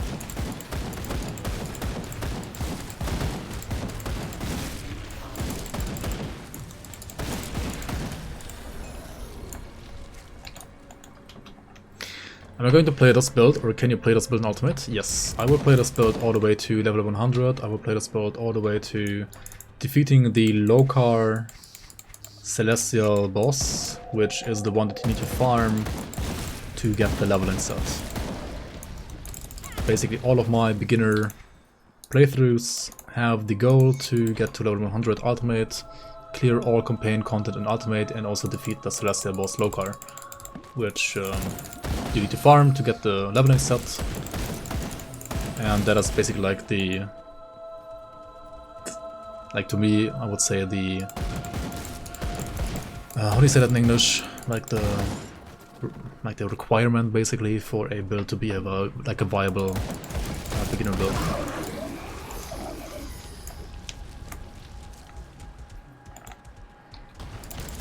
If you link me the emotes, I can just add them real quick.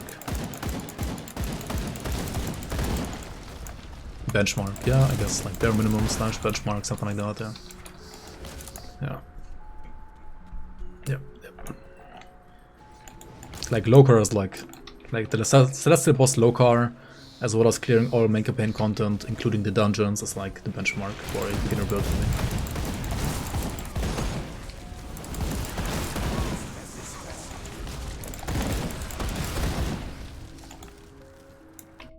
So if you see a beginner build made by me, then you can basically be sure that it can clear all main campaign content as well as low car. At least in my hands on hardcore, in your hands I'm not so, I don't know, like maybe it can also on hardcore, maybe on softcore, but at least always on softcore, right? Whether or not you can tackle the game in hardcore is like, it's such a, like an individual thing that comes with like whether or not you have the game experience or the player skill. You would have to like decide on that yourself. I cannot decide it for you whether or not like a certain build is like actually hardcore viable or not. I mean, there's some builds that are just like easier to play in hardcore, of course, and some that are harder to play in hardcore because some are like more forgiving, some are less forgiving. But yeah, other than that, you would have to decide on that one yourself. They should be added now. Krieg soldier builds, bad chest. Yeah, the classic. Reddit's favorite, right? Krieg set.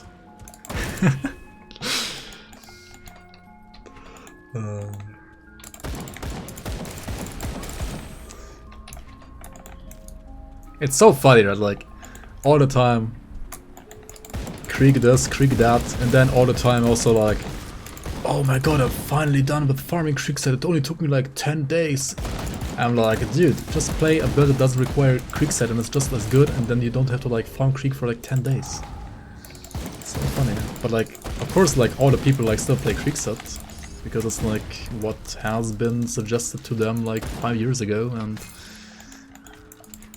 the cycle of suggesting Krieg set continues, even if it's like not maybe that good, or even if it's like a pain to farm. But farming Krieg set for 10 days is the best part. I mean, more power to you if you actually enjoy that, sure.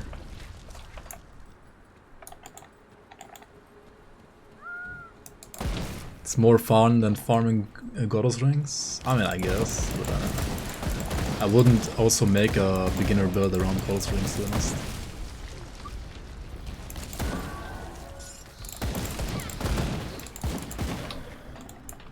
I mean, yeah, target farming does feel good. I mean, I am also like making all my builds around like target farmable monster frequencies, right? I guess like the average like target farm run is more boring than Krieg set, I guess.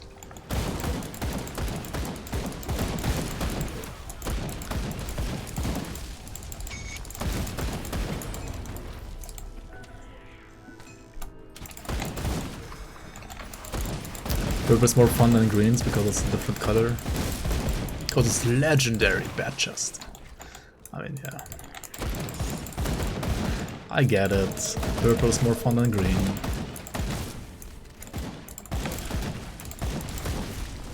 You don't get shit affixes.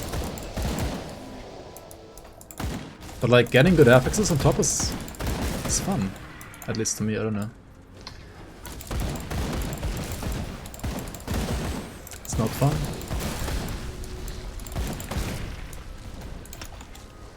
I don't know, I think it's a cool system. Got 17 points deadly momentum and 21 points cadence. Okay. And this is gonna be pretty good, right? Actually, with the other gun that I had at level 15, I would have like 25 points cadence now. Like, holy moly, dude.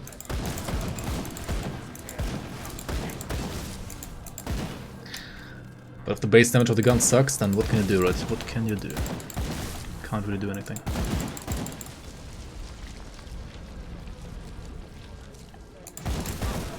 You're doing about these massive damage now. Massive damage, 0.000. Wait, are you like stacking chance to get damage affixes on your build?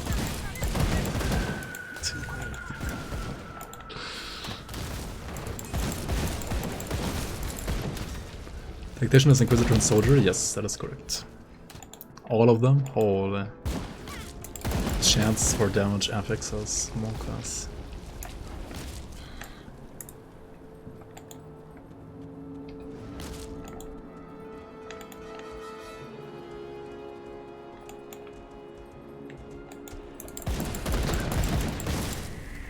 It's pink, not purples, technically, yeah.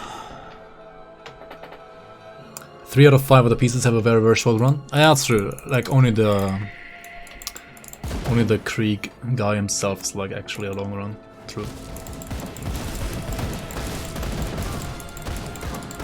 I mean, in the end, like, farming Krieg set is not that bad. Like, there are certain like worse things to farm this game. Krieg is not that bad. Okay, but like, if you say like shit affixes is a bad thing, right? I mean, if you wanna like compare farming for the perfect affix combination to something like Krieg set, then you would have to like compare it to farming Krieg set with like max rolls on like all the important stats, right?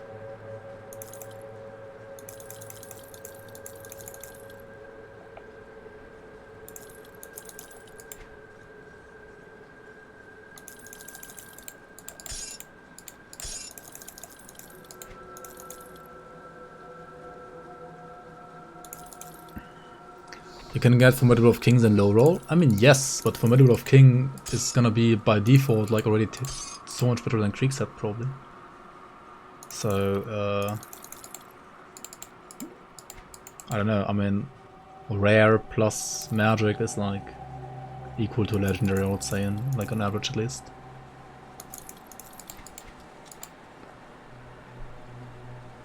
How rare is Incorruptible affix and rings? It's rather rare, yeah. It is not that common.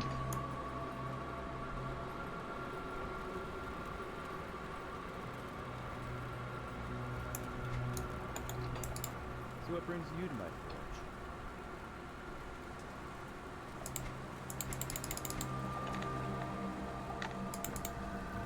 Come see what's left Ah, of my we wares. speak at last.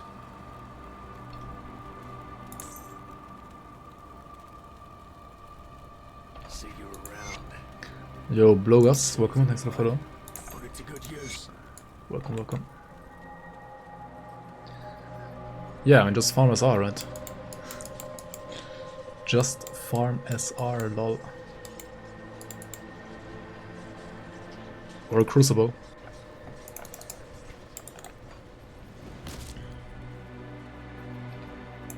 Why do you I've already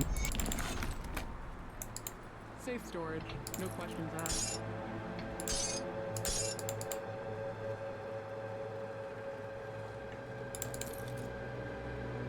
I'll keep an eye on it. Marauders, ammo belt. You're here with the Okay, are we respected with Homestead now? Yes, we are. Alright, let's see what they can set us here. I mean, they have a helmet, they have boots. I should probably just like use these boots, right? Aether, Chaos, Elemental. Helmets only have poisonous. I also need... I mean, this stuff, right?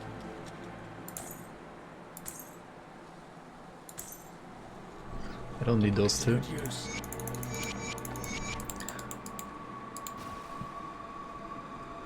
How much longer am I gonna be streaming today? Actually, I don't know. We'll see, we'll see. Come see what's left of my wares.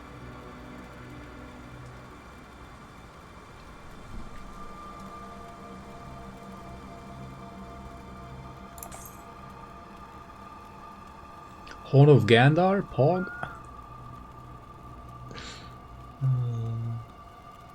Actually, Marcome's advantage is not too bad, right? And Chaos Rust as well. See you around. Alright, let's use these like faction items here. Not too bad, not too bad. They are totally fine. Yeah. Totally fine. I mean, we're gonna lose some attack speed, right? Because of Explorer set.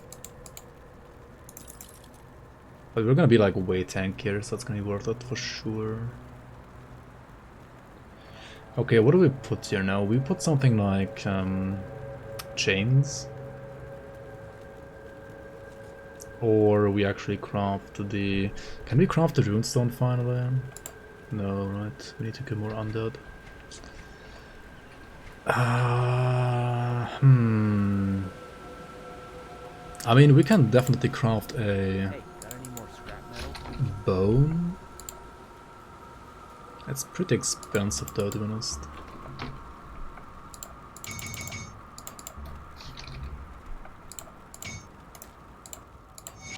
Let's do it like this then. Get the other ones there. And then, what do we need on boots? We don't need Venom Salve actually. Safe storage, no questions asked.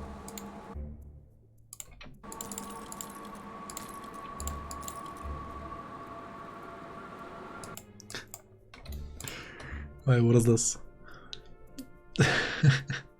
10% chance of 800 physical damage, 10% chance of 400 physical damage, 20% chance of up to 900% fire damage. What the fuck? And then I guess you play Canister Bomb. No Cadence. Wait, what? I mean, the gun's pretty funny though. Chance for elemental damage. Wait, scroll down on the weapon?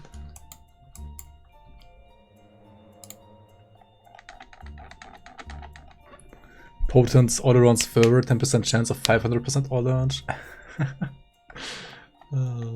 So that's 500. And then like... I mean, if you high roll, right, you get like 1400 fire damage. And then like the fizz on top, which you should convert to fire. And you get like another 300. So like these I have up to, what is it, 1700 damage, right?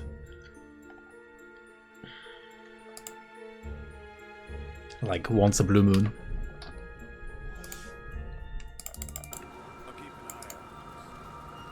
Yo, Slumpy Life, welcome on, welcome on. Come see what's left of my Thanks for being here and not only on YouTube. Appreciate you watching either way though.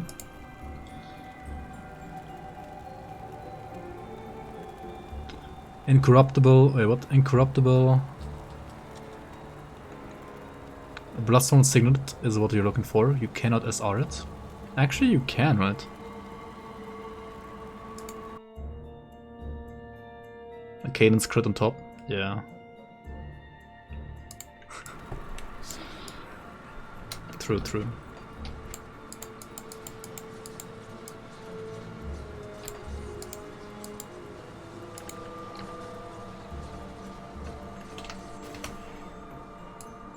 And then the enemy deflects.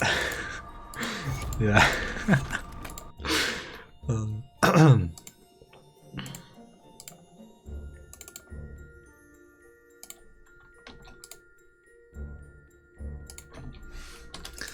That's pretty funny. That would be pretty funny as well, I guess. Yep, for sure. Okay, level 37. There you go. Dude, GRIMTOOLS is a good game, and I mean... Good games don't change unless they're getting ruined. And the game has pretty good replayability. It might not have as much content as, say, Path of Exile, but it's still like always a good game to like come back to, and the community is working on adding more content via mods, so like even seasons. I not have enough seals? What the fuck? This bad.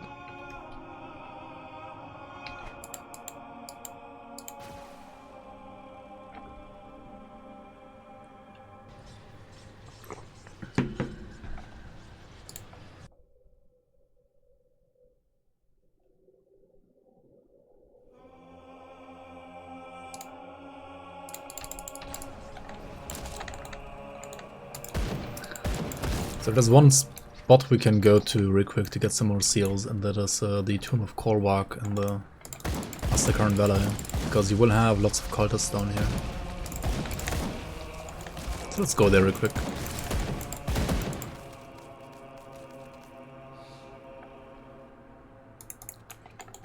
I've been playing the new season of Diablo 2, or like Project Diablo 2 rather. Yeah, I mean, we're gonna have a new season for Grim Dawn as well this summer. Announcement soon TM, and then like actual season as well soon TM, a bit later than that of course. But yeah, this summer.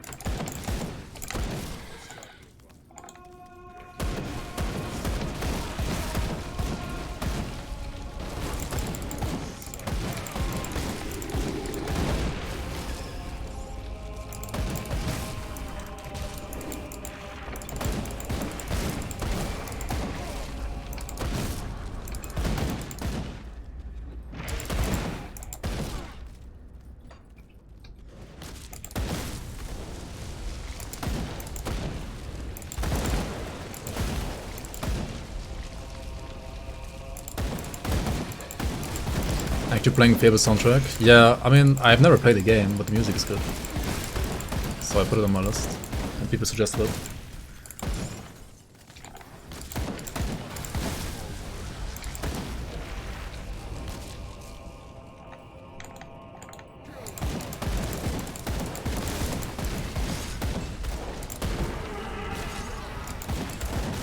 Oh yeah, it was actually you eliminator, right?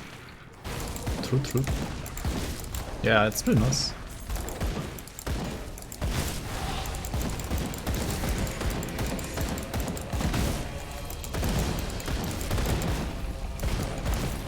And I mean, I think it also like works with Ground 1 atmosphere. Alright, we have enough seals, I guess, technically, right? We can come back here later and do the rest later, I guess. There's like 1 or 2 quests attached to this area as well, so... I mean, we should probably full clear at least the cultists in here though. Because we can always like reset and like respawn the mobs like that.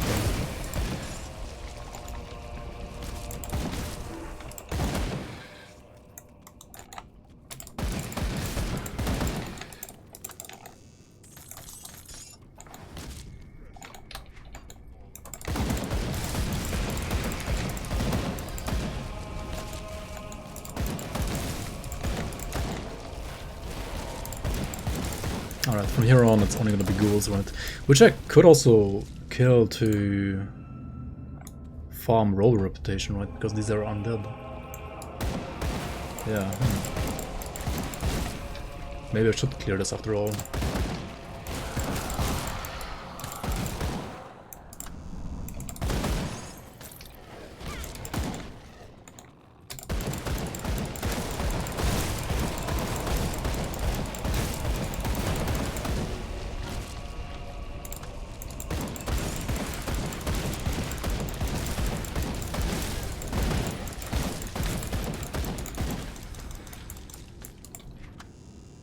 Okay.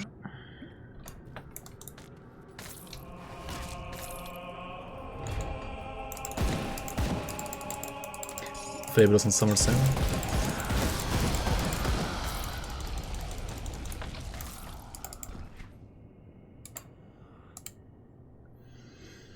Okay, what do I get next, guys? 1 point here in Fighting Spirit, right? For sure.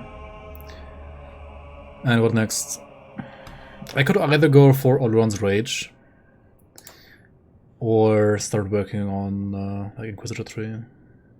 I feel like right now, right, to get maximum power ASAP. Oh, why is this not maxed out? What the fuck? To get maximum power like right now, I should get Olron's Rage, right?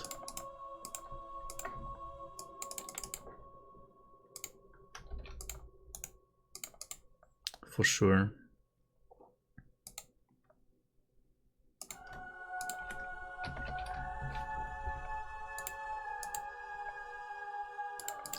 Yo, Ground Zero, welcome on. How you doing? We still need to kill more undead though.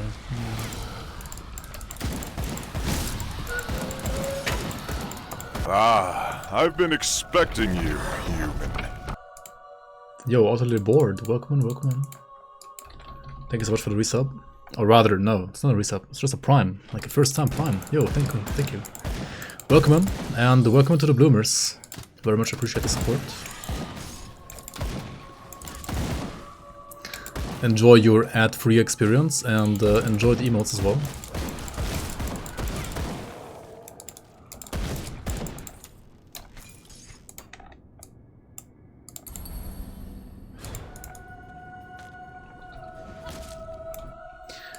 Dude, what am I doing with my links? Like, what the fuck?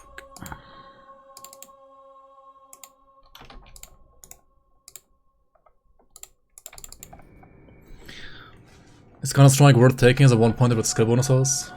On a ranged build? I don't think so, really. You could maybe 1-point it, yeah.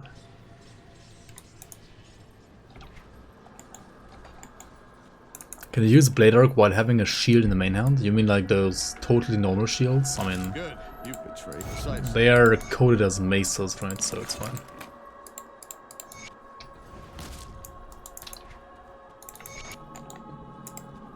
Come see what's left of my wares. Now Harold's jacket is a pretty good jacket as well, actually.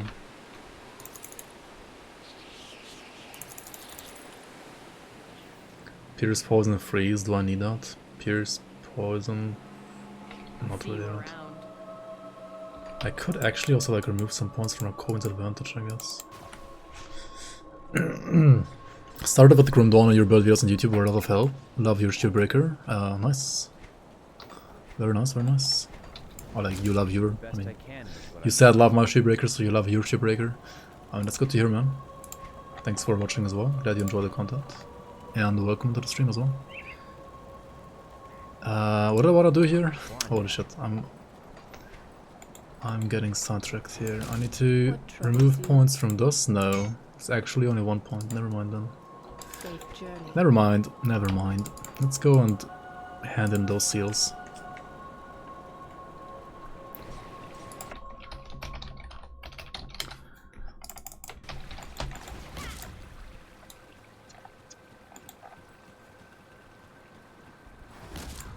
Link. True, we actually don't have a command for that. That is actually true. Let me make one real quick.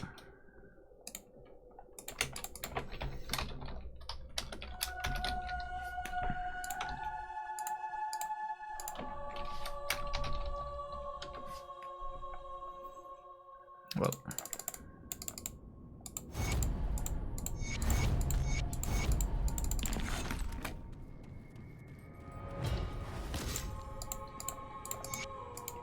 Okay, and this is why you wanna like kill Master Ravok, right? In Fort Heron, because you can get the you're gonna get the quest from this guy anyway at some point, and if you have already killed him, then you can just like hand in the quest in advance. Or like you can like hand it in right away. Yeah. Season 4 when? Yeah, whenever you guys are ready to set a date. Smiley face.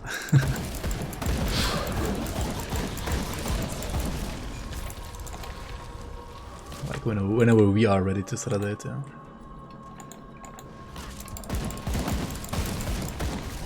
Next week, Pog. Tomorrow. Tomorrow season starts.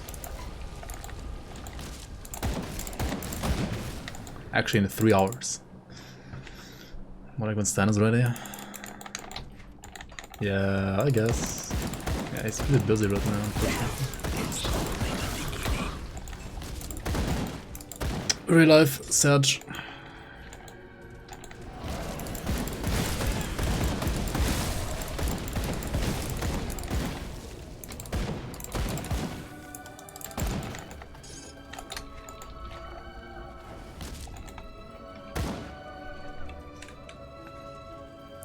Yeah, I think so too. I mean, I basically don't have a life, so I could just like, whenever I need to, just like put in the remaining hours into the mod. You do have a life, but I guess you're basically done as well with your stuff already. And yeah.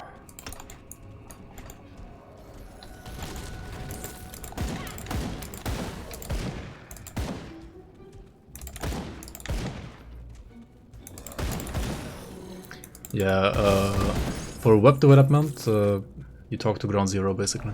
He's doing the website. And all the integrations for the website.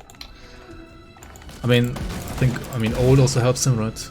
And Mr. Monday is doing the client. And how do I keep playing 1195 on Steam? There are ways.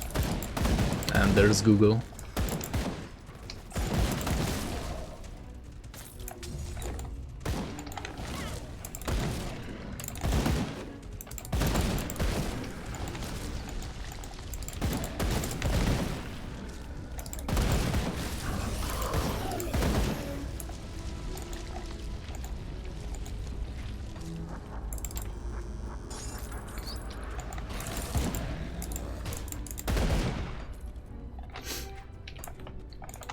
I mean, I think it's mostly like the like balancing the loot for the skating dungeons.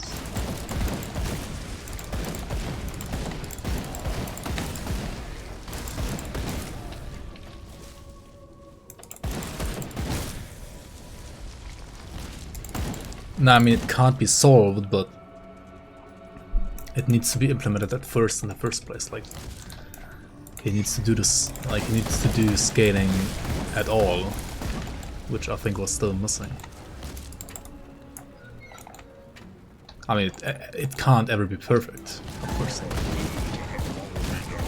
Especially not like it's. I'm pretty sure like we just like you need a way bigger sample size for that to be like actually even remotely solvable, which we can't like solve during testing only. Like it might be solvable for season 5 after like the experience that like after the feedback that we get from season 4. But even then that's a big maybe. Lucius dropped like a fly, yeah. He got cadenced.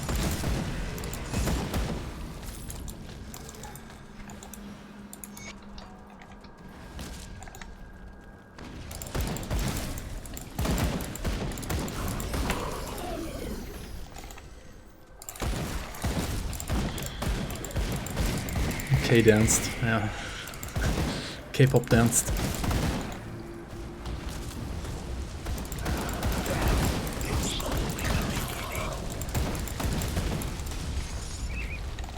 Okay, I mean, worst case, right? Based on your own feedback, what you could do is make like Shadow Realm and like have all mobs like drop stuff, and then only you can like get to the loot. Right? Worst case, you would have to do that.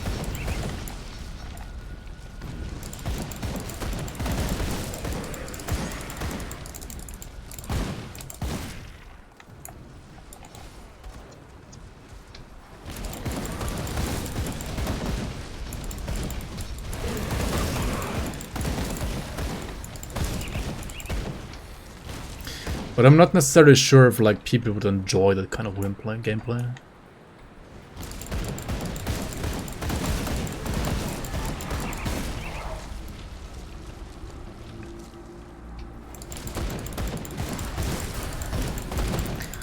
What you can do, I think that's what Stan said, right, is you can put proxies. Like usually you have like proxies that like spawn mobs, right? You can put a proxy, or like rather a script entity, to spawn different proxies depending on which dungeon level you're at. And then the mobs spawned by those proxies by that script entity could be copy of the other mobs, just like with better loot, right? Like with higher drop chances. That's another way to like scale the loot.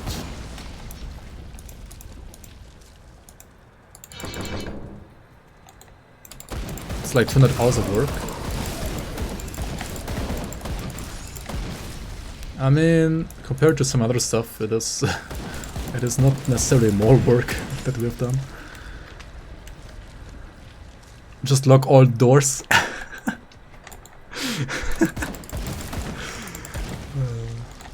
Put a door after like literally every single like hallway, or I mean, that's almost as much work though.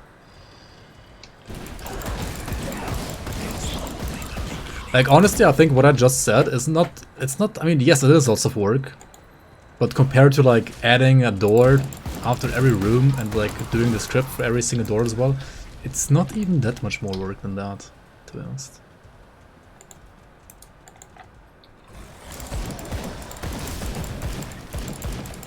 Being lazy is no excuse. Yeah, but like, you always have to like evaluate your like time and look at it and think about it, like is it worth it to do it or is it not worth it to do it, right? We got Zolhan's Battle Play. That is actually, ironically, really good. This is a very good chest. It needs more physique though. Fuck. I should have maybe like put more physique. Oh well.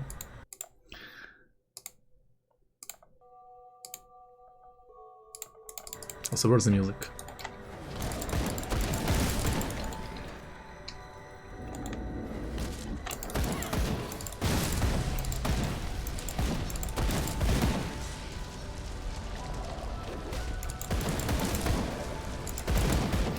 The fact that most of the loot tables are just one thing is too bad. Yeah, they're like glued to each other, kinda.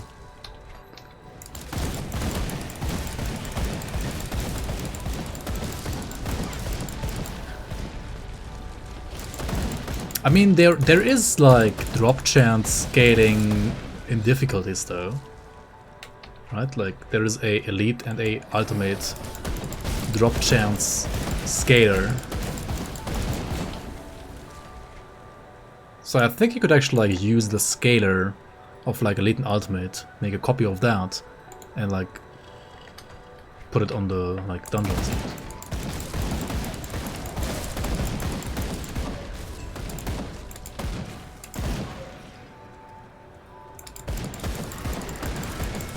How does that work with the mice? I actually have no idea. Because I don't know the scaler. Like, I haven't looked at the scaler. I mean, Stan might know more about that. I personally don't know.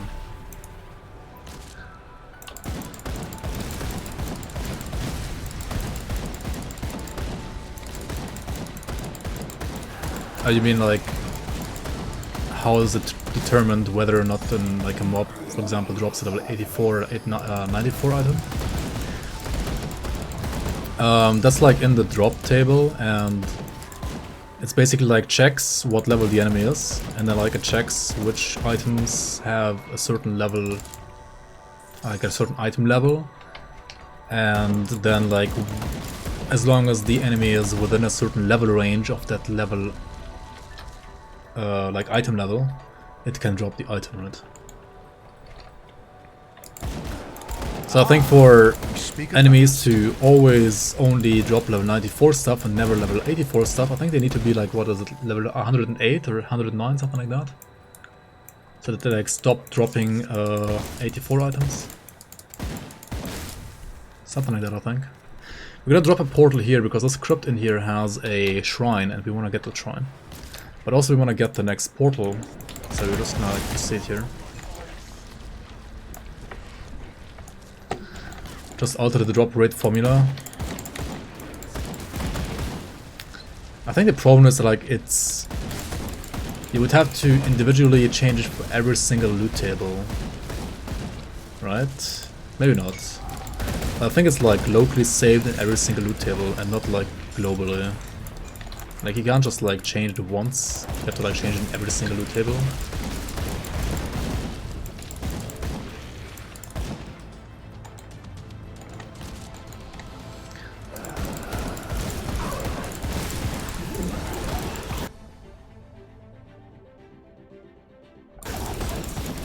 You can do that with like map scaling. You can just change the scaling. That's actually in the map, like which level enemies are, like what scales them. That's actually just a layer in the map editor. Right, you go to the map editor, you put like a certain like scaler there.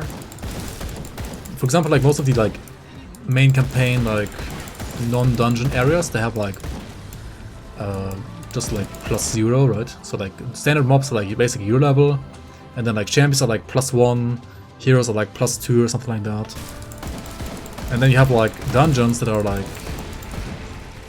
where you have the same, still like this like discrepancy between heroes and normal mobs, but all the mobs have like another like +1 or 2 levels on top, right? And that is determined by a basically like layer that is added to the map in the map editor. Like here you will see these schools are like not level 39, but level, like not 38, 39, but rather like 40, 41 for the most part. I guess some are still 39. But I think, I would guess that this area is like scaled by +1 compared to the outside, right? Like all the mobs in here have like +1 level compared to the outside world. At least on normal. And on higher difficulties they have like more plus levels.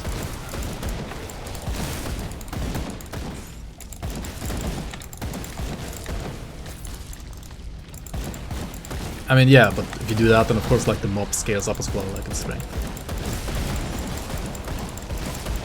If you want to control the loot only, then you have to change the loot tables. And I'm pretty sure there you would have to like change every single loot table in the game. Yeah, I don't think you can like add a later. I mean, you probably could somehow, but I don't know how to right now. At least. I mean, maybe you can.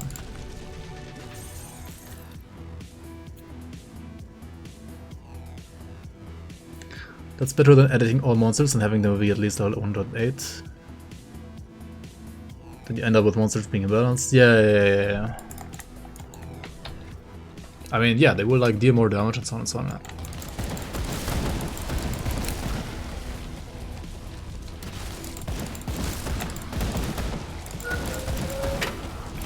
Ah, I've been expecting you. Yo, Silta, welcome on. Thanks for the resub. Rather, thanks for the first time sub. Welcome on to the Bloomers. Thanks so much for the support. Welcome. Appreciate it a lot.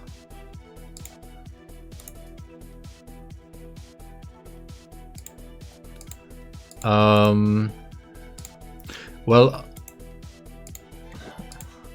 Adios, if you would only do it, where's FX generation stored in the loot table? If you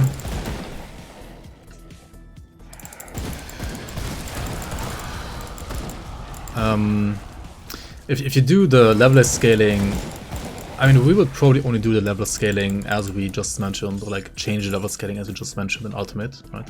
So it would only kind of like matter. I mean, it would also like matter before level 100 actually, right? And that's kind of like where the problem would lie, right? Because like if a mob is like level 106 or 108 or 109, that usually doesn't really affect the skills it uses by that much. Because most of the like breakpoints,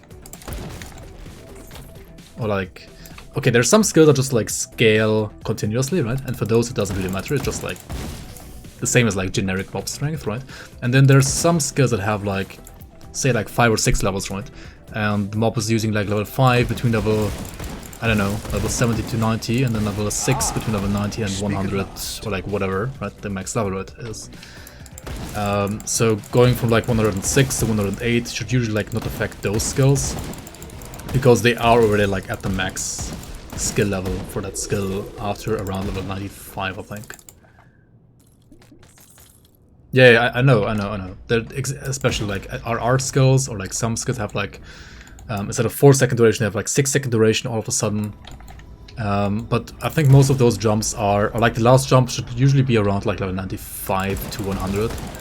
So it shouldn't matter for like, at least if you only scale like endgame mobs. But the problem with like map editor stuff, right, is that if you do that, like with the standard map editor later, then you would also increase the level for mobs from, say, like when you're level 70, right, and mobs should be level 75 maybe, they would also be increased from 75 to like 78, and thus like at some point hit that breakpoint or like that next level like sooner than usually. So that would actually make the game harder in Ultimate for sure. Yo, Silta, welcome on. Leveling a Purifier using your alternative guide, very nice. Very nice. Yeah, glad you like it. I do actually have a Solo Sapphire and Pistol Purifier guide, yes. And then also have the like endgame guide for the Stronghold Purifier, right? Both of which should not be that bad. I know, Purifier Manhand is kind of a meme sometimes, but that guide is not even that bad, come on. Alright, let's reset one more devotion point here. Like respec one more devotion point here that I don't need anymore. I think I don't need the one in the yellow crossroad, right? Let me actually double check here.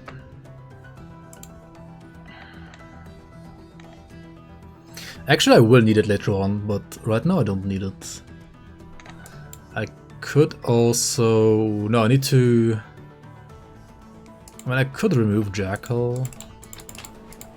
But Jackal is still like such nice attack speed, right? Yeah, I'll keep Jackal for a bit longer for sure. But yeah, we can get some Hydra points sooner here.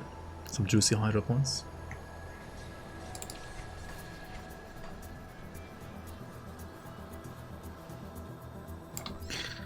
Oh yeah, you were asking, Avenger DX was asking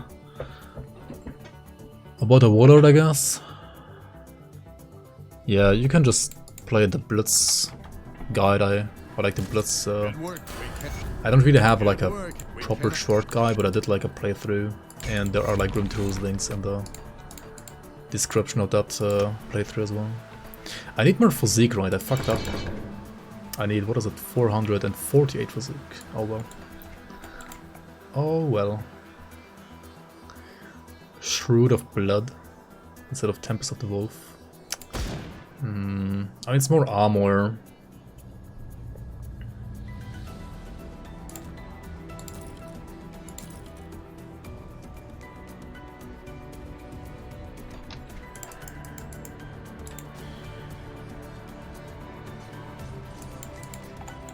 Need something broken down?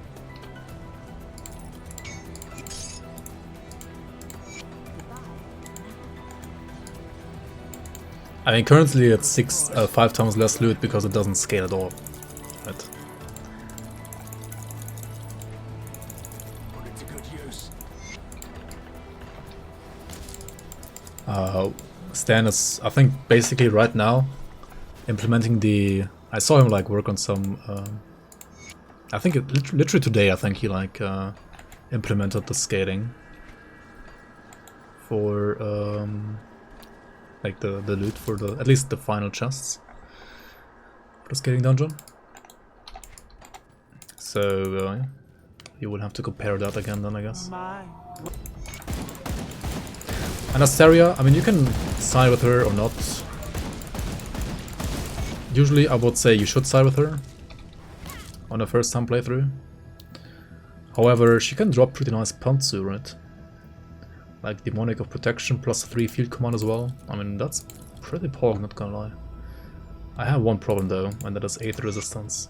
It is not existent anymore right now. Good thing we're gonna fight a big ass Chthonian and not an Ethereal. Could go down to 2% Aethras, Paul.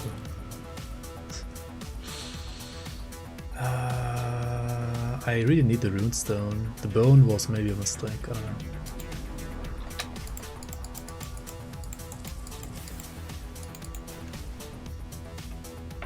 Yeah, I need Aethras in Mammoth, like in Act 6. But right now I really don't need it. I really don't, right? It's totally fine like this for now.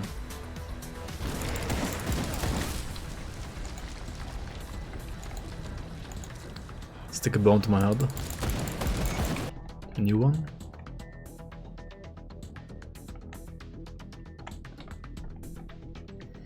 Technically, you could edit all loot tables in just a few minutes. The program in which you edit DBRs as manager, blah blah, yeah. Removes lines from DBR files that don't make sense.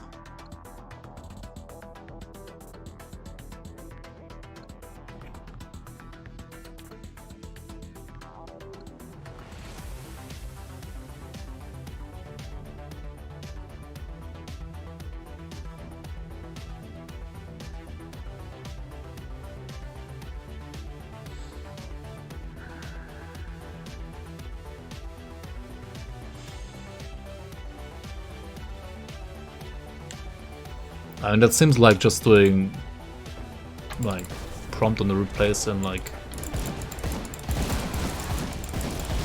isn't that just like prompt on replace and freaking like Notepad++ with like extra steps? Like you could do the same in like Notepad anyway, right?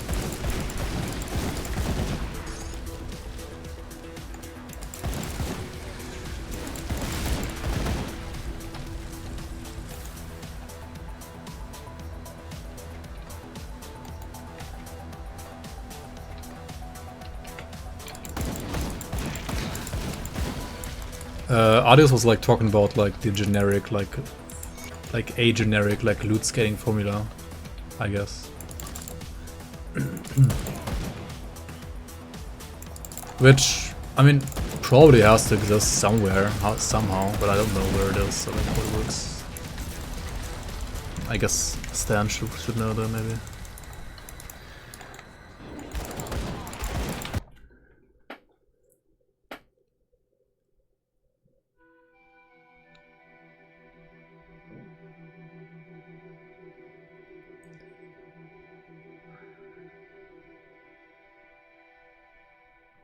Per fire formula.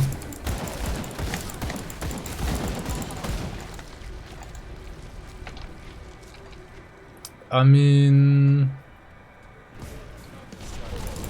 that's just a number though. Okay, so if you change loot, or like, okay, so if you want to change drop chances, right? If you want to like mass change drop chances for monsters,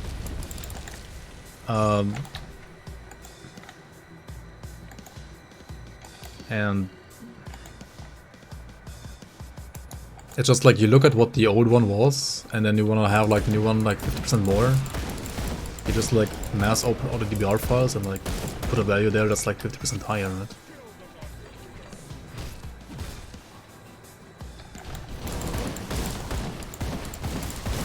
The problem is like when all the drop chances follow like one formula logic, right? Then what you did would work. The problem is like they're all like individually tuned.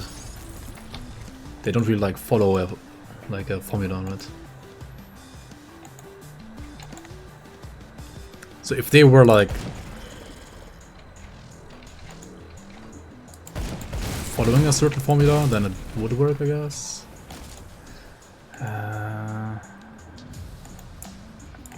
Multiple loot tables for a single mob. Yeah, I mean, like one mob has like 10 different loot tables, like because of components. I mean, not for the same item, but like for different items, right? Like for the components, for random gear, for other random gear, for other random gear, and then like for MIs as well. The line matters. Yeah. I mean, you could like mass removing them would be easy, yes, with what you said. Yeah. Like what you said is good for mass removing, yeah. For mass adding,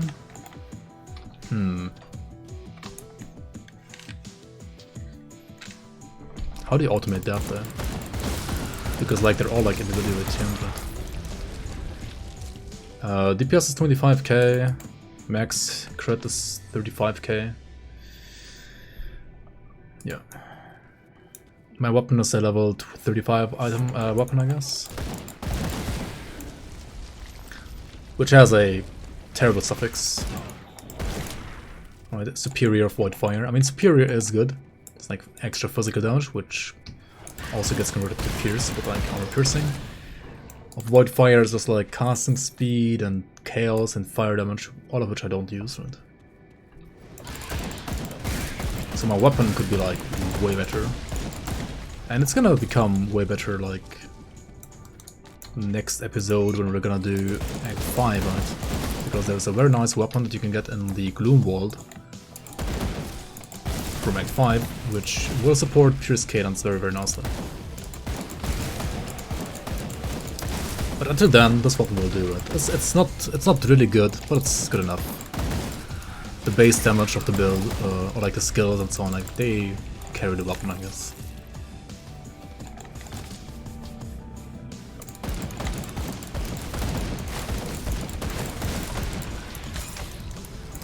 Isn't it easier to mass add new loot tables to all mobs? No, you just need to change the number, right? You just need to change the drop chance. You don't need to change the loot table. Like the loot table is the same. You only change the drop chance. Right?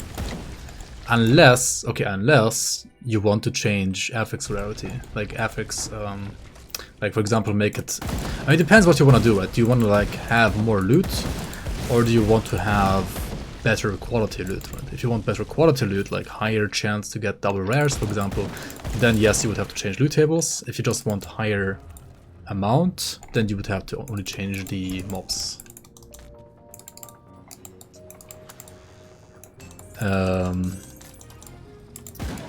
Yeah. The word to stress here is I don't have it anymore. It died before it like even hit any like level that matters.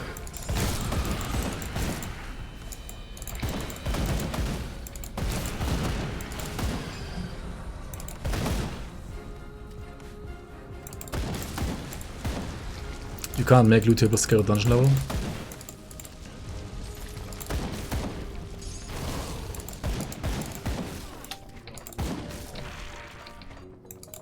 I don't know, I mean somehow Crate does it as well, like with difficulties, right?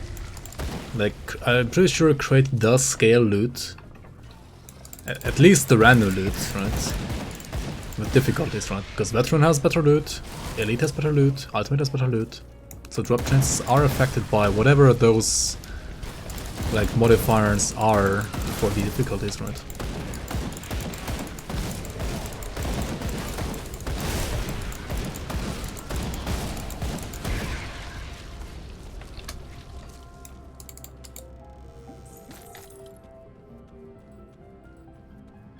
I mean, the reason for SR not dropping loot beyond 75 is just that, like, the proxy that spawns a chest is programmed so that if you use a Deathly Waystone, spawns a nil value, so nothing, right? That's like how it's like made.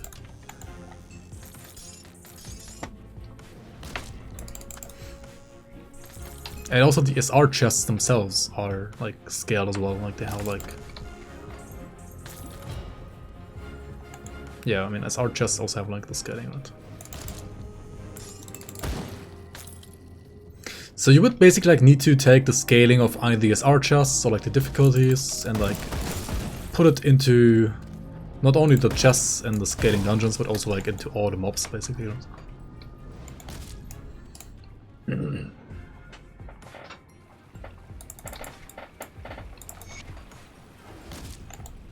Scale it indefinitely. I mean, technically, probably you could. I'm pretty sure you could, just like...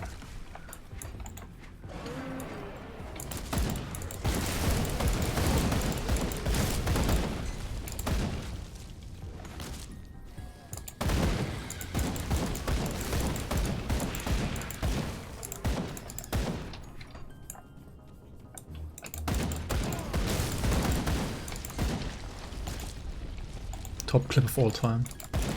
Me dying to Albrecht. Yikes.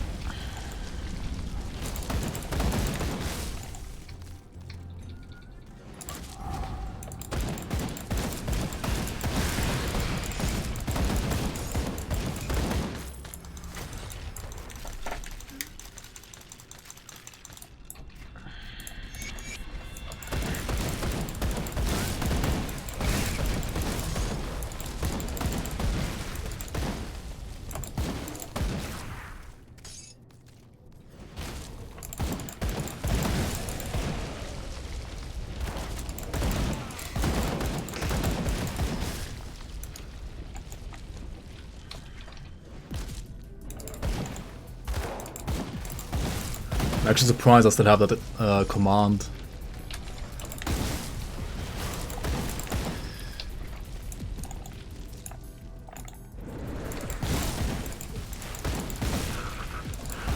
It's like a relic from the... It's like a relic from the sound request days.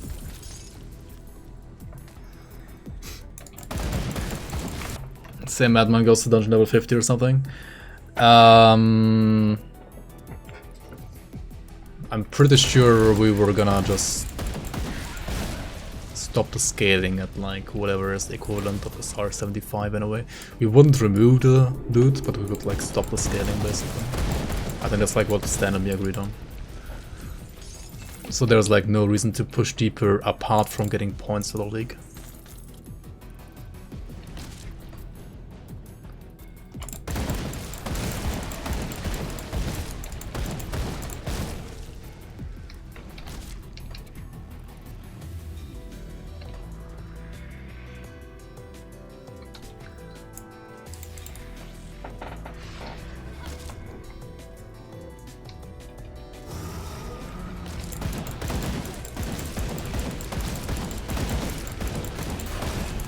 No, just level up to here, right?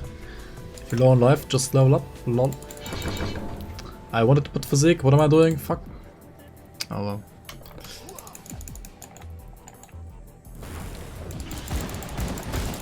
So no is R200 equivalent in dungeons?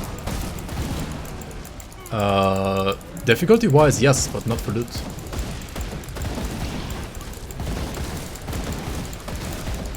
Like the scaling, like just the loot scaling stops, not the difficulty.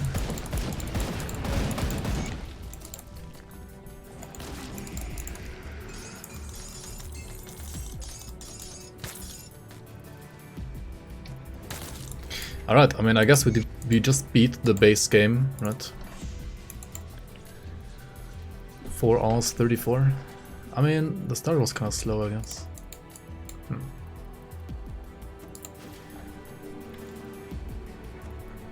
I also tried to do all the side quests. I didn't do like all the side areas, obviously. Like I did skip some like side areas, some side dungeons here and there. There's some pretty like cool ones that you can check out. I do recommend you to do like actually full map clears if you're like new to this game, because Good, you're back. I struggle. yeah, the game is good, right? And also like the more you do like, or like the sooner you do like a full map clear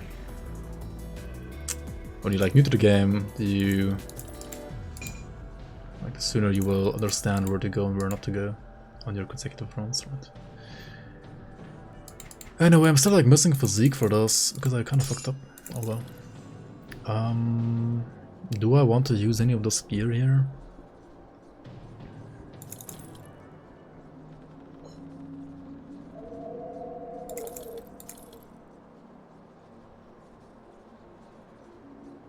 Plus the field command metal is pretty nice, but like it doesn't beat plus 3 deadly momentum, right? It just doesn't. Alright, I'm in. I can do the side quest over here as well, and then we're basically done here.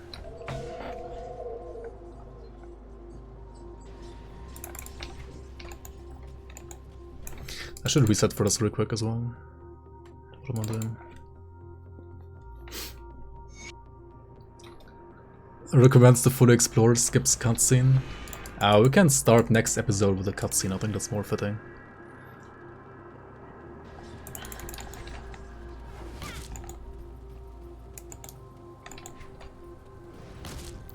And next episode is gonna be on... well, not tomorrow. Friday or Saturday, I guess.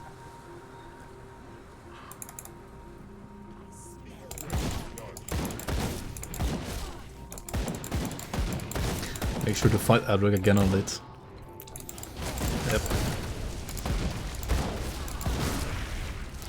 Yep. Yep.